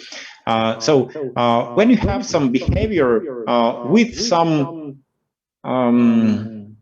specific additional emotion, you add something to a core behavior. So in our architecture, if you have several reactions, the first reaction may come to a robot head. I'll take one. So if you look at the robot, and the robot is looking back, but it is also confused. It can look back at you, but it can auto-manipulate, like when it is nervous. I look at you, but I'm nervous. So I can express this nervousness with the movement of my hands, and I can express the response and communication with direction of my gaze. So this is what we try to achieve. So it is not like you have HTML plus CSS, but you have different levels of BMLs which are combined on the robot. So the robot can express one emotion with its head and another emotion with the hands. And this is a way how you construct a compound behavior in the robot. So it's not HTML plus CSS, but these are different HTMLs combined. Thank you. Your robots are cute. Great, thank you. All right. Are there any more questions? Alexei, I have a question, if it's possible. Please, hello. go ahead. Artemy, thank you very much for your very interesting and nice talk. I really think that your way, your method is very interesting and I'd say promising. It's inspiring. Thank you. Somewhat. My question is the following. What about personality of your robots? I mean, if you have two robots created according to your principle, to your method, in the same situation, would they react identically?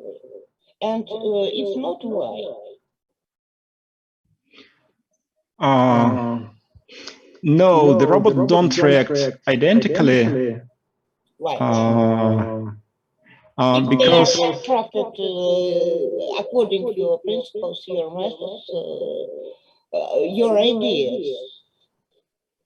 The robot, there is no guarantee that robots react identically because I don't need guarantee. It's more interesting if they react somewhat different.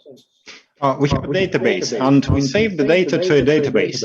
And if you write a select from database, you can get the contents of this database in different order, and this order might influence what comes first and what is preferred for the reaction when the values are the same.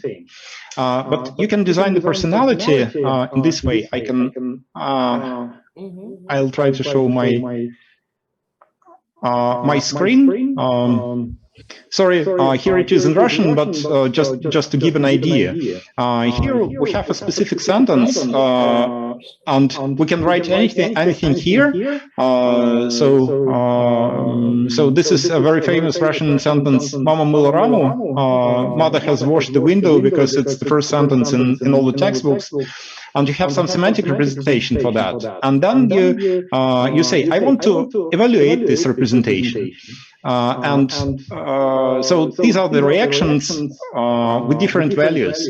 And there is a positive reaction like, yes, I'm happy that people would treat me positively because mother is cleaning the window, and it means mother cares about technical devices. So the robot is happy that people care about technical devices.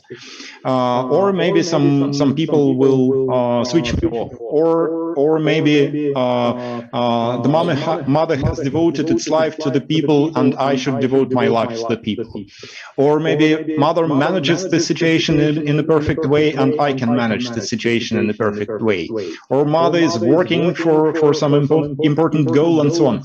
So, and we have you have some scores near each reaction, and you can design the personality by defining a vector which multiplies each value to some figure, and you get a new vector which represents the personality of this robot. So the values of the robot would be redefined. It would look at the input, but then it would prefer some negative input or some positive input, and in this way you can redefine the personality of this robot. That's an answer. Okay, thank you. Also, congratulations on your research. And I think, Olga, that the experience of different robots during their different lifetimes will lead also to natural differences in the answer to the same stimulus. Because if robot A has already experienced a situation A, then it will react with the situation B, which is more sophisticated than the original, which would be and to Artemi, again, congratulations. And I believe you are looking into ways of searching databases. And this is why my arithmetic comes in, the number of searches. If you select a search based on what follows this situation, then you search on sequences. While if you search on in what respects does this situation resemble previous situations, then you search on categories. And there are many searching targets, addresses in the database. The database has an inconsistent size. This is my main point. Yeah? Presently, you are not touching the first 20,000, 100,000, or million of possible situations, but there exists up to 10 to the 95th number of different situations if you take every elemental change of a situation to create a new situation, you see? But you are going into that direction, that the similarity and the difference of the situations will become relevant, yeah? So we are on the, you are practicing the theoretical limits. You are approaching the theoretical limits, although they are not yet on the horizon. Yep. Yes, thank you. I agree. We use the database only to keep the data until the robot is started. So when it starts, it reads all the scripts from the database, and then it categorizes each situation into different categories. So when the two situations are different, you can have some prevailing script to react to the first situation and to the second. If they are similar, and there are two similar scripts which can react, so there is no guarantee because they can be retrieved from the database in different order. But as you saw on this screenshot, all the values are different, so there is some bias already. And regarding this different reactions to a situation, I can show our tangram again and say that in our tests we tried we have made the robot so they accumulate the emotions. And their responses to second, third, and 10th situation depends on the accumulated emotion. We have played with the robot, and to test the recognition, we have placed two pieces in different ways, but incorrectly. So the robot said incorrectly, no, again not, no, again incorrectly, no, again incorrectly. And finally, we have placed two pieces correctly. We have expected the robot to say, great, but the robot told incorrectly. Why so? We found that the robot got so nervous by that time, so that it has considered my movement as an incorrect movement, because you have something like a top-down processing. When you have a negative emotion, you think that all the actions are negative. So the robot believed that my movement is incorrect. That was nice. That was nice for the dynamics of emotions, but that was not acceptable for a robot, like for a game partner. So you lost your credibility against the robot.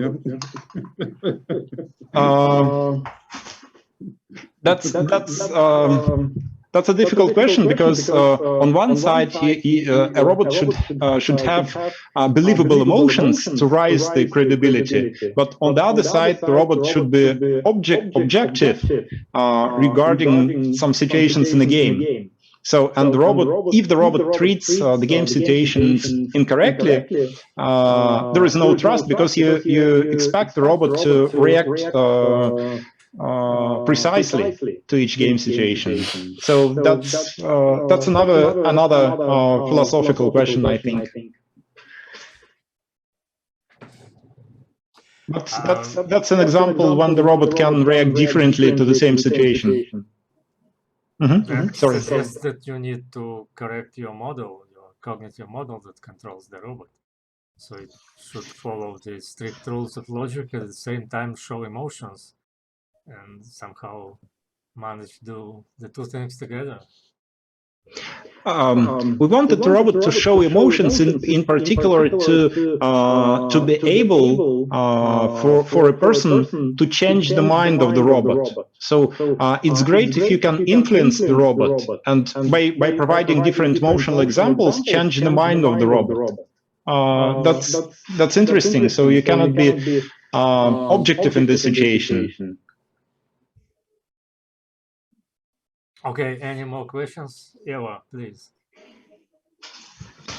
Well, I just thought about that. Isn't that the problem with people, the emotions? So if you do have some problem with a robot that concerns emotions, then maybe you are better off, because you get closer to what human beings do, or and this is exactly the emotions is the problem in human behavior, in psychology. That's the difficulty of reproducibility in studies due to emotions. And so if you find that in your robot, that's great. It looks to me. Yes, thank you. I'm not a psychologist, and I'm not a politician, so I cannot say if emotions are good or bad. So our goal was just to reproduce these emotional effects when they designed the robot. We believe that this is a way to make the robot more attractive, because up to now people don't accept emotional toys and emotional robots, because people believe that these robots are dull and something like straightforward. Their reactions are quite narrow, straightforward, and they are not. There is no ground for the emotional contact between a human and a robot. So in order to reproduce these emotional effects, we wanted to create a robot which has some emotion touch. Yeah, but if you get to this area, then you get the danger, of course, with negative emotions. There are consequences that involves fighting back. So if a robot would feel treated badly, then who knows what could happen, and that's exactly what people are afraid of in AI, that it might have some unpredictability and unforeseen danger. So you are playing with fire there in a way. Can I reply to this comment? Sorry, Artemy. Can I just take my turn in reply to you, Eva? Go ahead. Thanks. So, okay, my belief is exactly opposite. So that in order to trust robots, people need to see that robots can understand human emotions and can react to them appropriately. If they don't, then human has no reason to trust this machine, because this is a dumb machine that does not understand me. I don't know what it's going to do. But if I see that it behaves like a human, it's psychologically correct, then I can establish mutual understanding and trust with that machine. That's what I think. Can I also reply? I would reply as a linguist, not as a psychologist. As a linguist, I can say that negative emotions are just great because when you come to your friend and you have a very close communicative distance with your friend, and you come to your friend and say, "Oh, look, I have a new shirt," a friend could reply something, "What a shit!" And that's great, because that's a negative emotion. That's an open expression of a negative emotion, but this is the core of your close relations with this friend. So your friend doesn't have to filter the expression. It can openly express negative emotions, positive emotions, negative evaluations. There is no need to use these strategies of politeness. That's why negative emotions in linguistics are considered as a mean to establish a close emotional contact. That's why they're great. And by the way, almost always close relationships start from some bad interaction between people. Just look at stories in the movies. By all means, the central point is memory. You have to have a memory in order to remember this guy. I can talk to him like to my brother, using slang and using whatever negative expressions. And this is the memory, the existence of the memory is the paramount question. And what identifies a memory content? By which method of search do you retrieve it?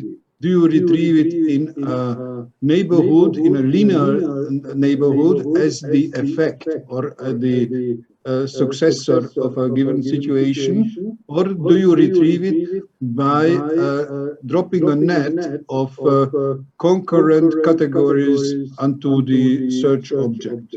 Meaning, there were two people in it. It was evening. It was a nice atmosphere. There was wine. Yeah? Then you filter out those into which this fits. Yeah. Either you see it as a temporal succession. After that, we went to, and before that, we sat together. Then you have the memory indexation. And the memory indexation is what I would advise to Artemis to look into, because if you have memory, then you can distinguish. Yeah. Also on.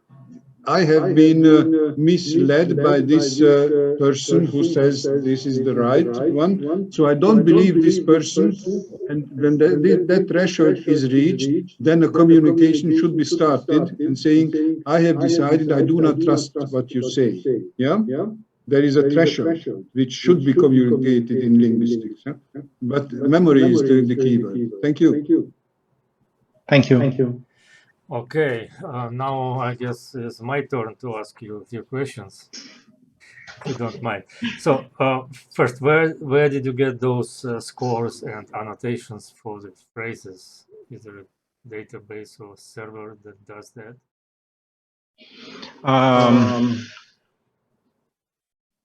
So the scores in the actual interface are the results of a function which compares a structure of an input, exactly the sentence which I have typed, and the set of core emotional situations.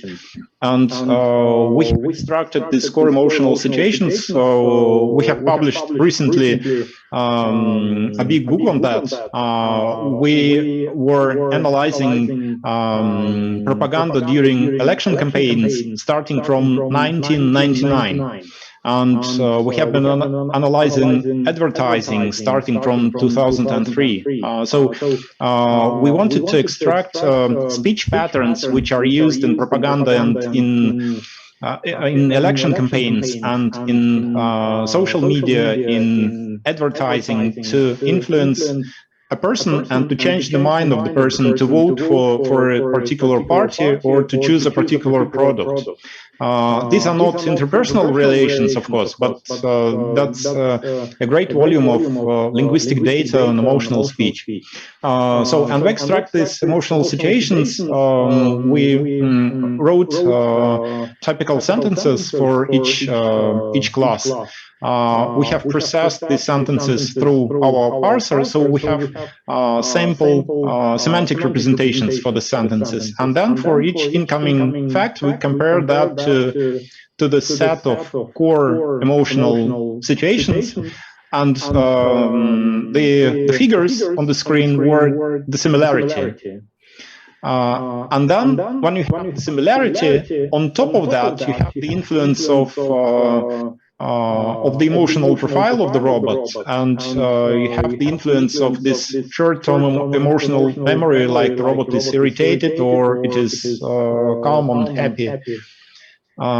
That's it. So now we calculate that. We used the modified Jacquard index, which is if an input event is a set of markers and we expect a pattern is a set of markers. So we calculate the number of features which overlap roughly this way. Oh, thank you. I guess I shall ask you later in more detail about that. By the way, your experiments, many of them, I believe, look similar to those that Cynthia Brezel did. Is there any connection? Did you use their experience in designing your paradigms? She inspires us a lot, but we have started our robot from a linguistic processor, from a parser. So we mostly concentrate on the understanding of speech and on semantics processing. That's the main difference. Do you have yeah, but how about a paradigm in which your robot simply copies what a human does? So it becomes an avatar, a passive avatar that replicates human mimics, gesture, voice, and then I guess you can do a Turing test if you present to somebody two robots, one of which is controlled by a human, another is controlled by a machine, and ask which is which. Could that be interesting? I'm sorry, I guess you are frozen, Artemi. We lost connection with you. Too bad. Yeah, maybe you can. Oh, he just disconnected. I am hearing you quite clearly, Alexei. Sorry? I am hearing you quite clearly. No problem with me. Yes. It's sorry, just I lost the connection by some reason. Yes, we lost you. And if you said something, then please repeat. No. As I understood, the question was about telepresence. let me repeat the question. So actually, I was when you presented your experiments, I was thinking, what if, let's say, a human controls your robot? Because I think you can do this. You do recording of human mimics, gesture, gaze, voice, and so on, and you can immediately transfer it to robot behavior, and then you can put two robots next to each other, one of them controlled by a human, another controlled by machine, and do the Turing test. Would that make sense? That's interesting, but there is a huge industry of telepresence. There is a huge industry of telepresenting robots, like robots in space, military robots, some avatars which can represent you in the office, and so on. So we are not very much interested in that, because we wanted to create an autonomous processor, autonomous speech processor, and autonomous event processor for this robot. But in fact, I understand. I'm not talking about this as a goal, but as a means for doing the Turing test. We used that in part when the robot played tangram with children. One of our colleagues was at the next room, and she was helping the robot to decide if the movement is correct or not, because by that time our automatic system didn't work perfectly. So we were helping the robot to decide if the movement of the game piece is okay. This is called Wizard of Oz paradigm. It means the Wizard of Oz is something behind the throne and is talking to you through the robot. So this mode is widely used in different experiments with robots, but in fact our goal is to create an autonomous processor. Yeah, but how would you prove that you achieved your goal? So you need some kind of a test. Okay.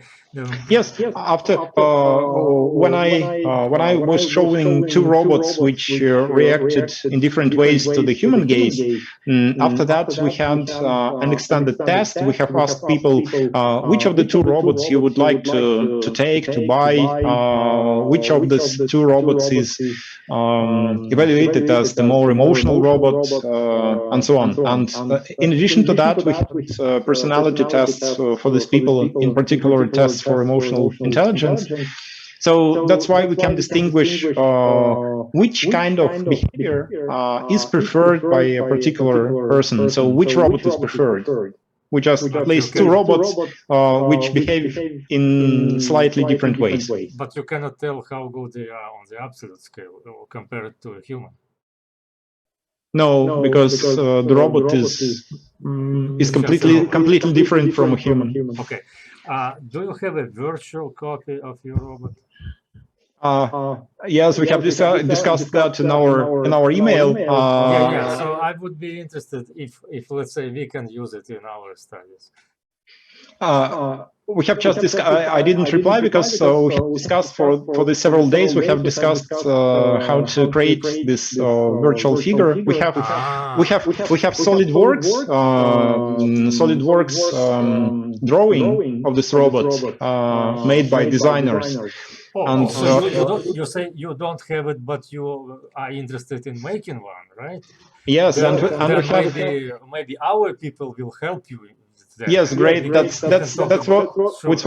what we wanted to propose, because we have technical drawings. So we have this structure of this robot in electronic form, but the question is how to animate that. That could be something to start with. Actually, we'll talk about this later. Yes, I agree. Thank you. Thanks. All right. Any other questions, please? People in the background who don't show their faces.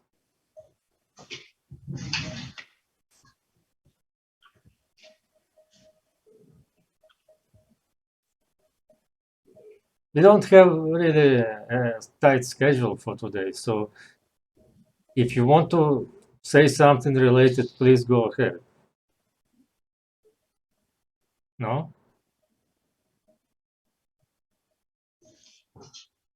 All right. So then I guess I should show you again our virtual robots or virtual poster presenters, and we shall continue with them because this is supposed to be a poster session. So let me share my screen. Okay. Thank you. And here we are in the virtual convention center created by my postgraduate student a year ago, and you see, this is you probably got my email, and you can try this application on your computer. So here's a robot, by the way, a poster about a robot, and there is a girl standing next to it. Let's hear what she says.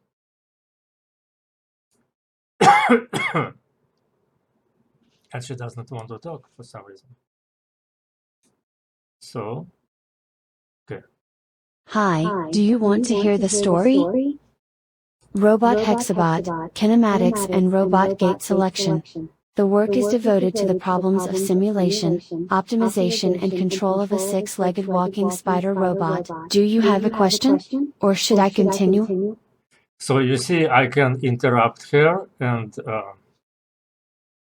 and she would stop and listen. I can ask questions, but at this moment, she doesn't have a capability of question answering, just very limited capabilities. But she does have emotions on her face. So if you watch her closely, you will see how emotions will change over time. So let me ask her to continue. Hexabot. The problems of direct and inverse kinematics of the robot's leg are solved. Special software was developed to model and simulate the hexapod's leg kinematics and dynamics. The problems of improving speed and stability of movement are considered and discussed on example of different gates. The hexabot's gates are encoded, using special diagrams. The most often implemented patterns can be distinguished. The fastest movement is observed in wave gates, with almost 2 feet on the ground at any given moment. But in this case, it is necessary to ensure that the system is dynamically stable. The tripod gate, in which 3 legs alternately stand on the surface, is more stable, because the legs form triangles supporting the center of masses. So it is important to choose a more rational dynamically balanced gate. Please, tell me, how did I do? You did great. Okay, so you can actually compare 2 modes, with emotions and without emotions. But let me take you to another room, and let me ask this girl to give another presentation, which was supposed to be given by Sophia, who appeared briefly and then left. So I decided that her presentation should be given by a robot.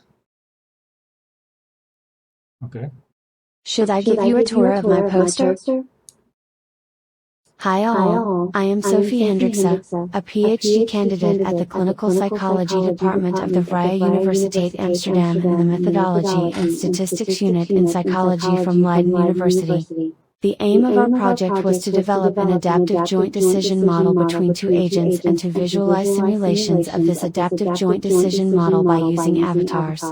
For the joint decision model, we have used a network-oriented modeling approach for adaptive networks, and the avatars from the virtualization are made in Unity 3D.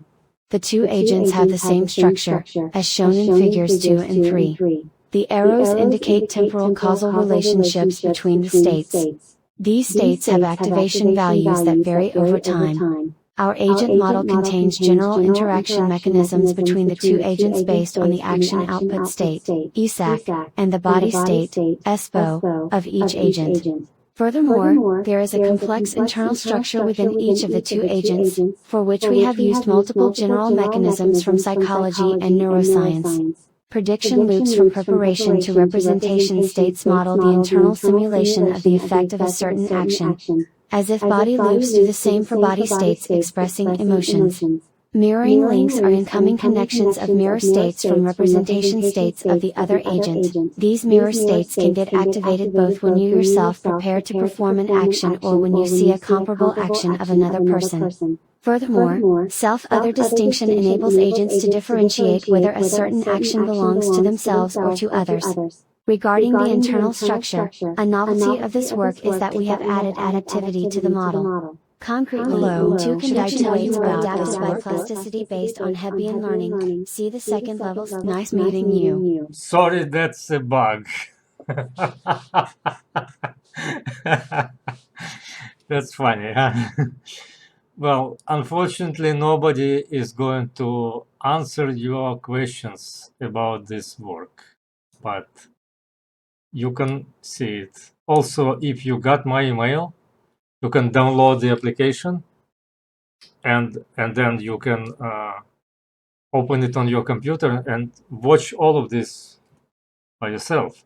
Unfortunately, the multiplayer is not working, so we cannot make a multiplayer game online so that you would all be present there.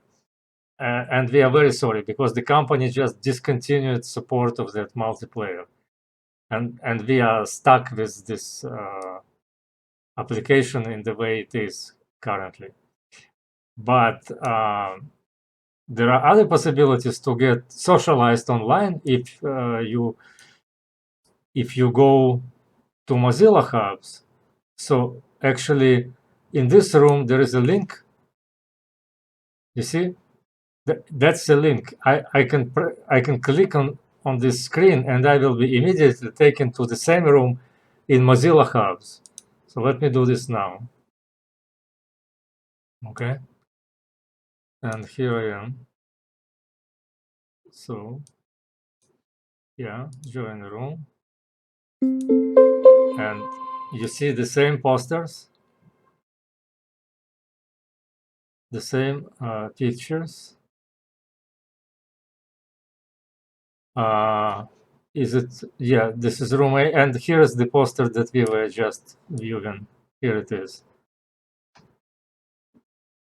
So if you click the same link which is available to you in my email, you can enter this room and you will be present here as an avatar, and you can talk to other participants represented as avatars. So you can have a real virtual poster session. We have 4 rooms, as you could notice, right? So this is again a poster without explanations. But it's almost equivalent functionally to the real poster session, except I am alone here and I don't see anybody. Maybe you can try later.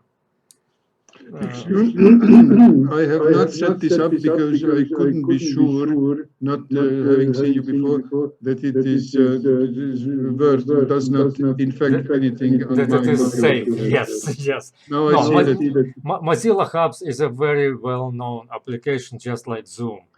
So you see that there are hackers and bad people who can invade Zoom or Mozilla Hubs. You cannot prevent that from happening at some place at some time, but mostly it is safe.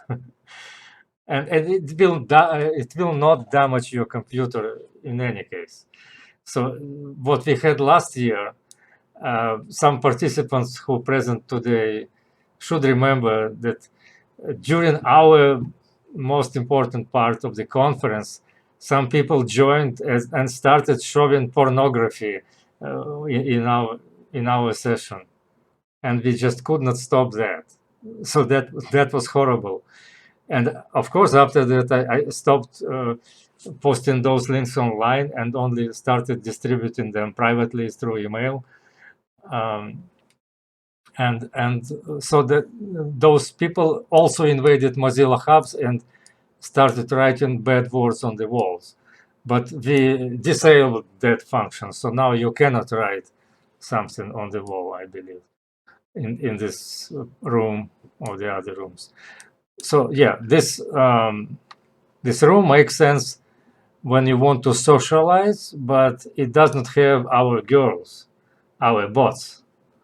That's the disadvantage.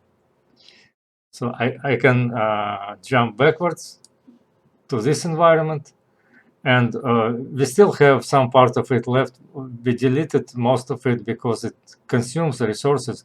We still have this beautiful cafeteria, and we have a browser on a wall that you can actually control.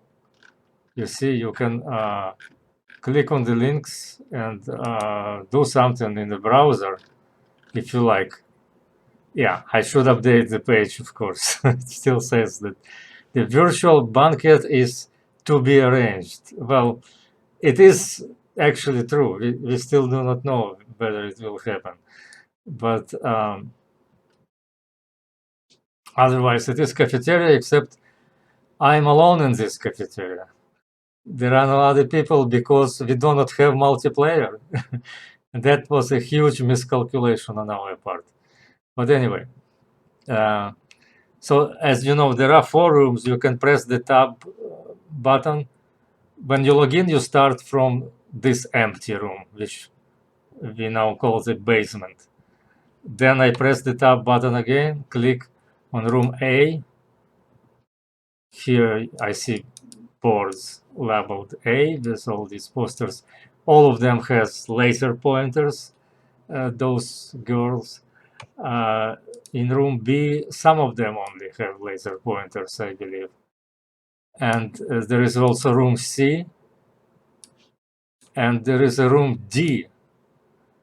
In room D, we put whatever was left, including such posters that people didn't manage to prepare as posters. So here, I had to write this number with my hand so that you would know the poster number.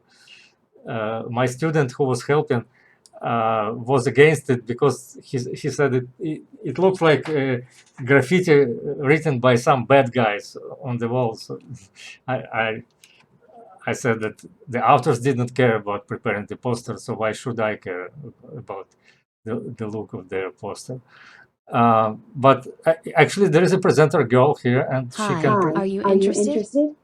Yes. Currently, the implementation of Distributed Ledger Systems, DLS, as the technological base of trusted electronic document management, is at the initial stage of its practical application. Solving security issues comes down to checking the developed application software using standard methods for assessing the reliability of software tools. The purpose of the study is to analyze the possibility of solving this problem using the well-known risk-oriented approach to managing information security, IS, of IT systems, ITS. The subject of the research is the IS risk management, RM, methodology in relation to DLS. In this study, the concept of trust has been clarified taking into account the presence in the DLS architecture. This greatly expands the understanding of the problem of managing IS in the real conditions. Recommendations have been developed on the possible structure and content of the IS-RM methodology in relation to specific DLS. The research results can be useful to the IS field specialists in the development of new DLS and modernization of existing IS. Please tell me, how did I do? Okay, so I see that people are disconnecting, and that means that probably we should not go through all posters one by one and listen to them, because they would be just lost, the participants. And you see, this is not really a cognitive research. This is about, no, machine learning. Okay. But mostly we have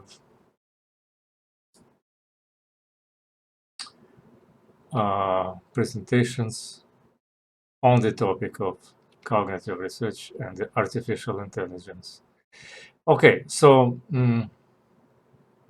I guess I should ask now, who wants to present something, even if it was not scheduled? Oh, Alexander Valentinovich was communicating with me, but he is not present here. Interesting. Maybe we should briefly listen to his work presentation. Just for a moment. Hi, do you want to hear the story?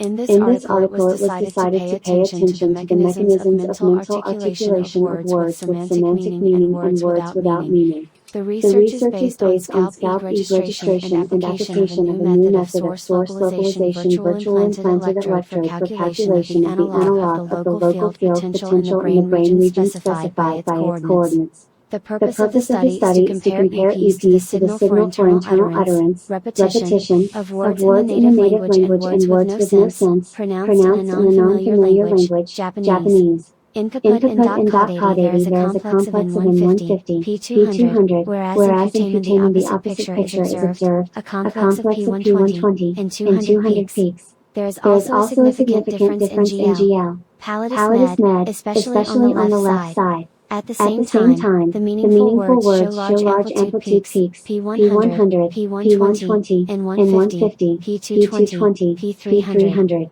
A strong and significant distinction is found for average latent peaks in the range of P230, P350. The amplitude of peaks when uttering words with a semantic load is greater. For left and right-sided areas of parietal C, BA7, as well as in the middle part of the singular cortex, G cingulate med. BA24, the potentials are similar and characterized by the two-component structure P120 and 230, analogous to the potentials in Putamen. Please tell me, how did I do? So let me ask you now, how did she do?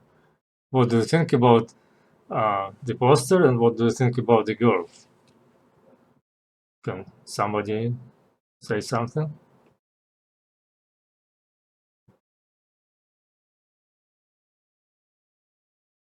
I guess it was too bad. Otherwise you would speak.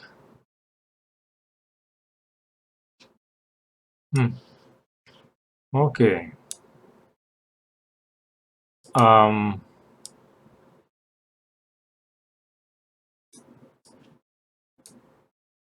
People disconnected their camera. Do not want to. Oh, Howard.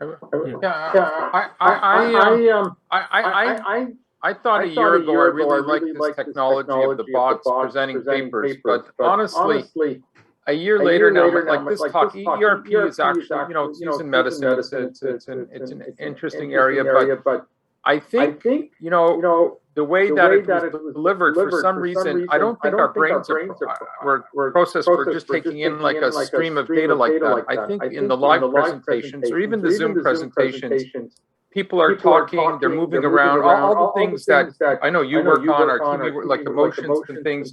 I think that makes a big difference to me in helping me learn the information.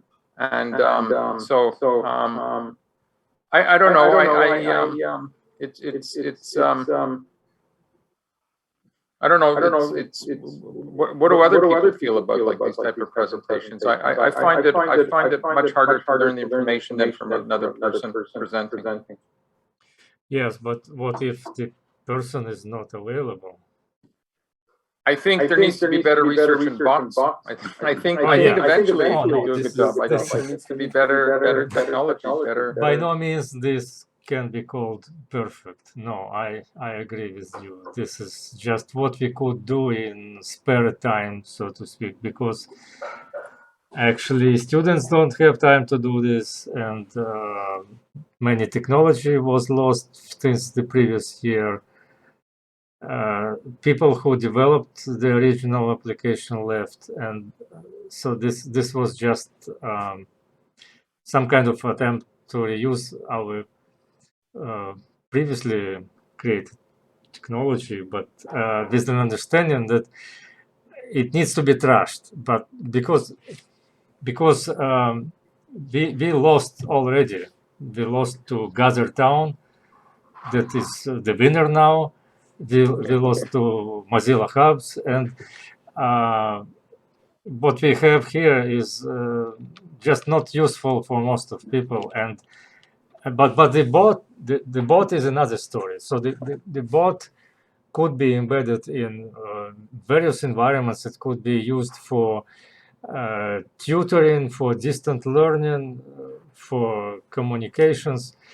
And of course, what you see, it is not our creation. We just used whatever was available, actually. The avatar, the movements, the animations that she performs, the speech was synthesized on Amazon Poly, and everything else was just combined from various sources. So we didn't really create anything here. And the text was written by the authors of the posters, of course. But in principle, I think that it makes sense to me. I mean, obviously it's not perfect, but it is better than nothing. And if you have, let's say, a person who cannot speak English, and we have such cases, we have multiple such cases in our conference, then the bot presentation would be better than presentation of the author, I would say. The problem is still that she cannot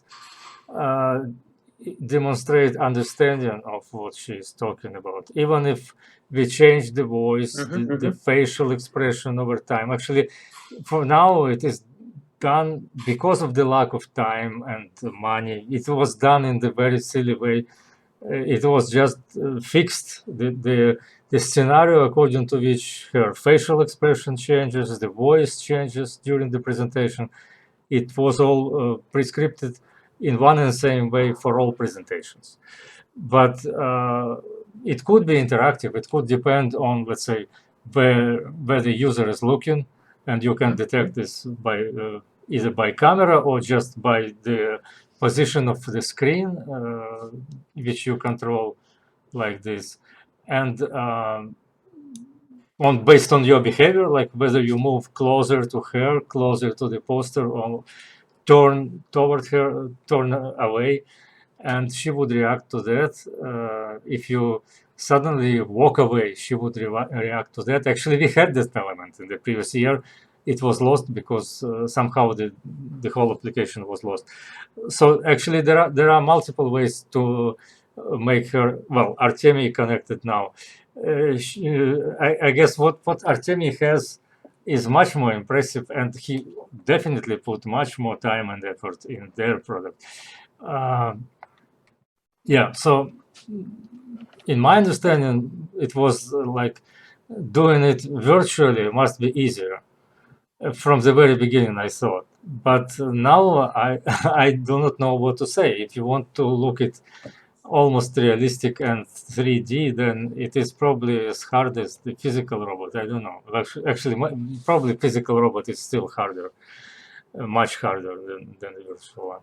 But anyway, so there are so many technologies being developed today, including tools to make gesture and gaze and voice realistic and emotionally adequate to the situation. People are working on this. What they don't have is the main part, like how would the robot decide which emotions to express in each situation. And they are talking about this currently at the conference. The problem is the solution is all based on neural networks that needs to be trained on huge amount of data, which may not be available for those cases. And so maybe Artemi can correct me or add something. Yes, I would say that that's a completely different product, and it's different from our physical robot, and it's great. And I have posted the screenshots in social media when I first have encountered your environment, virtual environment. And what I loved now is this light ray between your hand and the part of the poster, a feature which I didn't notice earlier. And that's nice because there is a possibility to scroll the poster, and if you are familiar with the problem, you can go on to the results and to graphs and to the structure of the research, and maybe it would be great to scroll that backwards so that one could get back to the problem. And it's sometimes it's difficult to do that on a real conference, because you come to the poster and you see that the author is in the middle of the talk, and you cannot just get back to the beginning. You cannot say, could you repeat once again the problem? That's impossible. And on the other side, if the author starts to explain the problem, and you are familiar with the problem, it's sometimes difficult to say, all right, skip that. We go to the main section, because I know that. So this is not quite polite. So in this environment, it's great that there is a possibility to scroll that forward or backwards, and that there is a visible link between the hand and the piece of the poster. So I would say that's great, and it can be improved. Thank you very much for this design. Thank you very much for your comment. Actually, this laser ray was the easiest part because it came with the prototype. The prototype was a video game designed with the laser gun. So every participant had this laser gun. That's a great usage. And actually, every user also has laser pointer. I don't know why it is not working now, but it worked before. So I could point to the poster with the laser, and theoretically I could ask her, please tell me about this, and point by laser to this particular part. Except we would have to implement that functionality. And we will, because we are now working on a virtual classroom, as we call it. The project we call virtual classroom, where there would be a virtual teacher and virtual students, and they would interact. So this, what you see now, can be viewed as a very zero approximation prototype for that.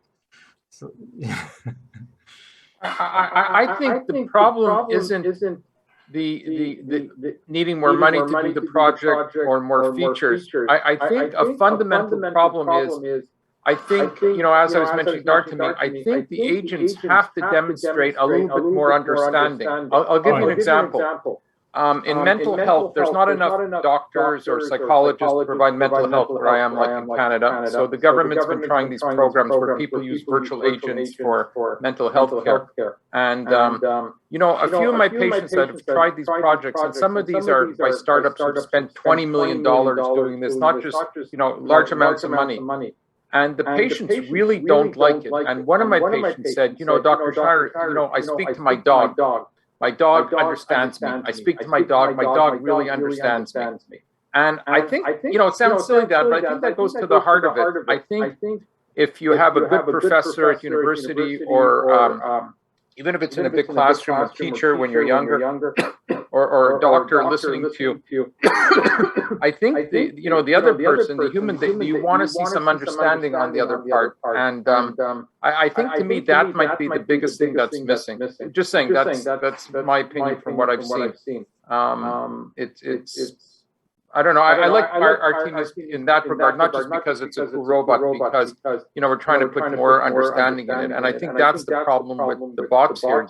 They look cute, they're nice, but the laser pointer is great. But I don't know. The bot doesn't care about me. But exactly. But my patient says their dog cares about them. That means something to my patient. So the dog doesn't understand when they speak to the dog, but I don't know, the dog has motions, does things, and the patient feels, the dog cares about them. But anyways, it might be silly what I'm saying. Thank you very much for this comment. That's understandable and nearly obvious to us from the very beginning. Actually, that was the goal, to make a bot that can exhibit some understanding, even emotional understanding. But we did not get to that level because we were bogged down with other technical details, and there was not time for that. Actually, what you see here is a very primitive thing. It only performs some scripted behavior, and that's it. It has no understanding of anything. And that's obviously a problem. Yes, I absolutely agree with you. But you see, to solve those problems, we would need a lot of money and a lot of time. That's the problem. Yeah. But we are thinking about this. I'm thinking how to do this as in a simple way, without requesting a lot of money and spending a lot of time. Maybe there is a way to do something, well, to at least to understand theoretically how this needs to be done, or maybe create an example that shows the capability without expenses that are needed for its implementation. And actually, what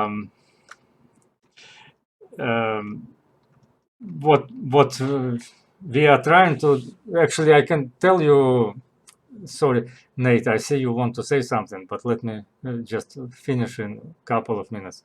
Hi, Nate. So I have several actually ideas or projects, I should say, on which my students are working now. And well, I cannot say that they are working on them because they are working somewhere else. The education system in Russia is probably the worst in the world, no matter what other people say, because students, when they study at the university, they have to work full time in some other places, believe it or not.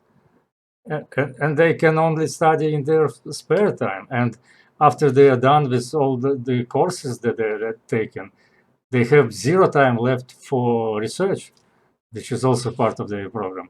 So forget them doing something for you. And even if I offer them money from a grant, like the amount that we can offer, they refuse to take it because they go to a company that will pay them twice more and will give some long perspective of growth in that place, which we cannot do. So I don't think that I am really working with students, to tell you the truth, even though I have like 15 of them. But that's not real. That's just a fiction. Yeah, but in any case, what projects we are working on now, working is, well, this particular project is actually finished. What we are doing now is using whatever we can use, just because it's a waste of time in any case. But the other things are, I mentioned the virtual classroom, which should be sort of continuation of this, based on the theory of intelligent tutoring, which was developed, as you know, in the USA in the previous century, and there was a lot of work in that area. We applied for grants at Krasnov when I was there several times. Unfortunately, didn't get any of those educational grants. But I know what I'm talking about because we studied that literature, we wrote the proposals, and there is a huge amount of work. And still that activity continues. So we can at least replicate some of it, or maybe do something better. But actually, I'm mostly interested in what you were talking about, and Artemi, making an artificial being that can demonstrate understanding at the social level, at the emotional level, at the human level. And well, like, yeah, we started with something that we called a virtual listener that was done several years ago, that the avatar would just sit and listen to a story and react with facial expression. What we actually trying to do now is a paradigm called registrar, virtual registrar. Just imagine that you go to, I think I was mentioning it in the previous BICA event, like you go to a hotel, go to the registration desk, and you talk to the receptionist, and she asks you a few questions, you answer, and there is some kind of interaction, there is conversation, and you select a form of expression in each answer. You do some facial expression, some body language, some interaction, conscious or unconscious, and somehow relationships start to develop.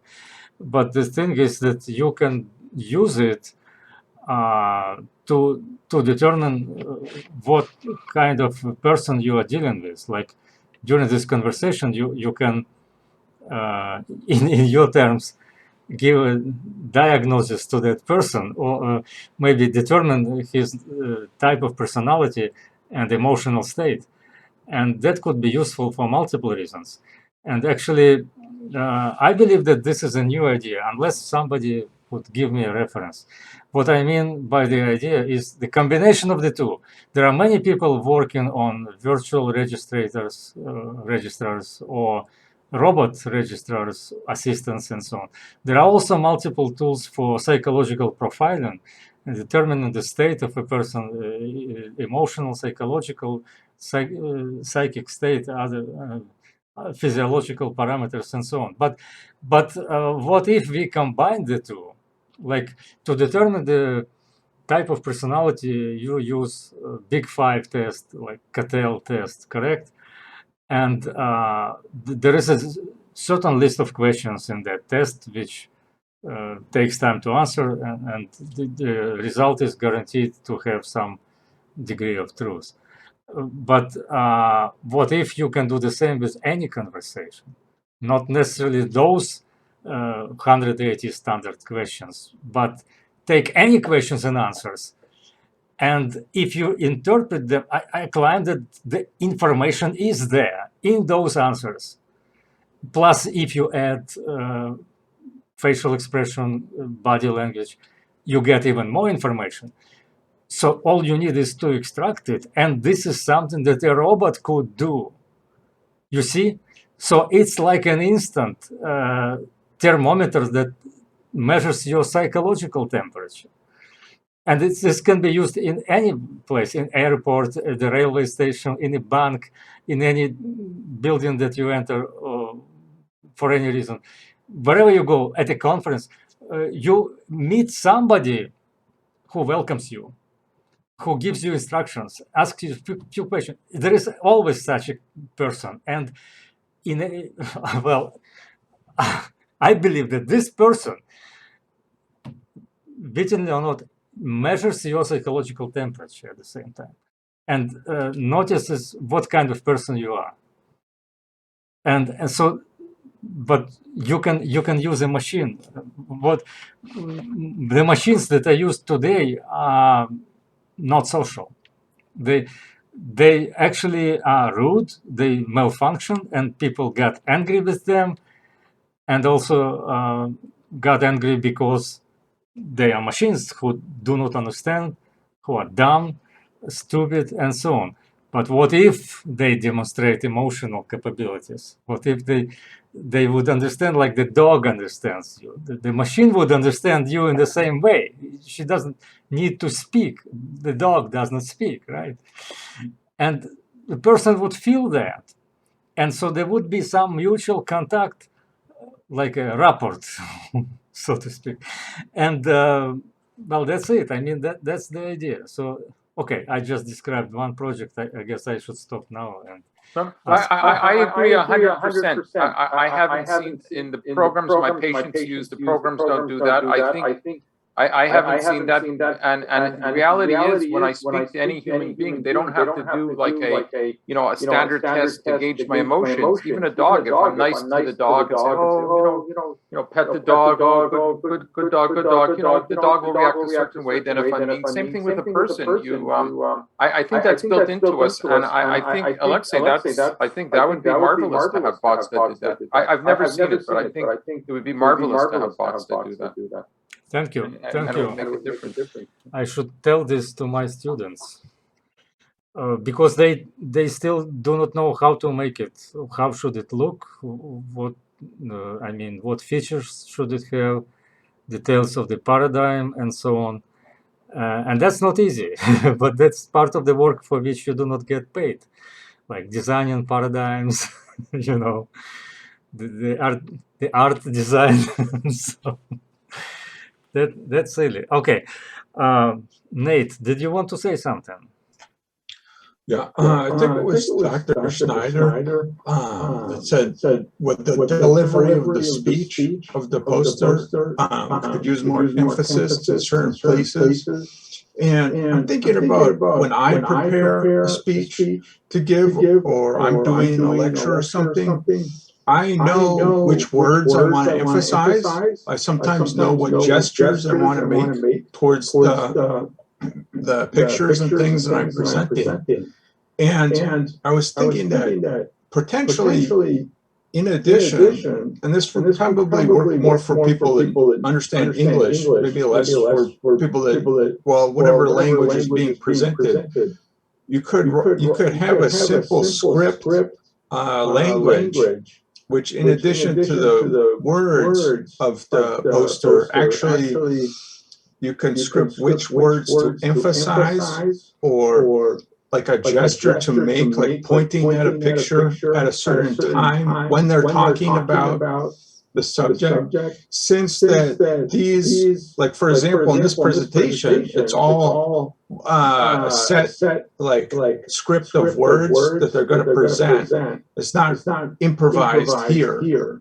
They could make kind of a scheduled script of gestures or things, or even emotions, like having the virtual bot make a serious expression, like at the very important times when they're making a point, like a main point. I'd say it's a little advanced, I think, to add that level of bot control, and also to make it understandable for people going from just writing words in a poster to also, including in a script how to have the bot act. But this could maybe help what Dr. Schneider's talking about in the delivery of the material. Can you reply now? Can you reply now? Oh, sorry, you hear me? You don't, are you talking to me? Yes, I am talking to you. Do you hear my voice? No? Yes. Oh, I said, can I reply now to what you said? Yeah, go ahead. Oh, so this is not advanced. That's actually easy to implement, and actually there are such things.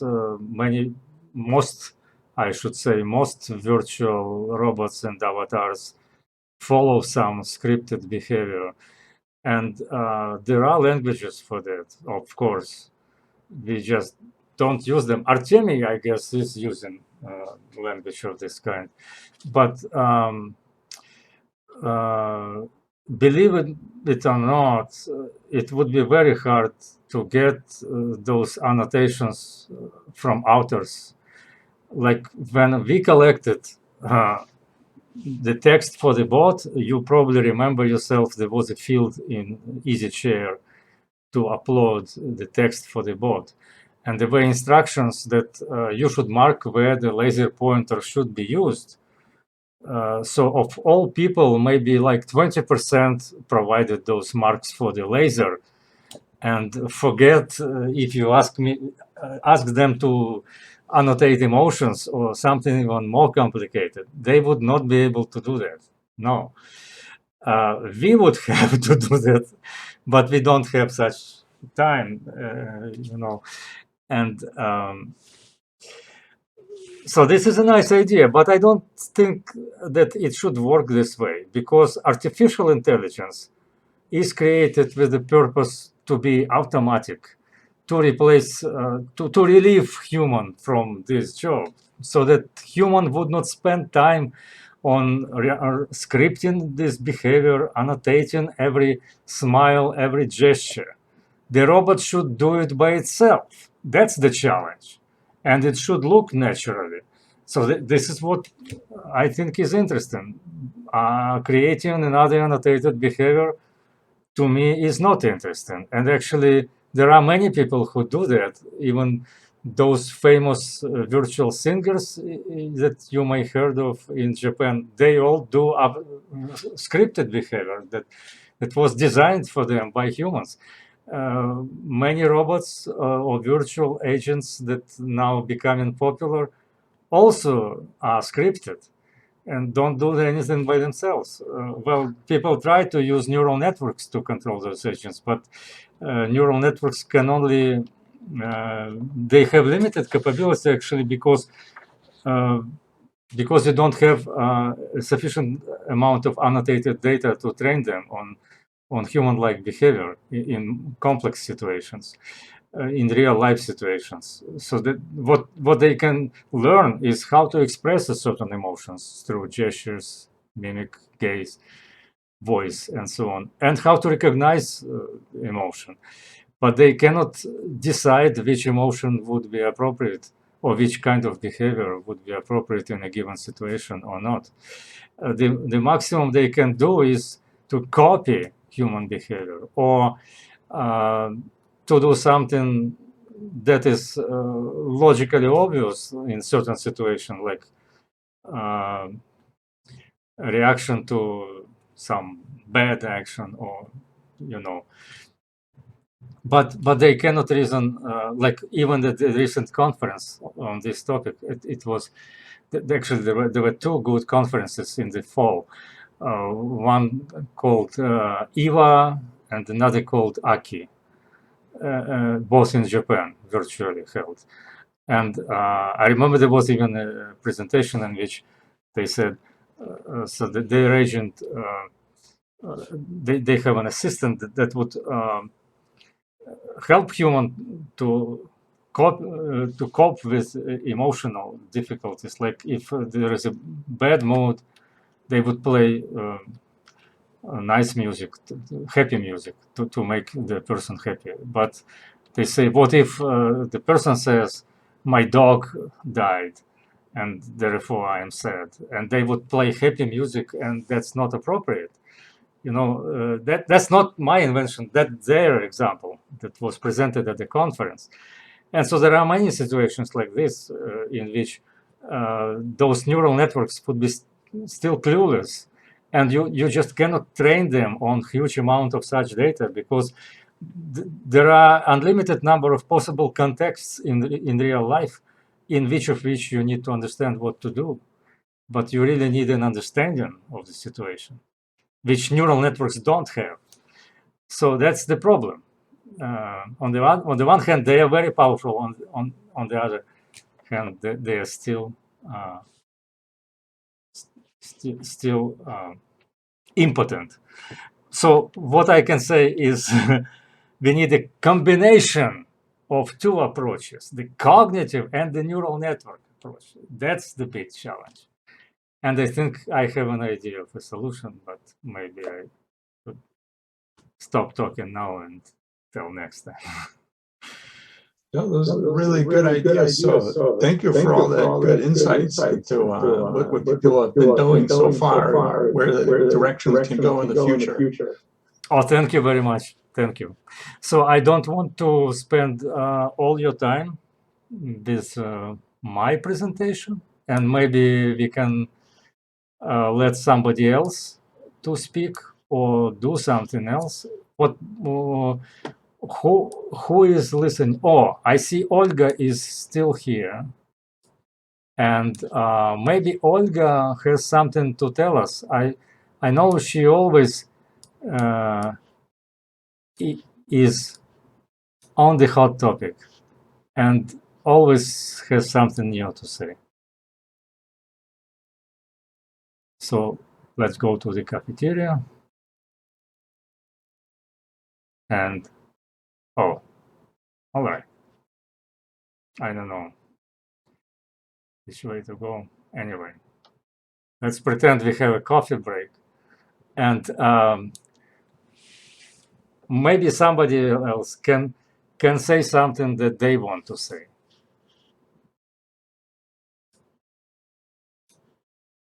Please.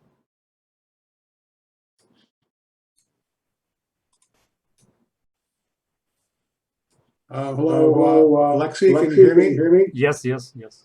Hi, Phil. Hi.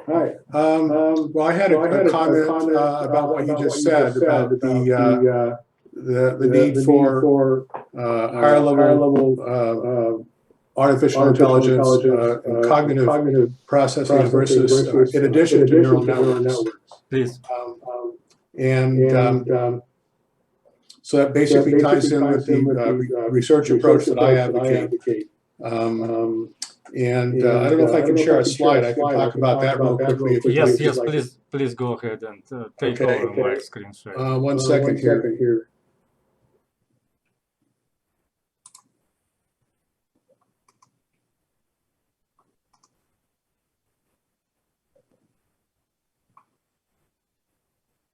Doesn't work? Okay, I'm going to share this real quickly, I think.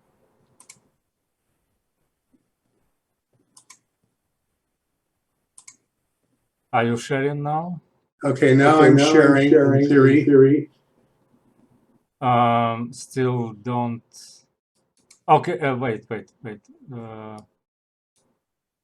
I guess I. Okay, this is from a, if you can see it, the slides. Let's see. Wait a second. Wait. Just 1 second. Okay, I got it. Okay. This is from a talk I gave earlier this month, and I'll just skip to the slide I want to show. And this shows a diagram of the architecture that I advocate for achieving human-level artificial intelligence. And basically, there are 3 conceptual levels involved. There's an associative level where you would have deep neural networks and interacting with the environment and supporting all the kinds of processing that they can do. And intermediate level that I call the archetype level, where different cognitive categories are represented, and a variety of methods have been considered by people over the years at this level. And then an upper level that I call the linguistic level, where you would have linguistic conceptual structures. And I would advocate representing these with what I call a natural language of thought, which is basically a natural language where both the syntax and the semantics are annotated in natural language data structures. And inference and other kinds of conceptual processing can be performed directly with natural language. So there's no requirement to use first-order logic or some other logical representation, but reasoning is done directly with these natural language data structures. And so this is the approach that I advocate and have. I described it in my 2014 thesis and other papers and my 2019 book. So this, I think this ties in with what you were sort of describing, the need for both symbolic and associative processing to be combined. And I think at the level of understanding emotions and representing emotions, this is the kind of thing that needs to be done. I think you made very good points that neural networks alone can't really handle the intelligent processing of emotions. And I think we need something more like this, although I haven't, in my own research, really gone into how to represent and support emotions, but I think this is the right foundation for it.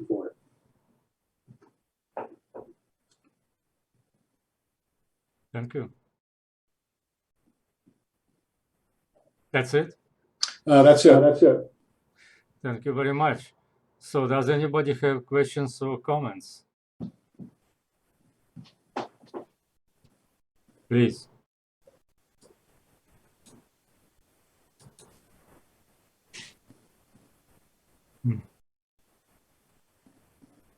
People are tired.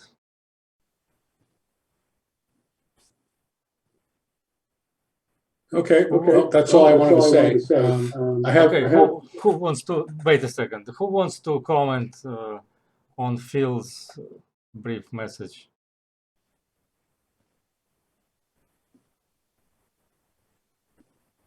Nobody. No, please go ahead. We still have time.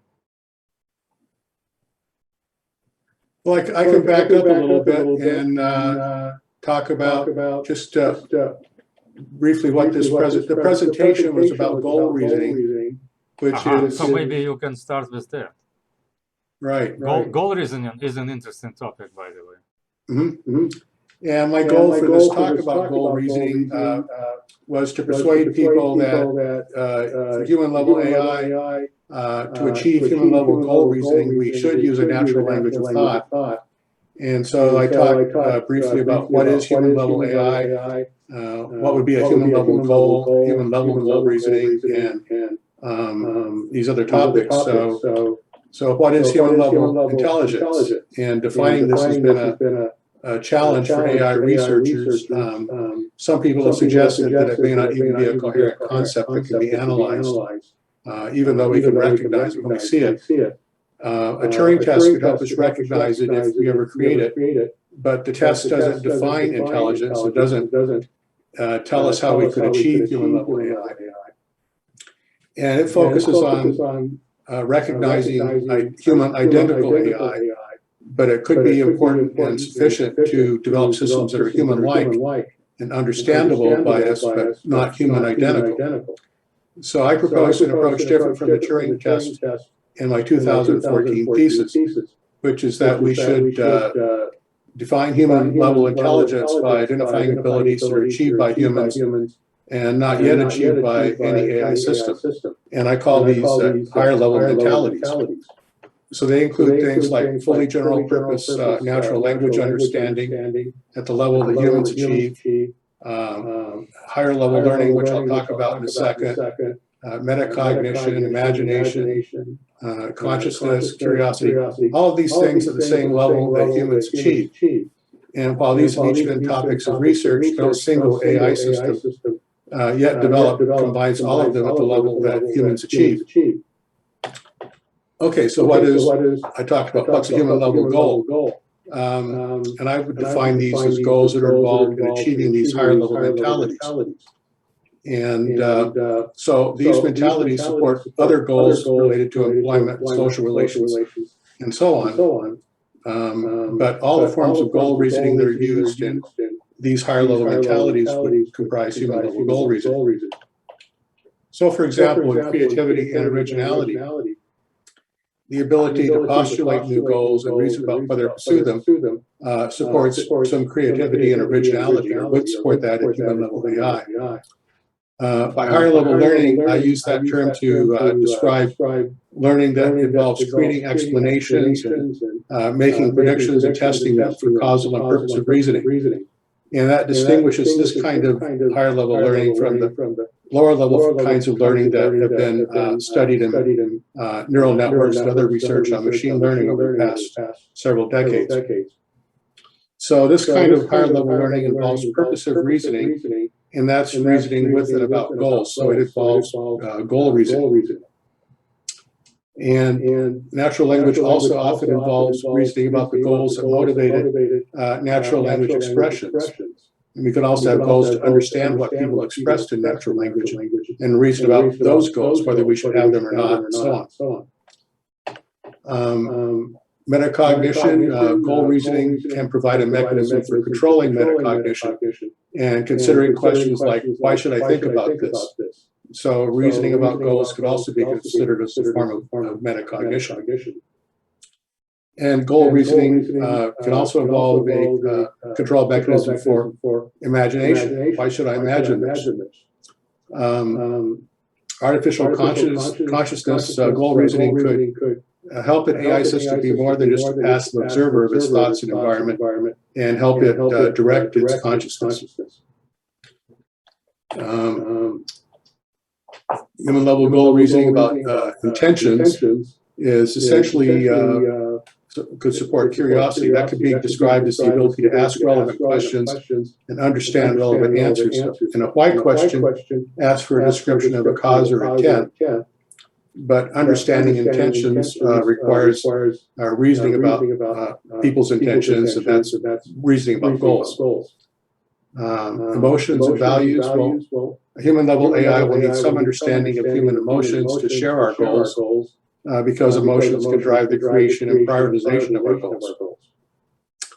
And goal reasoning itself, reasoning about whether to choose one goal or another, or what goals to prioritize, that can be considered itself as a higher level mentality because it supports all the other higher level mentalities. So then what's the role of natural language? Essentially all the forms of goal reasoning that we express to each other are expressed in natural language when we communicate to each other. And this suggests that we don't need to know how goal reasoning is represented in the human brain, especially if we're going to focus on using a natural language of thought to represent thoughts within the human brain. So in that case, we can treat human-level goal reasoning as a sub-problem of understanding and representing the semantics of natural languages. So what are the major options for understanding natural language? They parallel those that people have investigated for human-level AI. There could be purely symbolic approaches or neural networks or hybrid approaches. And these, either the symbolic or the neural networks, people could argue either one could succeed just based on the computational generality. But if we focus just on the symbolic approaches, there have been two major alternatives that we should discuss. The first is just to treat natural language as external data and to translate natural language to and from some simpler internal symbolic language like predicate calculus or conceptual graphs or even n tuples, and then to internally perform all the processing with this simpler internal language. This has been the traditional approach for decades, but it's still very far from achieving human-level natural language understanding. The second approach is to use natural language itself as a language of thought within an AI system. So in this approach, thoughts would be represented by natural language data structures, and inference, conceptual processing are performed with these natural language data structures. We could have other symbolic languages that support this, for example, that support pattern matching or implementation. But the natural language data structures themselves would be the higher level representation of thoughts within the AI system. So this involves more than just representing syntax, it also involves representing semantics. And there does not appear to be any valid theoretical reason why this approach cannot work. It's just something that people haven't really explored. And I discussed this in my 2014 thesis, Navigate this approach. So in principle, anything that you can express in formal logic, you can translate into an equivalent natural language expression. But the reverse is not true. In natural language, we can express ideas and concepts much more flexibly than formal logic can. And that's another reason why natural language is much better suited for representing thoughts within a human-level AI. We can express thoughts about what we think or think other people think, or about irrational or contradictory situations, emotions, and so on. As regarding neural networks, in principle, they could be theoretically adequate to support human-level AI, but what's in practice been seen is such networks become extremely complex, and they're effectively black boxes. But if we're going to achieve human-level AI, we want something that should ideally be more open to inspection and more explainable than a black box. So this suggests that if we're going to use neural networks, they should be done in conjunction with the natural language of thought, symbolically represented. And again, hybrid architectures are quite possible, and this is the approach that I advocate. So that leads me to this diagram that I described, and this overall approach to achieving human-level AI. And then I talked about representing goals with natural language data structures. And so this is just a simple example of how a goal I want to examine grain could be represented with an internal conceptual structure based on natural language. And this kind of syntax allows goals to be nested sentences or complex phrases. You could have A wants B to want C, that kind of thing could be represented. In the thesis demonstration, these are some of the sentences that were processed in the demonstration that involved representing goals. This basically just illustrates that natural language supports a lot of relatively complex expressions about that involve goals and how goals relate to other thoughts and activities. Now, in the thesis, all of these sentences were, in essence, pre-programmed, and the focus of the thesis was to show how natural language could be used for internal language for simulating intelligent actions. But there's a lot of potential with this approach for human-level goal reasoning and expressing thoughts and representing thoughts about goals. And so with a natural language of thought, we can have thoughts like goal A conflicts with goal B and supports goal C, or my goal for today is to plan my goals for this month, or X wants to have his cake and eat it too, and so on. In theory, any goal reasoning thoughts that humans can express in natural language could be possible for a system like this to represent in its natural language of thought. And this could again support human-level AI. There is a limitation, which is that representing syntax is not the same as understanding semantics, especially when semantics involves subjective concepts like emotions. So if you have an internal sentence, my goal is for John to be happy, the ability of the AI system to understand that will be limited by the extent to which it cannot understand or perhaps even feel happiness. This limitation affects all AI systems, not just those that follow the Talamind approach, and it's not specific even to a language, natural language of thought. It would apply to formal logic or any representation of thoughts in AI systems. So a human-level AI will need some understanding of human emotions and human values to successfully share our goals and support human-level goal reasoning. So this is an important topic for future research, and I don't really have a lot more to say at this point about representing emotions within the system. But to summarize it, the hard truth is that symbolic logic handicaps achieving human-level AI, and a natural language of thought would be ideal to support human-level goal reasoning and eventually achieve human-level AI, although no approach to this human-level AI will be easy. And so the neural symbolic architecture, I believe, is the best way to go, but much more work is needed to achieve this. So I looked for a good quote to summarize the situation. I found this one: better by far to embrace the hard truth than a reassuring fable. If we crave some cosmic purpose, then let us find ourselves a worthy goal. And that's from a book by Carl Sagan and Dryden. And so that was my presentation. And I'd be glad to try and answer any questions or discuss further. Thank you very much, Phil.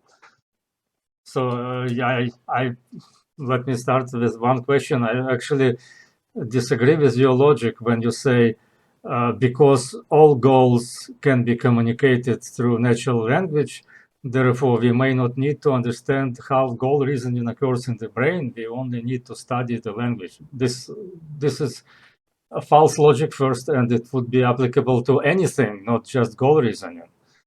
And besides, there are many people, well, there are people who do goal reasoning as their research topic, and they have an advanced theory of that. And what you presented here is just a list of things that need to be developed. Like we did not hear the definition of your natural thought language and how on what concepts it is based and so on. How is it going to be implemented? That's the key point, I think. Okay, that's my comment. Sorry, it is not. Okay, I'm not sure I understood exactly the question or the comment. I think. Well, the first question was, why do you believe that you can do human-level goal reasoning through language processing only? Well, I believe you could do, in theory, you could do pretty much any kind of reasoning with natural language, just as well as you could do it with any formal logic or any other language. And if you believe it can be done with formal logic, for example, anything you can express with formal logic can also be represented in natural language. Mm-hmm. But this does not prove anything. So yes, you can describe anything in natural language, including formal logic, including goal reasoning. Not just describe. Is it the most convenient way to do it? Is it the elegant way to do it? I mean, it may be just very uncanny to implement such thing as goal reasoning through some kind of inner speech or whatever. I don't know. I think it will actually be simpler. I mean, it's relatively simple to implement and represent natural language syntax and in a structured way that corresponds to what you might also represent in formal logic. But you have much more generality possible in natural language than in formal logic. So again, if you think it can be done in formal logic, then it could also be done in a natural language syntax. I didn't say it should be done in formal logic. That's not what I believe personally. Or even say, not even restrict yourself to formal logic, say semantic networks or any kind of symbolic representation for representing thoughts. I would argue you should be able to also support in a natural language of thought. Yes, so my belief previously, when I worked with David Aha, actually, who does goal reasoning, you probably know this name. My understanding was that goal reasoning should be done with cognitive architectures. And by that, I mean symbolic cognitive architectures, not necessarily based on formal logic, but based on some sort of schemas or operators, frames, whatever you call them, that are not just productions, they are more sophisticated engines in themselves, but they are more flexible than formal logic, because in formal logic you are stuck at the very first step of the turkey shooting problem or whatever. And you know, there are many problems with logic, with formal logic. But in real life, people don't use formal logic. And that's not how our brain works, not how our mind works. But our mind works in terms of some kind of schemas, I believe. Or, yes, I call them schemas, but that's the general notion, which means literally any template for any category, concept, or action, or even feeling, whatever. And everything that constitutes our thought process would be just combination of those instances of those schemas. And they somehow interact by their own rules. That's what I believe is the right approach. The only problem, I believed in this approach until the summer of this year, I should say, when I finally realized that it is not going to lead us to success, because you need to do everything by hand, and neural networks are already working automatically. So what we need to do instead is somehow to combine the two. That's the tricky question. Okay, I'm getting back to my. And I would agree partially. Okay, if you look at the this upper level, conceptual levels, in addition to the natural language of thought, we have a conceptual framework, which is, I believe, where your schemas would exist, and also context could be represented, and the society of mind of agents coordinating within this natural language of thought. All of this can be represented at this level. So I agree. All those things are also important, and then I also agree that integration with neural networks is extremely important too.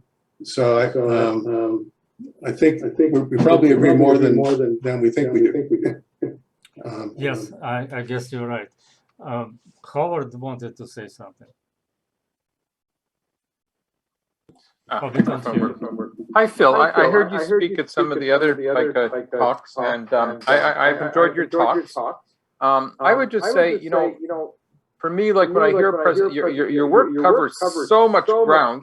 I mean, which sometimes is a bit of a problem in itself if there's not a coherent, like some underlying principle pulling it all together. Although I like, to me, just very quickly, there were four main areas I saw like when you were talking. The first part is, you're asking the question, what is intelligence, HLAI, and if you'd like, I can give I'd love to give a very more formal, structured response to that question. But people have done work on it. I mean, there was a good paper, 2012, AAAI, Adams et al.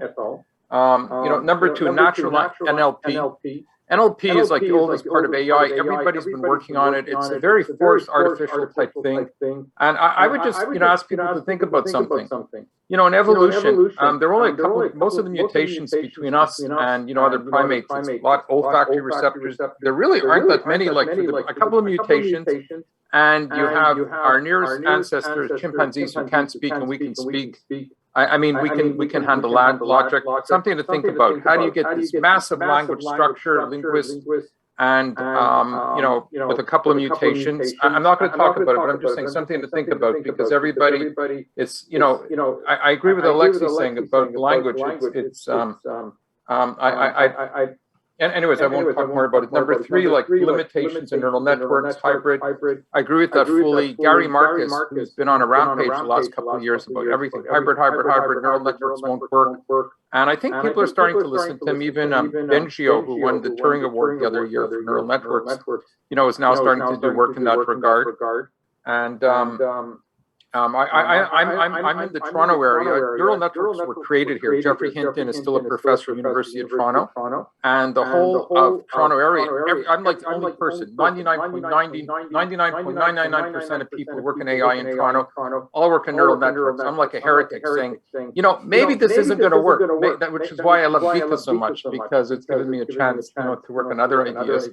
But I mean, hybrid, I agree with Gary Marcus, and neural networks, there's a lot of reasons why they will not work. They're going to be in the history books, but they will not be the future.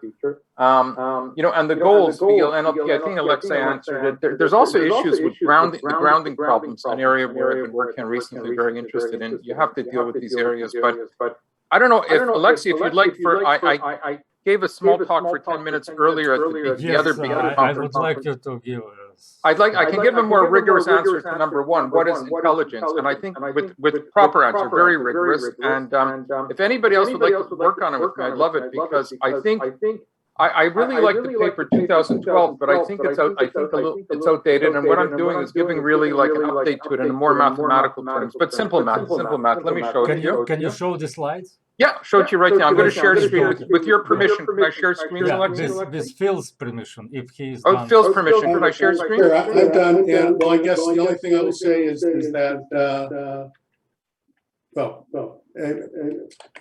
I do agree that there's a lot more to the story than I've just described here. Okay, and I'm certainly very interested in all these topics, and I do agree that you need more than just the natural language of thought. You also need what I call an intelligence kernel, an initial system of thoughts and behaviors and so on that can be self-developing and self-extending to support the human-level AI. So anyway, I would disagree with that. There's a guy, Barcelona, he's done a lot of work on the grounding problem and other problems. And he gets very upset because he says in a lot of architecture, there's like a little box and somebody puts cognition in this box. And you have a little box for cognition.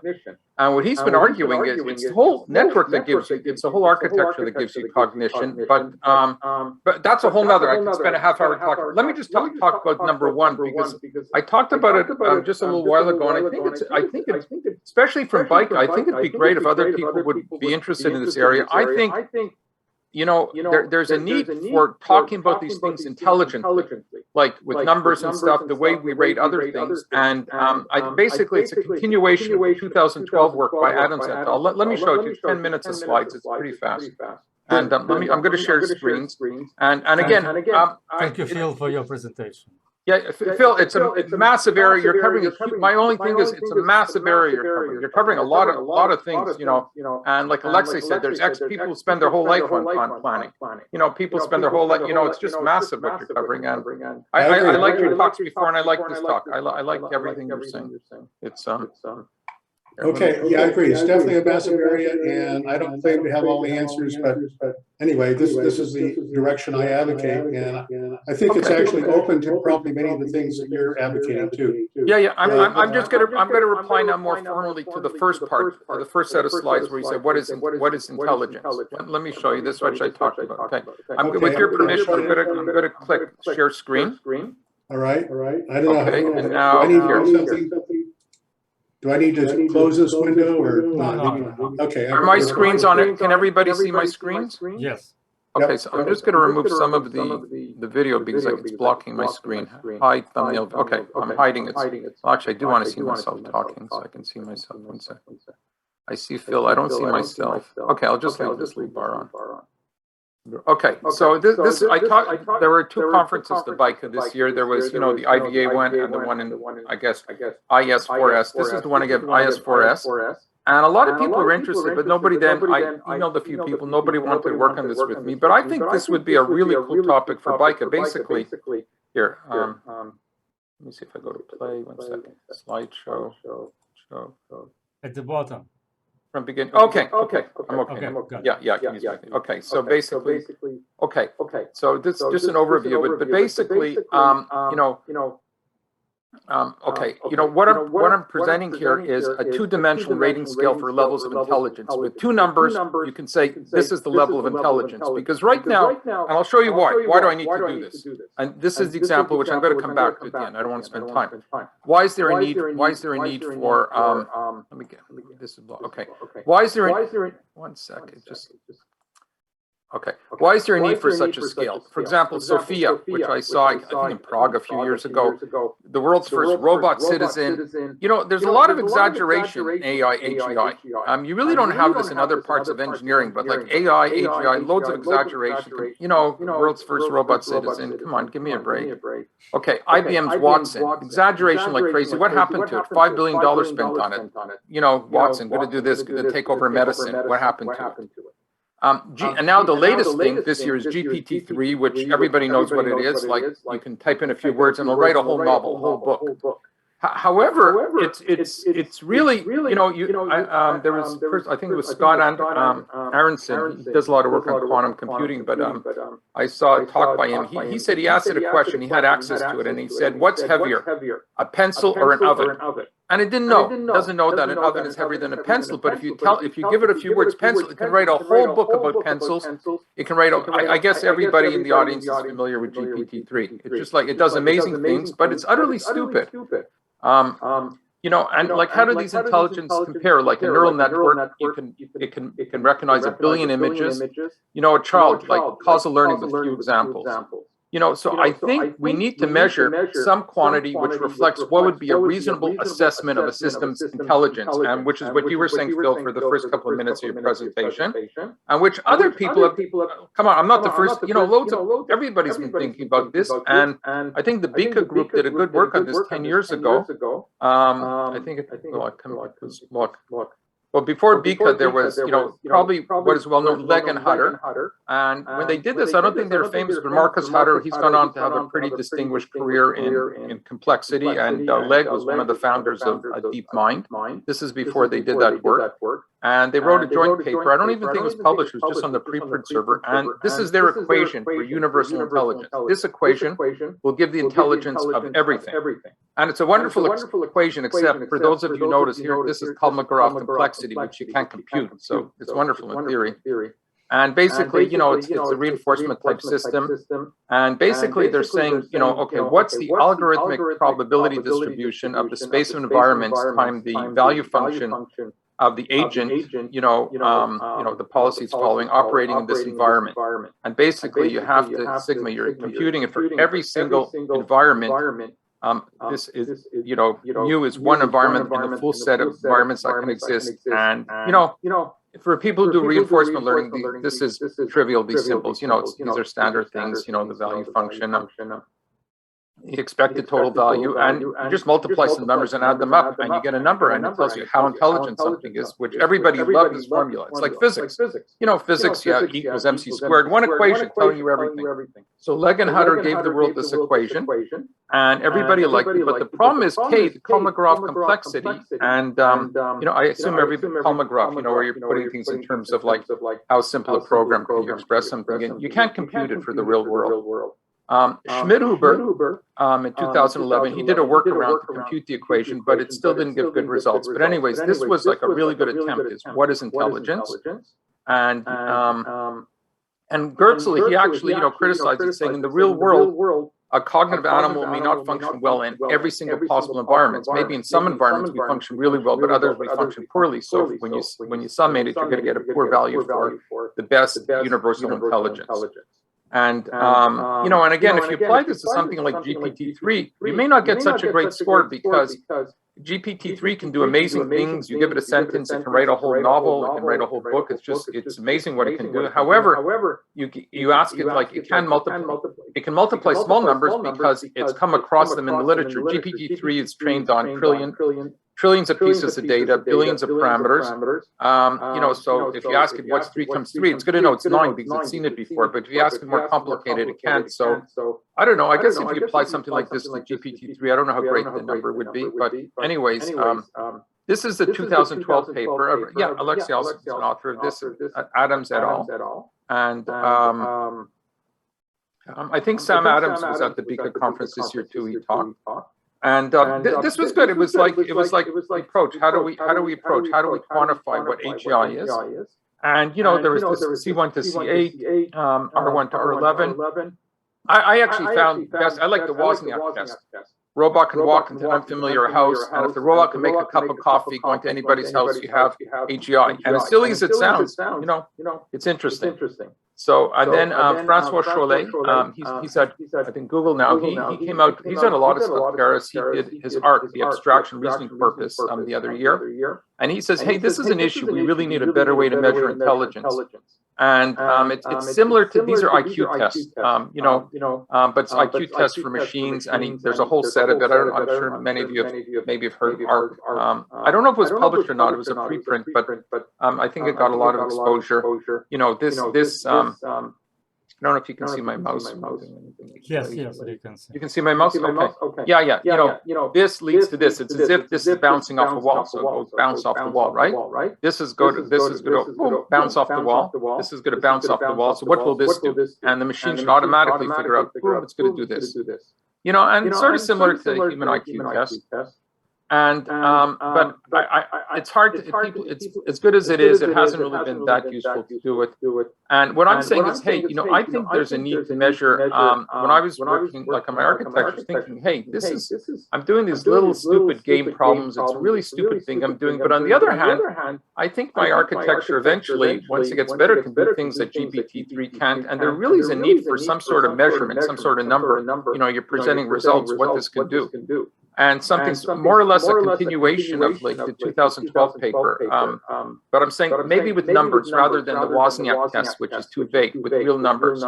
So to me, you know, and the work I do, I won't spend time talking about it, but I'm interested in causality because, for example, if you want to repair a machine with hundreds of parts, you can't, neural network will not work to fix it. You can, maybe the neural network can learn the common things that are going to break down, but then if you showed a different machine that's out of its training set, it generalizes very poorly to something that's out of the distribution.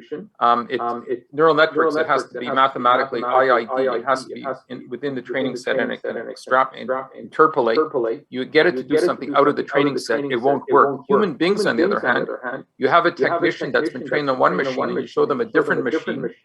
Here it is with gears. The human technician can solve it because we can do causal. We can figure out this moves this, which moves this, and we can figure out to do it. Neural network cannot do this. Hundreds of machines, the permutations are massive. It's not going to happen. The neural network can memorize the common things that break down, and it's not possible. So really, you want to repair a machine like that, you need causality. If you want to go to a stranger's house and make a cup of coffee, which was in the 2012 paper, you need causality.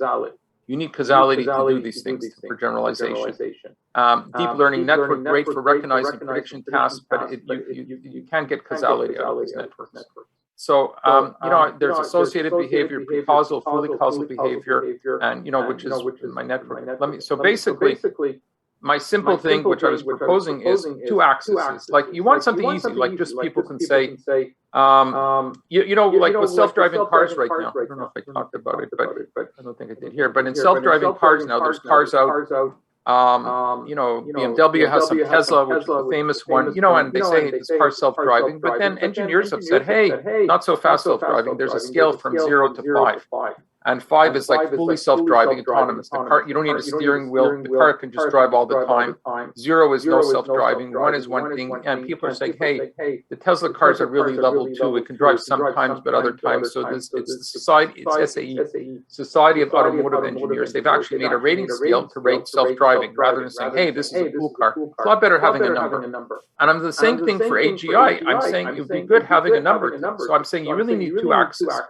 Axis 1 is the level of intelligence, and axis 2 is the benchmark value. In other words, the raw data processing. Let me give an example. Can you see this screen here? Yeah. Yeah. So basically, level 2, like spores blowing in the wind. It's actually, there's some intelligence. There's the whole field of complexity theory, but our digital clock, let's say just digital clock. Level 0, there's really not that much associative learning. The clock just shows a different time. And the benchmark is how many, it's a logarithmic scale, the benchmark, log 10 raw data processing. Level 2, but let's say something here, level 1. A cell, it'll go towards a certain chemical, it'll avoid other chemicals. If you have a data lookup table with 1 billion entries, this would be considered level 1. It's reflexive associations. And the level processing, the logarithm is 5, I'm saying. It's log minus, basically, it's log 10 to the 9th minus 4. I'm considering starting from that point gives me basically, so this would be rated as 1.5. A fish, simple fish swimming behavior. Natural example, I'm saying the artificial example, the equivalent complex associations would be a convolutional neural network, which is somewhat complex because it's not pure associations. It's doing the convolutions each time. It's looking for the features. So this would be level 2 with a benchmark of 5. Again, logarithmic 5, like 10 to the 5. Level 3 would be complex plus special processing, fish complex behaviors. Maybe GPT-3 would be here. It has 175 billion parameters, and there's newer ones now. China has ones with over 1 trillion parameter right now. And so the processing power would be 7, which is it's logarithmic, which is a high number. However, it's only level 3 level of intelligence. It's only level 3 because it's sort of stupid. You say what? Like I can't. They don't give access to it, but Scott Harrison had access, and he says, "What's heavier? What's heavier? This pen or big oven?" And it doesn't know the answer as smart as it seems. Level 4 would be something like a reptile experiment. Like the networks I'm doing, they can actually do causal stuff, but they're really stupid. I'm doing 1 or 2 little toy problems, useless for any real world thing right now. But it's at this level 5. Although my work, it's like the second number is a 1. 1 means it can't do anything. It doesn't have the processing power. So reptile here, mammal, you have pre-causal behavior, and chimpanzees do not have causal behavior. They don't. I talked about this other BICA talks. They just don't. Humans are the only creatures that have causal behavior, and most of our day-to-day work is pre-causal. It's not causal, but causal. We can do cause and effect. We see a machine with some gears. We can figure out this gear turns here, this touches this, and we can do that. If we like the Wozniak test, if we go to a strange person's house, and we walk in, we can figure out sort of how to make a cup of coffee using causal behavior, even though we never saw their house before, even though we don't know where they keep things, using causation, we can figure that out. So that's level 5, level 6 for causal, and level 7 would be like, I guess, more like where there's fully cause and effect, which I suppose one day is superintelligence or AGI. So and here's the examples I gave. For example, the clock. Here's something like this. Fish with complex behavior, or the natural example would be a fish. Artificial example would be GPT-3. Complex associations, 10 to the 7 processing power. So, anyway, so this was my response to the first part of your talk, what is intelligence? I think there's a need for numbers, just like with self-driving cars. People are tired of car companies saying, oh, the car drives by itself. It can do this. So the Society of Automotive Engineers, they have a scale from 0 to 5. And Tesla, even though Tesla sells the car and says, oh, this car is self-driving, the Society of Automotive Engineers say, no, it's really level 2 driving. And I think this is needed for the field of AI, AGI. You know, GPT-3 comes out, it's on the cover of magazines, it's on the TV. Everybody says, look how fantastic this is. More realistic to say, hey, this is like level 3 AI. It's not as fantastic as you might think it is. So, and I presented this. I know Ricardo liked it. He heard the talk. It was at the other BICA session. But and I asked, is anybody interested in working this with me, maybe to get examples and to make the scale. I don't know. I thought this would be something interesting from BICA point of view, in that we do consider more than just neural networks. But anyways, any comments? That's my reply to the first part, like defining what is. I'm saying yes, I can give a definition of what HLAI is, what AGI is. I can give a definition in terms of numbers. Two axes is basically an AGI would be 7.2 is AGI. That's very interesting. I guess we're sort of looking at the same thing from two different angles, is how I would say it. You're looking at trying to measure intelligence and quantify with some kind of metric how intelligent something is. Yes. And I'm looking at how to build something that people would say qualitatively can do the same things that people can do. Have imagination, have consciousness, have natural language understanding. So I'm looking at it from that kind of different perspective. And maybe there's some way down the road to sort of unify our perspectives, or maybe there isn't, but it's interesting. So yeah, I would certainly think it should be possible to somehow quantitatively measure intelligence. Like of course, there've always been these, or for quite a long time, there've been these intelligence tests that measure IQs and so on for human intelligence. And people have said, well, they don't really measure the full scope of human intelligence. And that's true, because they don't measure perhaps how imaginative somebody is, or how conscious they are, or the other kinds of things that I had in my list of human level intelligence capabilities. So anyway, if people want to read about my approach, my thesis, well, if you go to www.talamine.com, you can find a publications page where you'll find all my papers and a pointer to my 2014 thesis, and also the 2019 book that is based on the thesis and adds another chapter talking about beneficial AI and so on. But yeah, this is all very, very interesting, and it's I guess to me, one issue or question I would raise is whether cause and effect is really a valid way of measuring human intelligence. Maybe I just don't understand. To me, I see more than cause and effect involved in human intelligence, but I probably don't really understand your perspective at this point. My perspective is, without cause and effect, any AI claiming to be super AI like GPT-3 is invalid. Without cause and effect. I would agree. We have to have cause and effect understanding.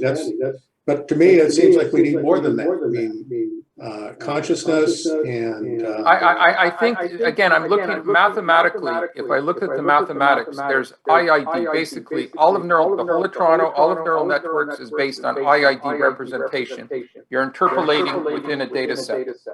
The moment you go OOD, out of distribution, it's no longer valid. And this is known. Gary Mark has been ranting about it. Bengio, Montreal, who won the Turing Award with Hinton, the last year he's been saying, hey, we have to work on this too. It's really important, the OOD, the out of distribution, because neural networks do not work on that. And basically, if you want to fix a machine, like I showed you those gears, You cannot train a dog to fix it. You cannot train a chimpanzee to fix it. The reason is you cannot train a neural network to fix it is because mathematically, if you have 100 pieces, 100 permutations, too large a number, the neural network cannot learn all the combinations. It can't memorize all the combinations. On the other hand, you take a human technician who just maybe knows a few rules, he or she can fix the machine because using cause and effect, causality. And to me, basically, I think almost everything in your list boils down. I'm saying in my classification, everything in your list that you showed, I'm saying I'm boiling it down mathematically to causality. And I think this gives a better measure of intelligence than Legan-Hutter's equation does, where they're just considering the distribution of everything, Kolmogorov, which is impossible to calculate. And Francois Chollet, in fact, did do IQ tests, which I showed you. And he says, let's get the machines to do IQ tests. And there is cause and effect in there. So what he's saying is, I think Chollet's, I think the 2012 paper by Adams is good. It's a start. It's not that quantitative. It's sort of quantitative. They have these axes, the C and the R axes. And I think then, Francois Chollet is making IQ tests. And I'm saying, hey, let's do what they did for self-driving cars, 2 numbers. And I don't know, maybe Alexei was one of the authors of the 2012 paper. Yeah, but I was trying to argue during that meeting and with many of my comments, they just disagreed and ignored them. So actually, that was a nice, very nice conference. That was an idea of Ben Goertzel. He invited me and proposed that we all drive to another city, to Knoxville, stay there in a hotel for several days in isolation from the outer world and discuss only this topic. And it was like a think tank, and it did work, and it was very enjoyable, I should say. But it was also hard to convince everybody in what I was thinking, especially Ben Goertzel is very hard to convince in anything because he always says, this is how I think the world works. This is how this thing should be, and nobody can argue with that. That's his way of doing science, but yes, I really feel like I was a part of that team, and that was our collective product. That's true. So basically, before that, I was working on another similar project of so-called cognitive decathlon, and when we were part of the DARPA BICA program. One of the challenges was to create this kind of cognitive decathlon for robots. And well, we argued about all these possibilities with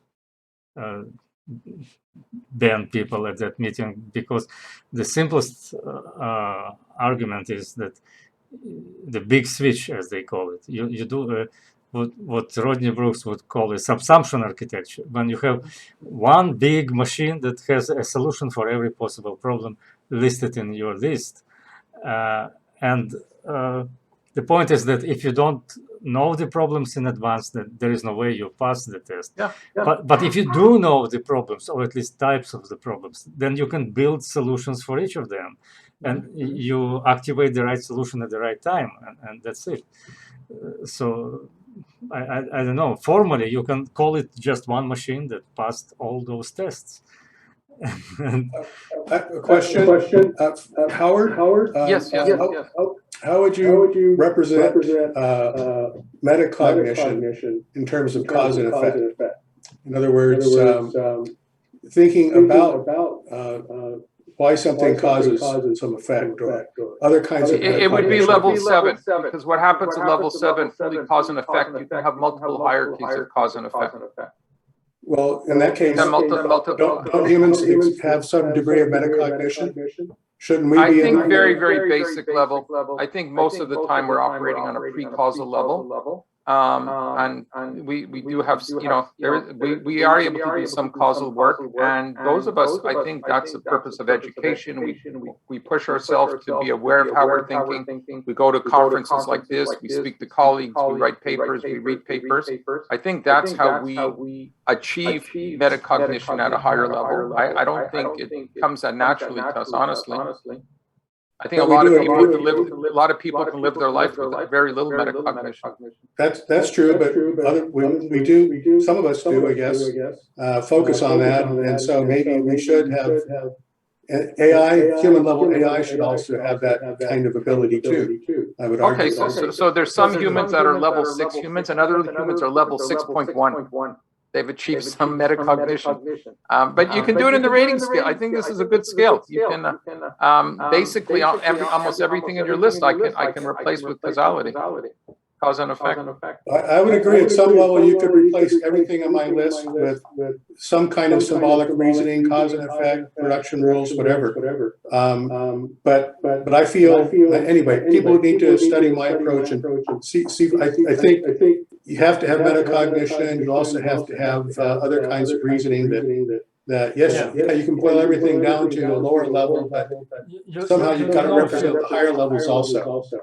You keep saying my approach, my list, but this is not just yours.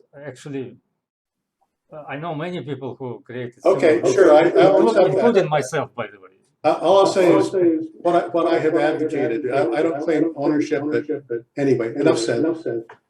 But Phil, this is I just said you were talking about a lot of things. I said I'm just going to respond to number one. You said we need a better way to define what intelligence is. And all I'm doing in these slides, I'm not really commenting your other work. I'm just saying, hey, here's a way to define intelligence. And I'm saying also, if anybody else in the audience, if anybody else wants to work on this with me, I'd love to, because I don't think this is pure science. It's a little bit science, politics, making a metric that other people would find useful. I think if BICA, did a metric, I think people might find it useful, like just the society of auto. Right now, for cars now, Tesla says, oh, the car's fully self-driving, but, other people are criticizing, saying, hey, Society of Automobile, SAE, the engineering society says, no, it's level 2 or point to level 3. I think it's useful having a metric to just, GPT-3 came out and they were saying all sorts of things. Hey, this is smarter than humans. We've surpassed humans. And it's amazing. I don't know if any of you have seen its, I assume all of you have seen its performance. You can give it like a few words and it can write a whole book. It can write a whole novel. They put everything on the internet into it. And, but I think it'd be a lot more useful saying, hey, this is level 3. And, Sophia, the robot, who's now a citizen of a country, I think it'd be useful saying, hey, this is like level, I don't know, this is level 2 or level, instead of saying, hey, I think it's just a metric. It's just a metric I'm proposing. That's I would agree this is important. But I do want to say that it's also important to focus on the sort of functional descriptions that I call higher level mentalities. And as long as we're representing those somehow, natural language understanding, self-development, metacognition, imagination, emotion, all of those things, then yeah, we're all marching towards the same goal. Mm-hmm. Okay. I am. I liked your presentation. I said that, and Pale Blue Dot, one of my favorite books. I love Carl Sagan. Love the cover of that book, that little dot. I still remember it. Yep. Okay. Anyways, if anybody's interested on working this with me, I'd love to take it further to have a metric. I think it's something BICA should do, just like the 2012 paper. But except I am a little skeptical that causality is the key for all problems. There is. We had an argument with you in the previous BICA, I believe. When you basically were telling similar story, I noticed that people who study neuroscience in rats, they actually observe causal behavior of those rats, and you say that lower animals do not have notion of causality, and it just doesn't sound credible. But anyway, I don't want to argue with you. I understand you may have your own notion of causality. Well, it's just one theoretical view. Like you say, you can represent everything through causal relations. That's true. It's the same way as you can represent everything in zeros and ones, or you can generate everything in neural networks or in genetic algorithms or whatever else, whatever paradigm you choose. But paradigms change, and at some point one of them makes real difference. Like today we see that those transformers, GPT-3 and 4 and whatever, they really do something that we could not even imagine. Like recently I saw a presentation of a colleague about those transformers, like the network that was only trained on the language data and nothing else. Then it was presented with some images, and there was a task for this network. Draw me a picture of a carrot walking a dog. And it does that. It draws that picture. You can't imagine. It's really amazing. So it's well, not really as limited as we used to think about it. And what you are saying that there is no way to develop understanding of causality of neural networks. This is the whole beauty of those neural networks, that they develop those deep concepts and higher level concepts inside of them. But we do not know how those concepts are represented and where they are. We don't need to know. It all happens automatically. That's the beauty of this phenomenon, Actually, they build through learning, they build internal architecture that may be at the end similar to the same cognitive architecture that we built. But it happens by itself. And what I used to say previously, neural networks are limited because they can only do what they are trained to do, and cognitive architectures instead can grow unlimitedly. Now, as funny as it sounds, I say exactly the opposite. Exactly the opposite, because neural cognitive architectures are built by hands, by engineers, and they can do whatever engineer put in it and nothing else. Whereas neural networks can grow, they can learn, they can do transfer learning, they can do co-evolution. You can organize evolution of the society of neural networks, do deep learning in those societies. And so it's really funny. And I came to understanding that we need to think more seriously about neural networks today. But they really can do nothing without cognitive architectures. They can only do certain kind of problem, but not all problems that humans do. Yeah. Artemy Kotov has got his hand raised. Sorry? Artemy Kotov has his hand raised for a question. Oh, yeah. He was. I don't know why he is so shy. Please go ahead. Because that's a great discussion. Thank you, colleagues. And I have a question to. I think you are the greatest guy here among participants, so you should not be shy at all. I have a question to the initial talk by Phil. Thank you very much. It's inspiring. You just start thinking how to organize all these levels. But in our laboratory, we have two programmers who are our best critics because they ask questions, what exactly should we program? We say, oh, okay, levels, procedures, processing. What exactly should we program? What exactly representation should we program here? And that's a question for us. And as I told, we have a robot who teaches people to solve puzzles, tangram puzzles like that. And we have movements of each game piece. The solution of the puzzle is how you can make a specific figure from these elements. And there is no way you can describe that in speech. Although I'm a linguist and we are a fan of linguistic representations, but that's a special solution, not linguistic solution. So on the linguistic level, we have a representation like solve a puzzle or position each element in the correct place. But the solution is special. So we make a photo of the solution, save the photo to the robot, and the robot knows that this exactly photo is a great solution. It's not a speech representation. And then, while the robot traces the movement of each piece, we cannot have one single linguistic representation for that. And that's my question. So if there is a movement of a piece, we can represent that the piece is moving, or the piece has been moved to a correct place, or the user has been moved this piece to a correct place, or the user moved correctly this piece.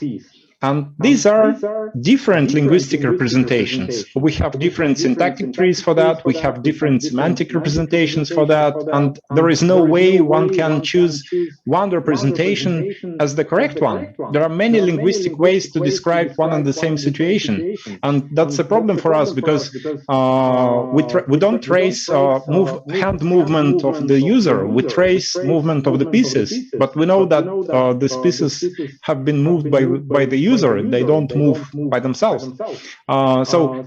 When we get a specific movement, we have to get many linguistic representations for that, because the robot has to have the ability to react to any of these representations. It can say that this movement is incorrect, or you are doing that incorrectly. And these are reactions to different semantic representations. So how should we handle the situation when the spatial representation is single, but linguistic representations are just plural? Yeah, that's a good question. And in my list of higher level mentalities, spatial reasoning is one major element. And so I agree. You can't. It's an area where you have to have more than simply natural language. You have to have visualization, spatial modeling. It's a whole other area that I haven't really focused on. But so I agree, it's very important, and that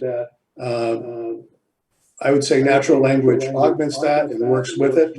But you have to have both. And they both interplay the way that you described. You can have many different linguistic expressions that describe the same thing spatially, and different perspectives on why something moved, or how it was moved, or who moved it, and so on. And so I agree, it's very important.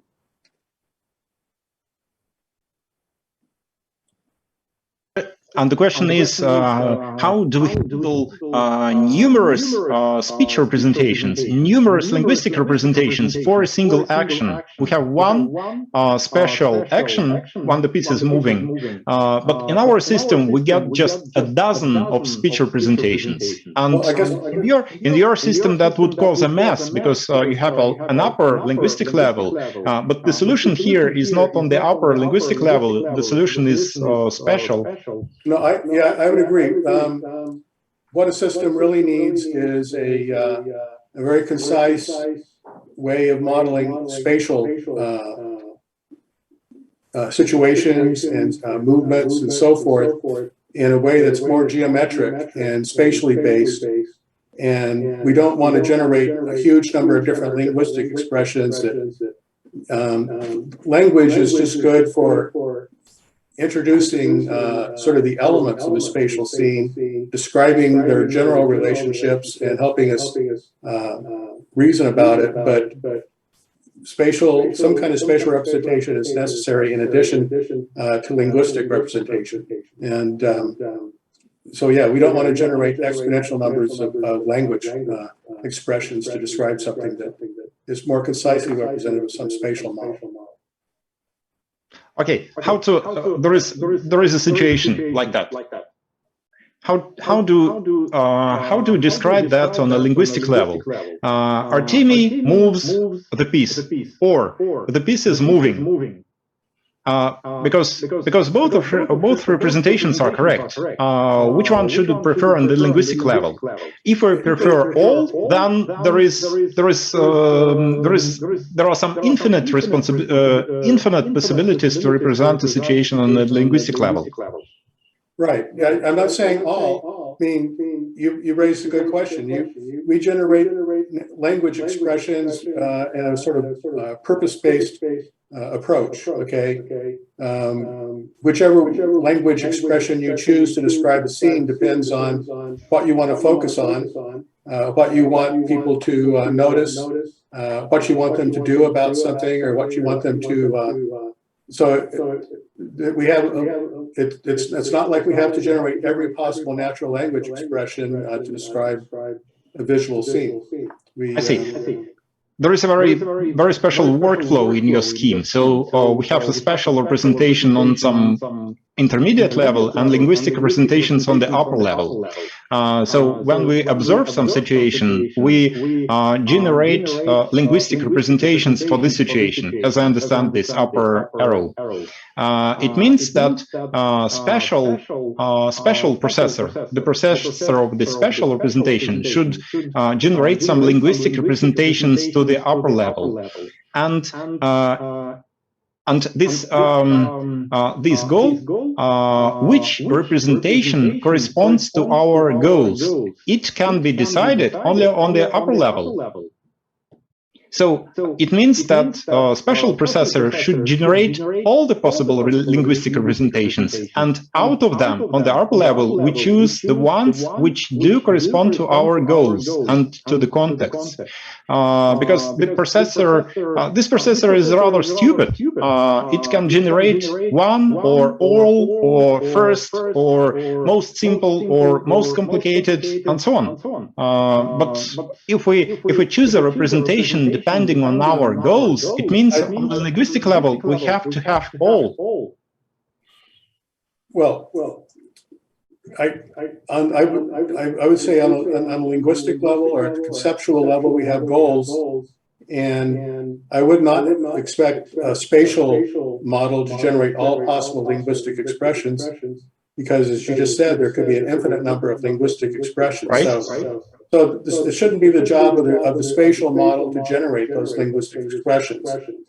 There is some intermediate perceptual level, okay, which may respond to questions from at a linguistic level, or I have maybe at a linguistic level, I have certain goals about what I want to think about or what I want to notice. And when I encounter a spatial scene, I interact with that somehow and perceive the things, the answers to my questions, or I generate linguistic expressions that are more goal-oriented. So that's sort of how I would approach the issue. I don't see any kind of major problem. I think it's that we do need spatial reasoning. It's a very important thing. And we also need natural language expressions. We don't want to generate an infinite number of them. And how we express from a natural language perspective depends to a great, and what we try to see in a scene also depends on our goals that we have, what we're looking for, what our attention is all about. So it's a very big topic. And I'm not sure if I've answered your question well enough, but anyway, it's a good area for future research. Yes, thank you very much for that. I just wanted to say that in this scheme we have to pay attention to each arrow, because the arrow between two levels means that we transfer some representation. Should it be just one representation or many representations, and which level decides which representation meets our goals, meets the context or not? So that's a big problem. On which level we have to decide that.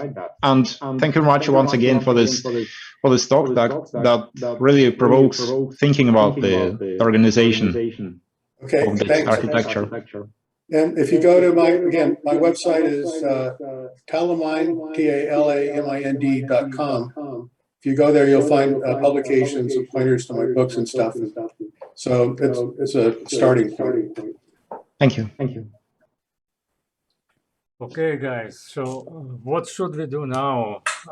We have, according to my schedule, 45 minutes left of our virtual poster session.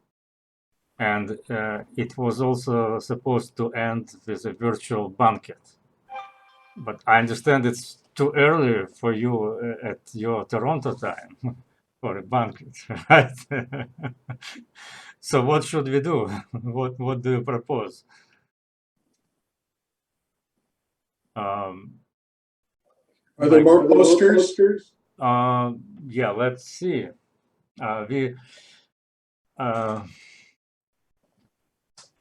Unless Nate wants to present something.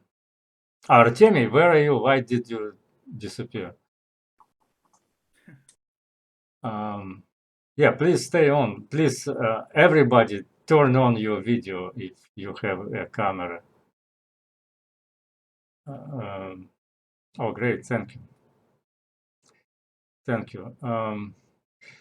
So let's start from the top of my list of participants. I see Artemi gave presentation, Howard did present his work, Kosikov did presentation, Igor Slipsov did. Nate, do you have anything to present? I guess he did it the previous time. Phil did, Vyacheslav did even multiple times. Alexei Serenko did, and that's all people who are left by now. I'm not sure why they disconnected. So anyway, I still have this bottle, and I want to, at least as a formality, to still to propose a toast.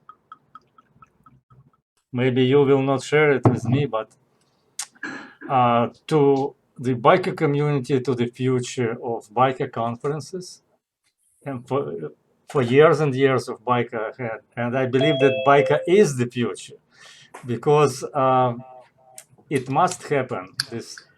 Oh, Sati, you are right in time. Cheers.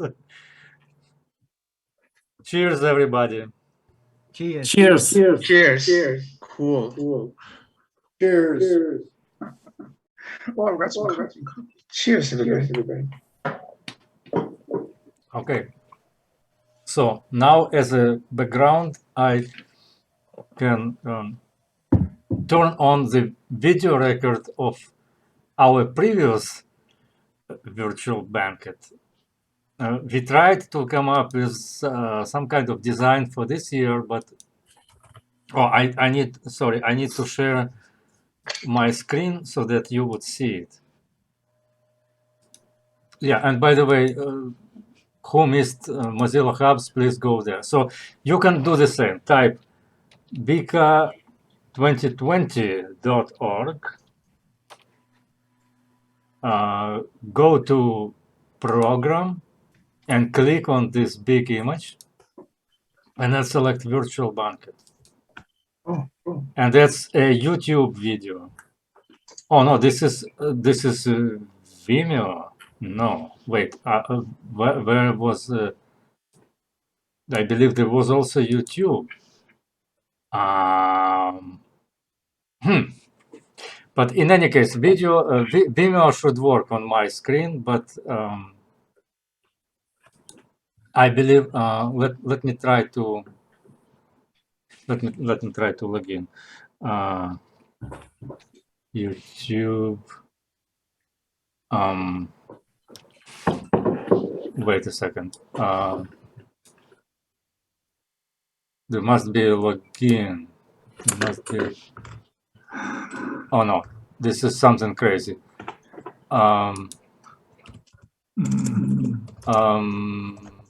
No, I want to log out. How do I sign out? Okay, and now I sign in as no, that's not what I want. Okay, I guess this will take some additional time. So there is a YouTube BICA channel, believe me or not, where all the videos should be available, and also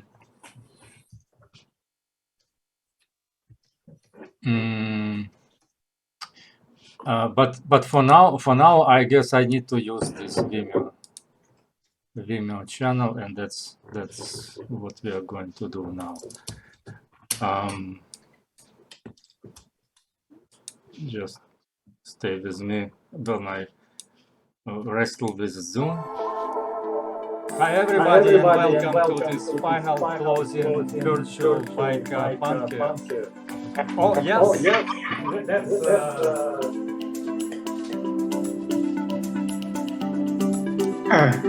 just 1 second.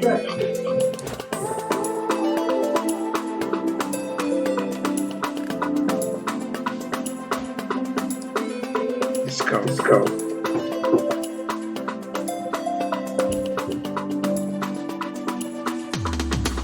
Here's it. Yeah.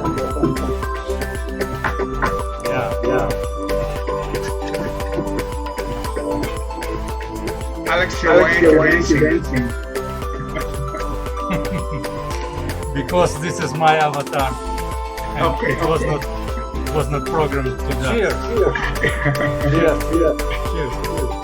To the next 10 years and more. And more. Right. Cheers, everybody.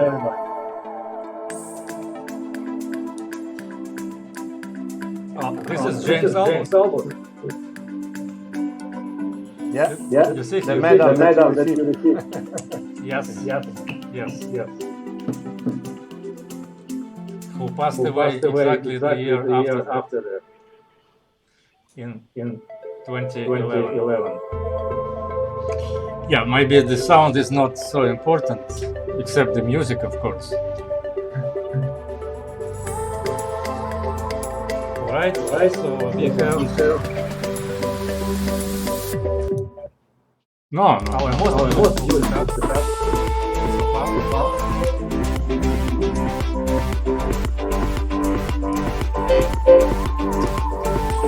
And I would like to start the transition.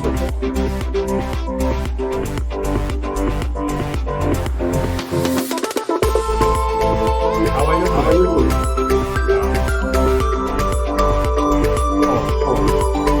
Somebody else now can talk. Valeria?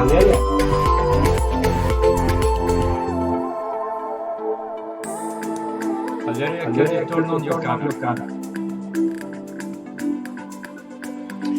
Okay, I will get something to eat, I guess.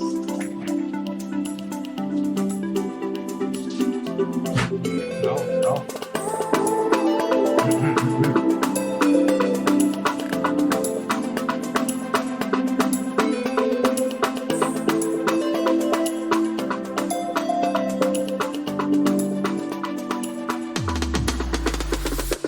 Valeria, can you hear me?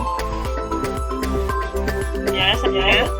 Oh, great. Can you turn on your camera? You can try.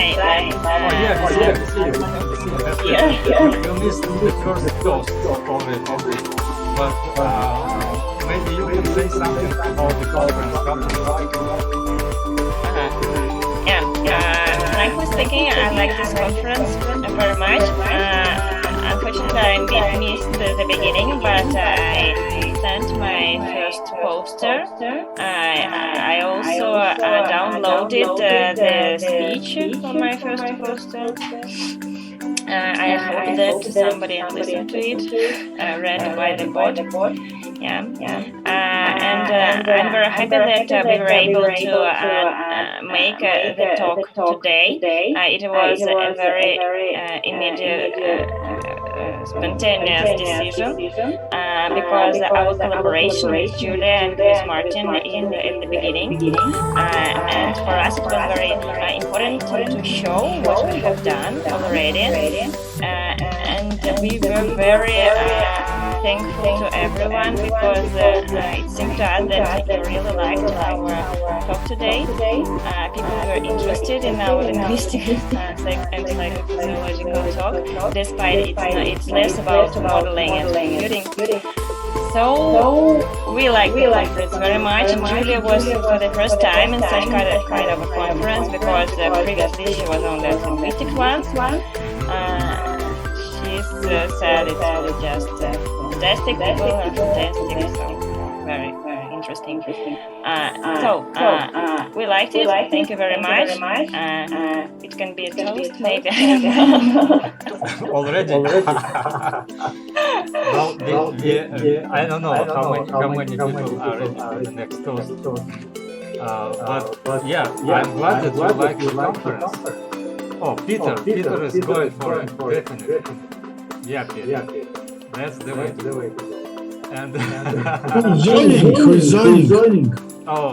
Let me join you too now. You see what I've got? You know what somebody suggested for us? No, to do as a paradigm for artificial intelligence. Drinking companion. That's great. Russian собутыльник, a virtual собутыльник, virtual drinking companion. I see. Okay. Peter, I guess this is what I am getting now. Well, I really want to use it. that would be radical because definitely. We need it radical. We need radical. Well, the health of our chairman will be getting better and better when he stops spending his whole time on BICA.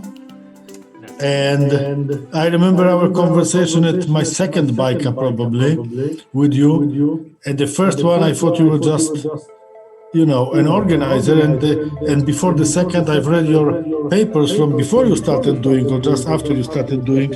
And I don't remember details, but I was amazed how good those papers were. And I was like, why don't you've organized the whole conference, why don't you give papers on the topics of your research? So I hope next time we meet, you are going to give us the paper either coming back to your impressive research from a while ago or some new stuff, because I remember how pleasantly I was surprised that you were just not just the organizer, but you rarely use the opportunity to actually talk to us about your research for those Thank years. you very much, Peter. So this is... Okay, let's A вот Czante, zdrowie. Yeah, to our cheers. Cheers. But the reason why I am not speaking myself is I believe this is a bad style. I see what Dan Gersel does at his conferences. He mostly is talking himself, and people laugh at him. People hate it. I don't want to be hated. So actually, somebody said that I am doing just the right thing, that I put myself in the shadow and let everybody else to speak. So now is your time to get out of the shadow as the scientist. Oh, yes. I may be one of the few who know that you can do that.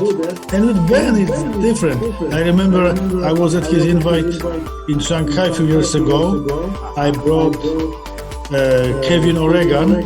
And yes, he was talking a lot, but we insisted on giving our talks, and it happened, and it was actually good. So with Ben, I think you just need to be assertive enough, and it works very fine.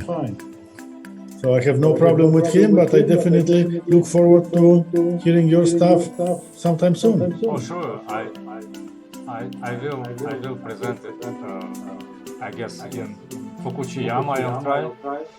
But Paul Robertson, for example, who co-organized BICA together with me at MIT in 2014, that was probably the biggest size.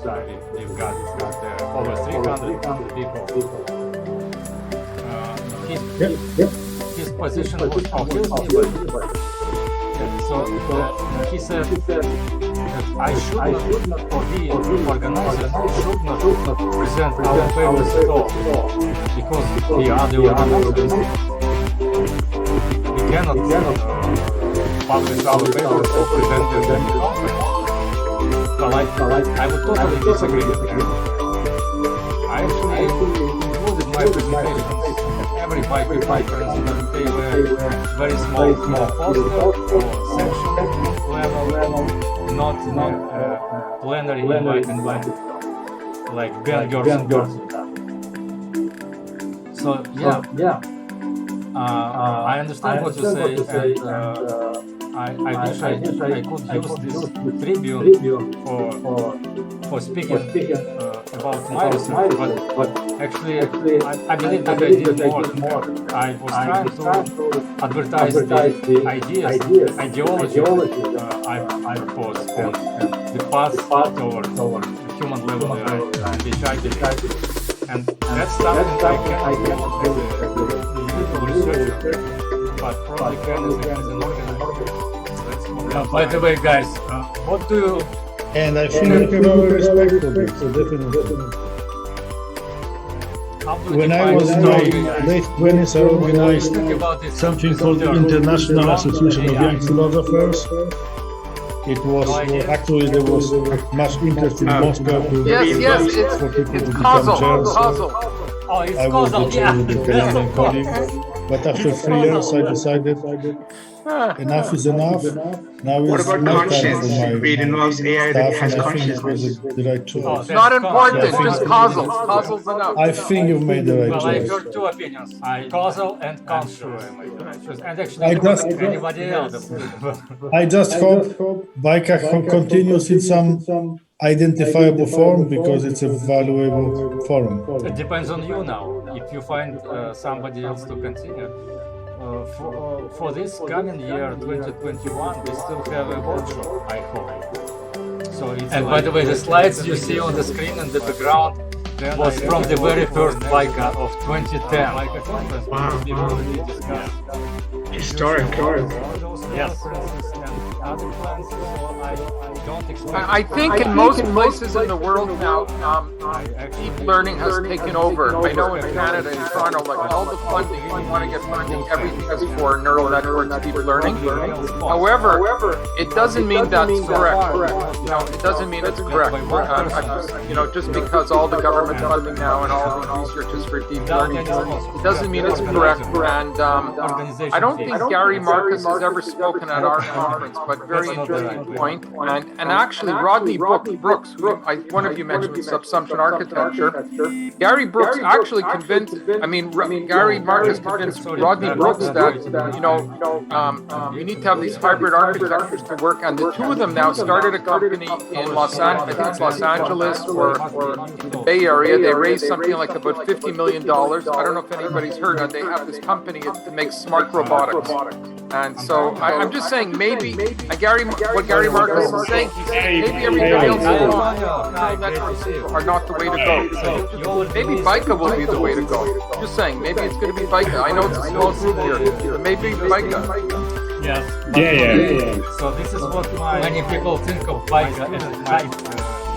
Graduate students actually, some professors in graduate and postgraduate. Howard, I have a question. Yes. So there's obviously there's deep learning connections, right? And then there's also symbolic. Well, that's pretty. Neither one of them really work. I have a paper out now. It's in press. I don't do work on symbolic logic. I don't do work on learning. I do work on navigation maps. I think the secret is it's been in our brains the whole time, and it explains everything. It really. I know I sound like a crazy person talking. Explains everything, but it really does. Mathematically, I believe it does. I believe there's different ways to get intelligence. Symbolic logic, sure. Deep learning, sure. Neural networks, but there's not navigation maps. And every animal, going back to the Cambrian, you have navigation. The animals navigate. 500 million years, animals are navigating. In every vertebrate, they can navigate. In every mammal, you have hippocampus. The last 2 years, Nobel Prize was given. In our brain, and it's probably our whole brain is working like that. Well, there's also 3D grid cells. Grid cells used to be like first edition studied in Say that again. What could, There's also 3D grid cells.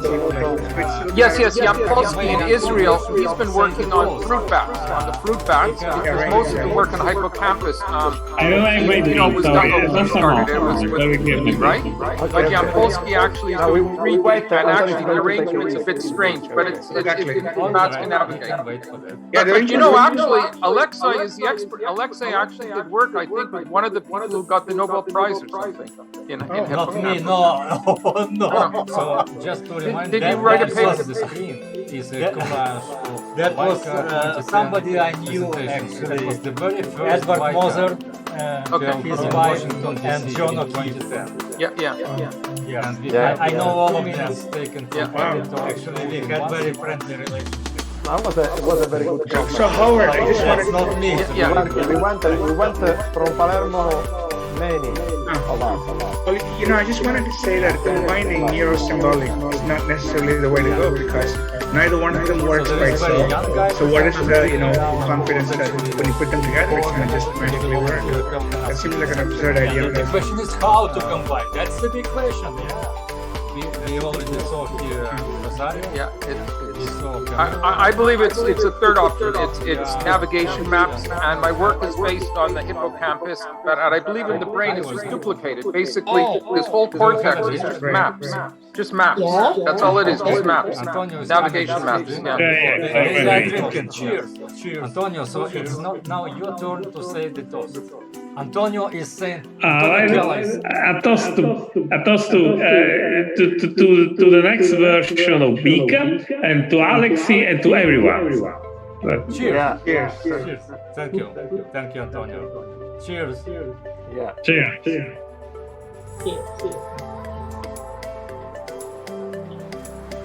Antonio, I remember 2012 conference in Palermo. Just beautiful. Time very nice. Me and Rosario helped me a lot for the organization of the BICA in Palermo. Let's hope that in the next future we will be able to reorganize BICA. Not now, actually. Who knows? And I think that we should thank Alexei for organizing this conference. It was really a great conference, a great challenge and great labor. Because to organize, to create the atmosphere for weekly discussions, live discussions, it was really good. And for me it was very hard to see, and for you also, to see just in front of the computer for a long time, so I had my eyes pain. But you have overcome all of this. So, to Alexei. Thank you. Another toast. I have to refill my glass.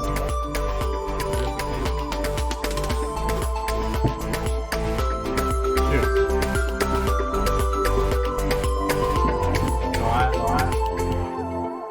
You cannot drink on every toast because that was too much. Anyway, thanks. Cheers. Where are you located? Bottoms up. I'm in Los Angeles. Los Angeles. Okay. I'm in Toronto. Actually, type in your note in the general chat as we can. Okay. We're raising our glasses. Alexei, we have so much snow here. I looked out my window. I'm surprised you have snow there. There's this much snow outside, my friend. Introduce to you Artur Shubarov, who is standing. Looks like Russia has moved to Toronto. Yeah, strange. The only shape that he has now. He does not have a camera at home in principle. So this is what he is, and this is the developer that created all this stuff that you see now, except Zoom, of course. But everything else is created by him. So I would propose a toast to Artur Shubarov. to his bright future career, success in Artur Chubarov has left us. he decided to do freelancing instead of academic research. So does he get a PhD, or there's no PhD if he leaves? How does it work? He abandoned his study. He was my postgraduate student. He started as a bachelor student, then a master student, and then postgraduate student, and then he decided to quit because he was sick and tired of all this academic stuff and wanted to do what he wants. Okay. Another conference. Well, in Russia, science is not supported, and therefore it is not popular. We take on online, and the organization was not so good. Have a feeling of contrast. So I can say that this really window into. Do many people get PhDs in Russia, like in computer science, or they just go into industry after a bachelor's? In our institution, during the last 10 years, nobody. Nobody? Nobody. Wow. Well, chance. I think in the United Vyacheslav may States... correct me if I'm wrong. No, Maybe Vyacheslav in knows Russian, somebody who got единомышленники. PhD. In English, it's reminder. No? Huh? Of my students. Not the word. Your student? PhD. They work единомышленники because their main part is I've got PhD several years ago. How many years ago? Possibly 5 years ago. 5 years ago. One student got PhD at the whole department. Wow. Canada and United States, I know for in science and engineering, the PhD students get good they pay them salaries. They can actually they time research. Well, in Washington, it seems to me. When we were in Washington. Washington DC, yes. And it looks like China is also trying to get the lead on deep learning in the world. In that occasion, we had many colleagues from Palermo.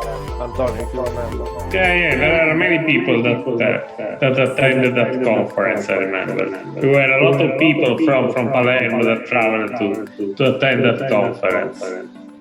And was it the same year when you was elected the director of our department? Yes, it was the same year. Yeah, I was always the director, I still am the director until March of 2021. I'm talking about BICA president. But this particular conference was in 2010. It was our first conference, and it was actually selective. It was rigorously peer reviewed, and many good papers were rejected. Believe me or not. Yeah, I remember. There were a lot of good papers that were being rejected. Yes. And the registration fee was only $200. $200 registration. And the first bike audience that included the meal. Yeah. And we paid it. I paid it. Let's hope that in the next future we will be back for a conference in present. Because yes, it's good to have a conference online, but a live, real conference should be in presence. But now I Well, I know was one thinking person about continuing it online. Sorry? several days ago. Maybe in a mixed way. A woman several days ago. She a message, a letter by email asking me to ask Professor Samsonovich the support of Professor Samsonovich because her topic of doctoral dissertation, yes, is connected in Italy they promised to start the vaccination artificial intelligence. January, February, starting from old person, some particularly You have no objection. I will send her materials to your attention.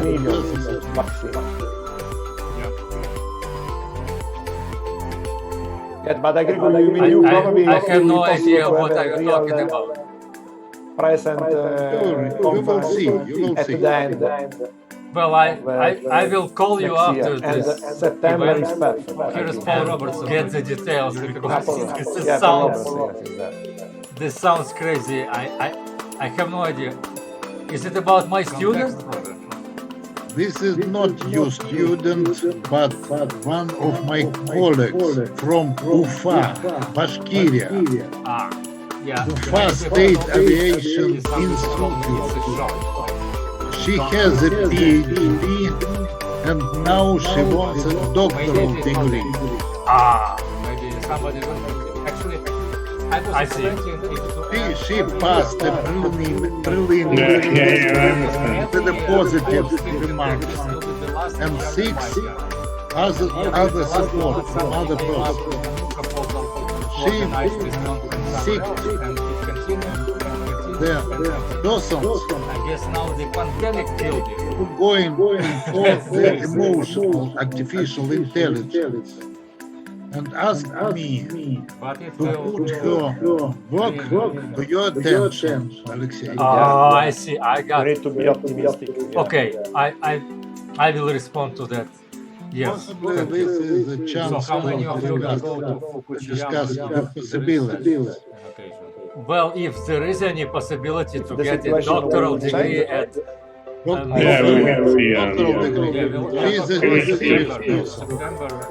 the next year.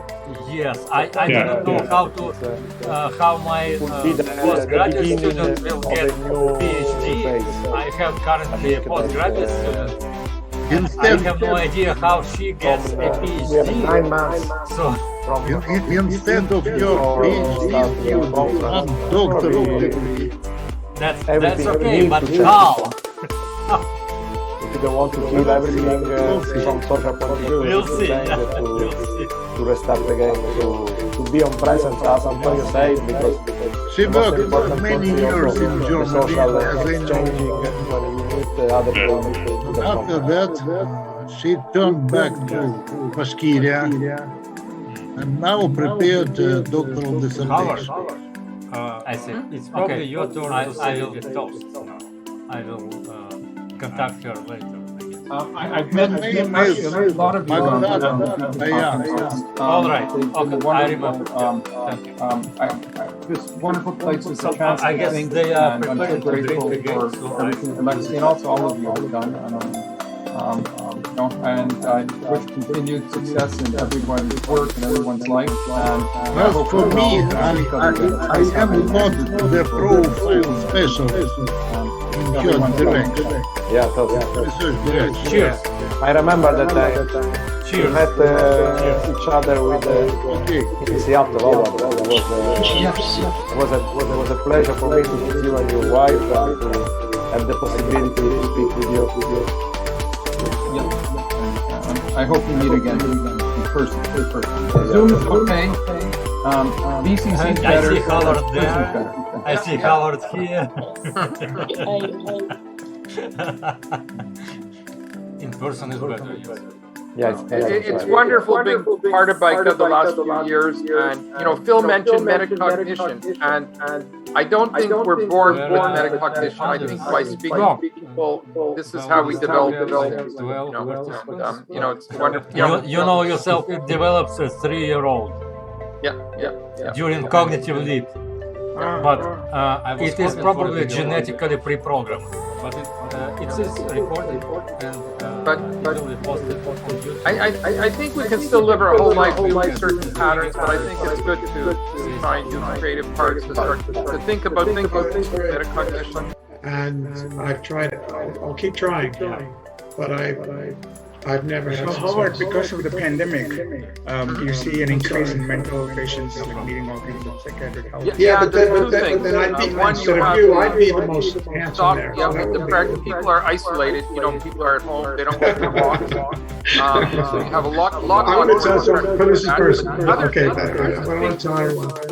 You say you don't like Fox News, CNN's not much better. Here's the thing: they watch. My family comes from what nobody's talking about is this. Everybody's saying, "Oh, only have a 1% chance of dying long if I don't ago get vaccinated. lost What they don't almost realize, here's the all truth. of the language because About 40% of people are going to have brain damage. I don't know, 3 years old. There's or massive. something, I was doing brain imaging for a number of years. I haven't done it.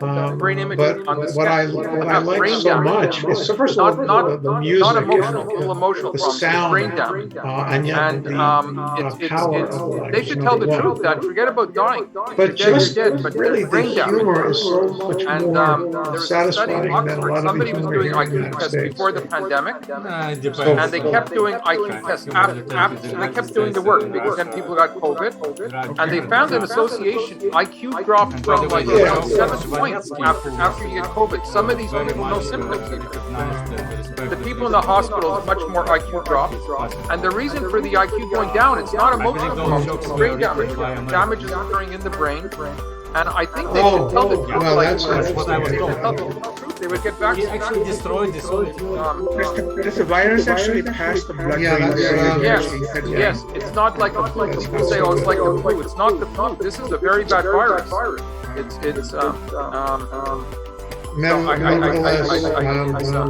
I find myself in Ontario, where I live, 90% of people have had a vaccine. It's very, very high. In the United States, I know it's very low. I just wanted to say that it means It became highly political over the past 4 years. Oh my God. So then the last 2 years were just like an offshoot of that, actually. Yes, I know. I know what you're talking My about. uncle lives in Orange County, like near Los Angeles. Yes. And I know how things have changed. I said, you should get the vaccine. And he says, no, I don't need it. I said, you should get the vaccine. He says, people say maybe it's not good. I said, get the vaccine. You're going to get, you get COVID. It's not good. Wow. Okay. The messaging is so strong that it's hard. What I do think is, what I do experience. I don't understand this.